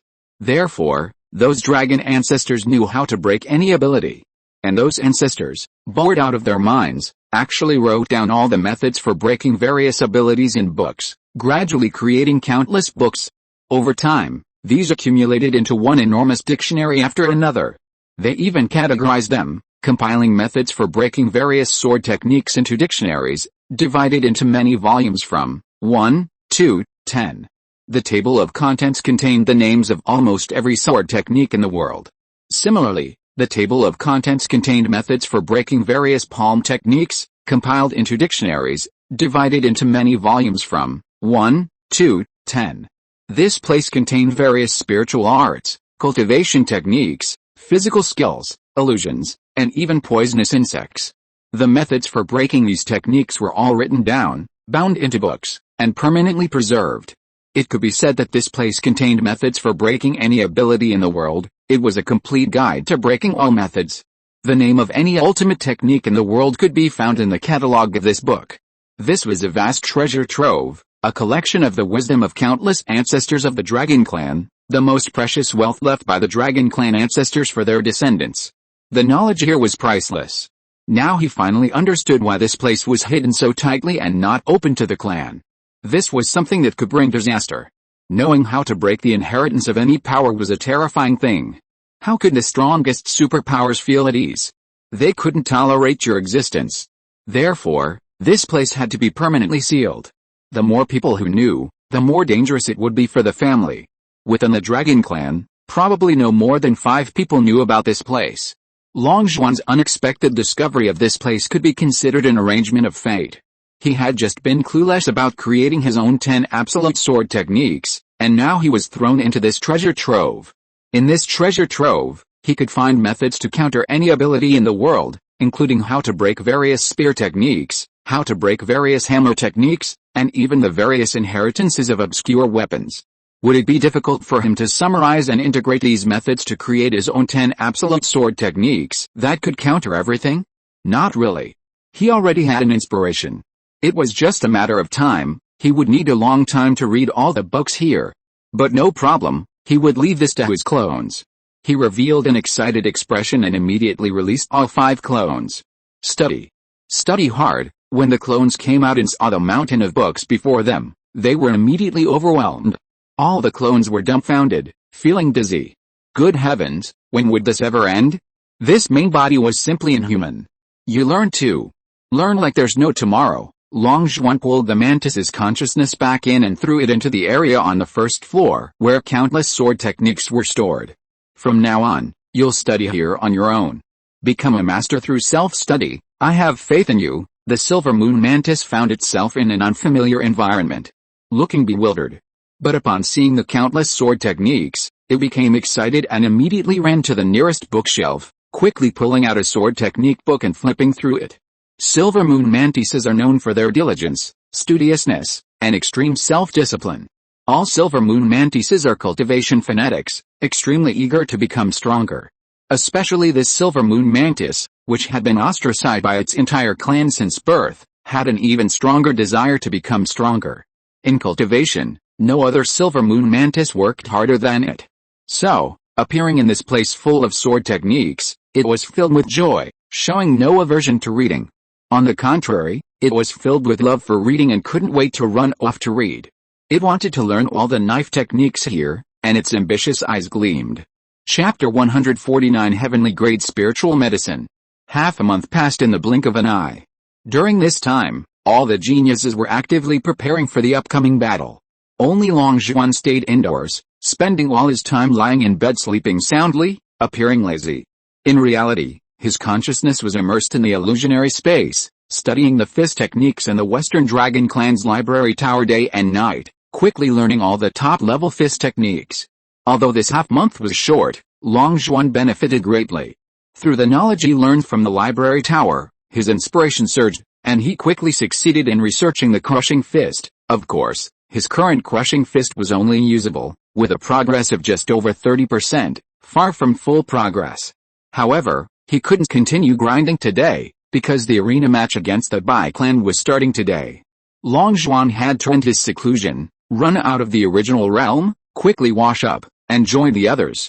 The 12 candidates for this arena match had already been selected, 6 from the extreme Western Dragon Clan and 6 from the Western Dragon Clan. He had already met Long Ruoxo and Long Dan, but the other 4 faces were unfamiliar to him. As soon as Long Zhuan arrived, he asked, "Why haven't I seen Long Bao?" Long Ruoxo replied awkwardly, "I heard he accidentally stepped on and killed one of the Patriarch's pet ants." The Patriarch was furious, beat him severely, and then locked him up. Hearing this, Long Zhuan's lips twitched involuntarily. Stepping on an ant? People keep ants like pets? Unheard of. Are these things even pets? He definitely has to go down. You, Long Bao, and Long Yan, all 3 of you are at the mid-stage of the marrow cleansing realm, and there are only 3 spots for the mid-stage marrow cleansing realm. If he doesn't go down, one of you will have to go down, Long Ruoxo explained again in a low voice. Long Zhuan immediately understood. The others also looked strange. Doesn't it mean we took his spot? That's so embarrassing, Long Bao said. I think you're quite shameless. Long Yan rolled his eyes at him. His inability to participate only proves his strength is inferior to yours. The Zhengjin mine is of paramount importance. How can the family tolerate such a situation? He can only be blamed for being too weak, Long Dan said disdainfully after glancing at him. That's right. This isn't about who's stealing whose spot. Everyone competes fairly, relying on their own abilities. You don't need to blame yourself. Now that everyone's here, let's set off. The family had arrived with a large group of people and, without stopping, headed straight for the entrance. There were quite a few people with him. Most were probably there to watch the spectacle or cheer him on. Not only were most of the higher-ups going, but many lower-level Long Clan Gu cultivators were also preparing to observe. Watching a spectacle is everyone's nature, especially since this was a major event concerning the Long Clan's fate. Whether the Long Clan's future cultivation resources would increase depended entirely on today's competition. Winning meant a life of luxury from now on. Everyone was tense, ready to witness this battle that determined the clan's destiny. If the Long Clan is sending so many people, then the number of other clans preparing to watch the spectacle is likely to be considerable as well. There are countless Gu cultivator clans, large and small, in Blackstone City. Given the magnitude of this event between the Long and Bai clans, it's estimated that every Gu cultivator clan in the city will send representatives, including the 10 clans of the Western lands. The scene will be a sea of people. The duel between the 2 clans will take place in the central square of the city, a flat and spacious area paved with hard stone bricks. A temporary arena has already been erected in the center. The city lord will personally oversee the proceedings, acting as both a witness and a referee. Before the city lord, whoever loses must abide by the agreement. After leaving the main gate, the group marched in a grand procession towards the central square. The younger generation of geniuses walked at the very back, with Long Zhuan discreetly following behind all the geniuses, trailing behind Long Ziyan. Every Long Clan Gu cultivator wore a confident smile, brimming with confidence for the upcoming arena match. Having brought in so many outside help, how could they not be confident? They were far too confident. Long Zhuan was the most confident. Defeating someone of the same level with his 10 absolute physique was incredibly easy, so easy that he was almost losing interest and was considering having his clone participate in his place. As usual, a clone could easily handle someone of the same level. The main body, wouldn't even need to lift a finger. Just as he was thinking this, his insect breeding pouch suddenly moved. Long Zhuan's face showed surprise. After leaving a clone behind, he walked away. Although he walked in an inconspicuous position at the very back of the crowd, his actions were still noticed by Long Yuanshan. Was that his main body or a clone? Long Yuanshan turned around and asked hesitantly. Oh, it should be his main body. He seems to have sent a clone out to do something, Long Jin said somewhat uncertainly. Oh, I'm the main body. The one who went out was a clone. I gave him some instructions, he'll be right back, the flame clone said. After Long Zhuan walked a distance, in a secluded corner, he pulled a furry little creature from his insect-rearing pouch. This furry creature was naturally the Jade Rabbit Fairy. Since he was going on a long journey and his clones couldn't be separated for too long, he had to bring all of them along. Without his clones watching over him, he was truly afraid that this rabbit would pluck all his spiritual herbs to refine pills. He had deep doubts about the rabbit's character. Just to be on the safe side, he also brought a Jade Rabbit Fairy along. You really sense the aura of a heavenly grade spiritual herb? Long Zhuan asked excitedly in a low voice, his heart pounding. The reason he had just left the crowd was because this rabbit said it had sensed the aura of a heavenly grade spiritual herb. This rabbit itself was a spiritual herb, so it wasn't surprising that it could sense the aura of a heavenly grade spiritual herb. Upon hearing that a heavenly grade spiritual herb had appeared nearby, Long Zhuan immediately perked up and hurriedly ran away from the crowd. The rabbit nodded eagerly, its eyes gleaming with excitement. A heavenly grade spiritual herb was an excellent ingredient for alchemy, and as someone who loved alchemy, it was naturally thrilled. Its desire for a heavenly grade spiritual herb far surpassed that of Long Zhuan. It quickly pointed forward, squeaking urgently.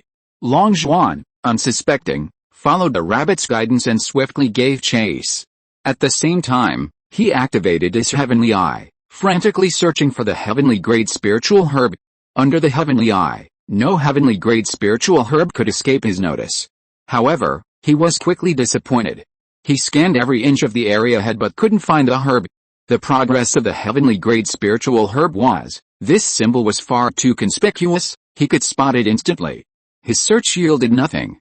There could only be one explanation: the heavenly grade spiritual herb wasn't in a room, but rather carried by someone on their person. Furthermore, the heavenly grade spirit herb had been placed in this person's storage bag, so it was normal that he couldn't see its progress. However, even though the heavenly grade spirit herb was already hidden in the storage bag, the rabbit could still sense its aura. This rabbit's perception of spirit herbs was incredibly sharp. Since he couldn't find it himself, he could only entrust this matter to the rabbit. Its perception of spirit herbs was extremely keen, making it an absolute expert in finding them. The rabbit indeed didn't disappoint him. After quickly scanning the crowd, it finally pointed to a figure wearing a black mask in the distance. Long Zhuan was overjoyed and hurriedly looked at the person it pointed to. The rabbit kept urging him to quickly snatch the heavenly grade spirit herb. However, when Long Zhuan looked at that person, his expression immediately froze, and his smile completely froze on his face. Good heavens, this person was actually a Piku King. This rabbit actually wanted him to rob a Piku King. Wasn't that just courting death? Long Zhuan's face darkened. That's a Piku King. You actually want me to rob a Gu King? Are you trying to kill me and then quickly find another buyer? Long Zhuan flicked the rabbit's forehead hard. The rabbit winced in pain, clutching its head and chirping. It looked at the Gu King again and saw that he was heading towards the Jin family auction house next door. Seeing this, Long Zhuan frowned slightly. Soon, something shocking happened. The Gu King didn't hide anything and, in front of everyone, took a strange tree that looked like a human from its storage bag and placed it openly in front of the manager. As soon as this item appeared, the auction house was in chaos, filled with exclamations. It's living wood. Not only the manager exclaimed this word, but Long Zhuan also thought of it at the same time. His flame avatar had seen this kind of spiritual herb in an illustrated book. Because of its peculiar appearance and human-like features, he still remembered it vividly. Heavenly grade spiritual herbs are extremely rare, and few know their effects. But even if you don't know how to use the living wood, simply eating its bark can increase your lifespan by 500 years. Who can resist the temptation of gaining 500 years of lifespan? Even Gu Kings would find it impossible to remain calm in the face of such a thing. This item is enough to arouse the greed of all Gu Kings, enough to attract a large number of Gu Kings to fight for it, and it would be quite normal for a Gu King melee to break out over it. Once this item appears at the auction, it goes without saying that Gu Kings will gather in Blackstone City, and almost all the Gu Kings from the surrounding areas will converge here. With so many powerful people crowding into one place, who knows what kind of trouble it will cause. Blackstone City is probably about to change. Longzhuan's pupils shrank, and his nose immediately smelled a conspiracy. This person took out a heavenly grade spiritual herb living wood in public, without any concealment, acting so ostentatiously, yet discreetly wearing a black mask. Such contradictory behavior, he simply couldn't believe there wasn't something fishy going on. Clearly, this person was doing this to spread the news of the living wood as quickly as possible, while concealing his identity and not showing his true face. What exactly was he planning? What was he trying to achieve by using the living wood to gather a large number of Gu Kings in Blackstone City? Longzhuan narrowed his eyes, increasingly convinced of a conspiracy, and a grand one at that. A normal person would never auction off living wood. A single piece of bark from the living wood could increase one's lifespan by 500 years. Such a heaven-defying treasure would be a waste of spirit stones at any auction. Spirit stones in this world could only be used to buy cheap goods, not expensive ones. Expensive goods could only be obtained through barter, so what use would exchanging for more spirit stones be? Don't tell him this Gu King was short of spirit stones. A Gu King was already the highest level of power here. How could he be short of spirit stones? If it were him, even if there was a compelling reason to auction the living wood, he would only sell the bark, not the entire tree. The price of a priceless treasure is no longer about its monetary value, but about how much money the buyer has. Buyers will empty their pockets buying live wood, and they'll also empty their pockets buying bark. At auctions, the price is roughly the same whether you're selling bark or live wood. If it were him, he would definitely peel off the bark, cut it into countless pieces, and auction them off at different auction houses. Then he would nurture the live wood in his medicinal garden, allowing the bark to regenerate indefinitely, creating a continuous stream of wealth for him. This is how he maximizes his profits. Selling the entire live wood is like killing the goose that lays the golden eggs, destroying his own fortune. He doesn't believe someone who can grow into Gu King is a fool. He must have ulterior motives for using such a powerful treasure to lure so many Gu Kings here. Blackstone City will inevitably be in turmoil soon. He needs to be extra careful. Longzhuan gave the man a deep look, then ignored the anxious rabbit and quickly left. He was joking. This thing is no longer something he can easily obtain. It's being eyed by countless Gu Kings. He'd be crazy to try and snatch it from the jaws of so many tigers. Chapter 150 The Bai Family's Conspiracy. The central square was now overflowing with people. Various clans of Gu cultivators from across the city had gathered here, creating a cacophony of noise. The heads of the 10 clans of the western lands had all arrived, seated in the positions closest to the arena, accompanied by many Spirit Sea stage experts from their respective families. They were all there to observe the ceremony, or rather, to watch the spectacle and witness this contest. The Long and Bai clans had already entered, sitting opposite each other on the arena, one to the east and one to the west, their gazes locked in a tense, provocative exchange. The refined-looking city lord, Yan Pajin, sat on the north side of the arena. After taking a sip of tea from the table, he said in a deep voice, "Since both sides are present, there's no need to waste any more time. Today, the Long clan and the Bai clan will determine the ownership of a Zhengjin mine through a martial arts contest in this arena. As the city lord of Blackstone City, I have the right to maintain the stability of the city. Therefore, I have come here specifically to witness this. Whoever loses must accept their defeat and refrain from seeking revenge or provoking conflict for any reason. Anyone who violates this rule is disrespecting me." Yan Pajin slammed his hand heavily on the table, unleashing a powerful aura of a Gu King, suppressing the entire arena. At this moment, the entire arena fell silent. Everyone quieted down, and under such a powerful aura, many people's expressions changed slightly, revealing fear. Blackstone City was teeming with powerful individuals, and there were countless Gu Kings, but he was the only Gu King in the entire city. In fact, the number of Gu Kings in the entire western lands probably didn't even exceed 10 upon reaching the Gu King realm. Each advancement becomes extremely difficult, with only 1 in 100 Gu Kings surviving to the peak. Yan Pajin, as one of the few Piku kings, is practically the strongest in Blackstone City. When the strongest in the arena speaks, no one dares disrespect him. After the arena fell silent, Yanpajin surveyed the crowd with his imposing gaze and continued, I have reviewed the lists of participants submitted by your Long and Bai clans.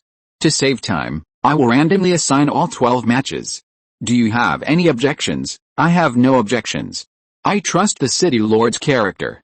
Let the city lord assign them randomly. Baizan, the head of the Bai clan, replied without hesitation. I also have no objections. We will follow the city lord's arrangements. Long Yuanshan also responded immediately.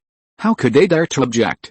To voice objections at this time would be to question the city lord, causing him to lose face in public. Such an act would not end well and might even result in losing the match. They were not fools. Very good. The first match will be between Long Yun and Bai Changfen. Both of you, step onto the stage now. City Lord Yanpajin acted swiftly and decisively, without uttering a single wasted word, directly ordering the start of the first match. Everyone perked up, focusing their attention on the Long clan and the Bai clan. Go Long Yun. Defeat that Bai fellow, we're rooting for you. Don't let us down. A group of Long clan Gu cultivators cheered for a beautiful young woman, their shouts of encouragement filling the air. The young woman named Long Yun felt a sudden pressure. But she quickly clenched her fists, her eyes hardening, revealing a confident expression, and she swiftly jumped onto the stage. The Bai clan genius who jumped onto the stage opposite her also appeared to be quite young. Both of them possessed the aura of the early stage of marrow cleansing. To break through to the early stage of marrow cleansing at such a young age, they must undoubtedly be rare geniuses from their respective families.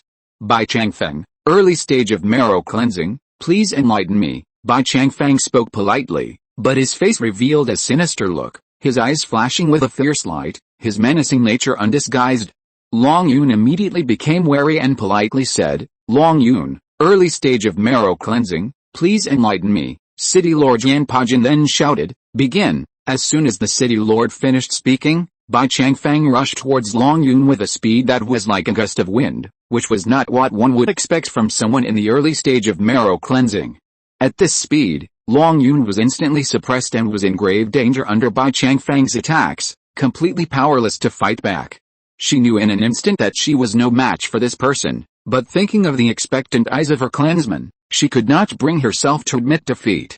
If she were defeated as soon as she went up, how could she face her clansmen? Therefore, she gritted her teeth and persevered, her eyes filled with stubbornness. Seeing this, the Bai clan's Gu cultivators cheered loudly, while the Long clan's Gu cultivators fell silent, and the Long clan's higher-ranking members all frowned deeply. Something's not right. Bai Changfeng is good, but he shouldn't be this strong, let alone a match for Long Yun, Long Jin said, frowning deeply. It is indeed not right. Long Yun is a dual-attribute earth-grade genius of our clan, while Bai Changfeng, although talented, is definitely not one of the top 5 geniuses in the Bai clan. Even if Long Yun is not good, she shouldn't be beaten so easily, Long Yuanshan said, also frowning, his expression puzzled. Only Long Zhuan, standing behind the two, showed a thoughtful expression. He sensed a very familiar aura from Bai Changfeng. He had studied too many techniques that used burning something in the body to temporarily increase strength, so he could naturally sense similar auras. In his opinion, Bai Changfeng must have burned something in his body, which was why his strength had surged in a short time, allowing him to overpower Long Yun. However, the others were not like him. He wouldn't suffer any major consequences from using such a self-harming forbidden technique. Others, however, would be different. While using similar forbidden techniques would temporarily boost their power, it would also cause irreversible damage to their bodies, essentially crippling them after just one use. This person seemed to have lost his potential. In other words, although he gained a temporary surge in power, he paid the price of stagnation in his cultivation for the rest of his life. At this moment, Long Zhuan was completely shocked. Had the Bai family gone mad? For a mere Zhengjin mine, they were willing to cripple even their clan's genius? Was it worth it? Could he have used some kind of forbidden technique? Or taken drugs? Long Zhuan said casually. Long Yuanshan's expression froze, then he suddenly roared in fury, it's the berserk pill. He ate the berserk pill. The berserk pill can more than double a person's combat power, the greater the potential, the higher the multiplier, lasting for a whole day. But the price is that their cultivation will never advance, completely crippling a genius. Bison actually plans to have all the geniuses in the clan take the berserk pill to win all 12 arena matches, but doing so will cause a generation of geniuses to fall behind. He's actually sacrificing a generation of geniuses to seize the entire Zhengjin mine. How ruthless, is it worth it? Long Yuanshan slammed his fist on the table in a fit of rage. He was utterly shocked. This Bison was simply insane. For a Zhengjin mine, he was willing to sacrifice a generation of geniuses. Did he know how severe the consequences of a generation of geniuses falling behind were? Longjin's expression was bitter. He thought he could sweep the situation aside, but he never expected such an unexpected turn of events. This Bison was simply a madman, so ruthless and unscrupulous in his actions. He said bitterly, "We don't know if it's worth it or not, but it's definitely worth it for Bison. The profits from the Zhengjin mine are simply too enormous. He might not actually lose out. Moreover, he might not cripple all the geniuses of this generation. I think he'll protect the top 3, or even the top 2. Even without the berserk pill, the top 3 have a high chance of winning. Protecting the 3 strongest geniuses of this generation means the Bai clan won't have a complete talent gap. What should we do now? We're definitely going to lose this first round." Long Yuanshan narrowed his eyes and took a deep breath. There's no way around it. We can't force our geniuses to take the berserk pill just to win. However, the overall quality of our 12 geniuses is far superior to the Bai clan's geniuses. Even if the Bai clan gives their most promising geniuses the berserk pill, they might not be able to defeat all our geniuses. It's hard to say who will win more now, but our clan's gains might fall far short of expectations. Our clan's original expectation was to dominate 80–90% of the mine, or even all of it, but now we might only get half of the mine, or even less than half. This Bison really caught me off guard with this trick, Long Yuanshan said with a grim expression. Just then, the battle between the two on the arena ended. Long Yun flew off the arena and landed heavily on the ground, covered in blood, lying unconscious. HMPH. Trash, utterly useless. Bai Changfang glanced at the unconscious Long Yun with a disdainful look, then jumped off the arena and walked towards the Bai clan's camp. Quickly, save her. A group of Long clan Gu cultivators rushed over, lifted Long Yun back, pried open her mouth, and hurriedly fed her healing pills. Long Jin placed his fingers on her pulse, quickly checked her body with his soul power, and then his face turned grim. Her Danshan is ruined. She'll never be able to condense a spiritual sea in that location again. From now on, she'll likely be stuck at the marrow cleansing stage. Upon hearing this, all the Long clan Gu cultivators glared furiously at the Bai clan. Long Yuanshan slammed his hand on the table, his gaze filled with murderous intent as he looked towards the Bai clan. These wolf cubs are truly ruthless. A friendly sparring match, yet they've used such heavy-handed tactics. Since they're so unkind, then don't blame me for being ruthless in return. Long Yuanshan turned to the group of angry geniuses behind him and said sternly, "From now on, all of you, go all out. Cripple every opponent you encounter. Kill them if you want. Yes, yes, yes." The Long clan geniuses nodded in unison, their eyes filled with murderous intent as they looked towards the Bai clan. The geniuses of the Far West Dragon clan exchanged glances. They understood that the upcoming battles would likely be life or death. What should have been a martial arts competition had turned into a fight to the death. If things went wrong, they might really lose their lives. They had come here as reinforcements. End of this chapter. Thank you so much for reading until the end. Don't forget to give it a like. Looking for more exclusive content and immediate access?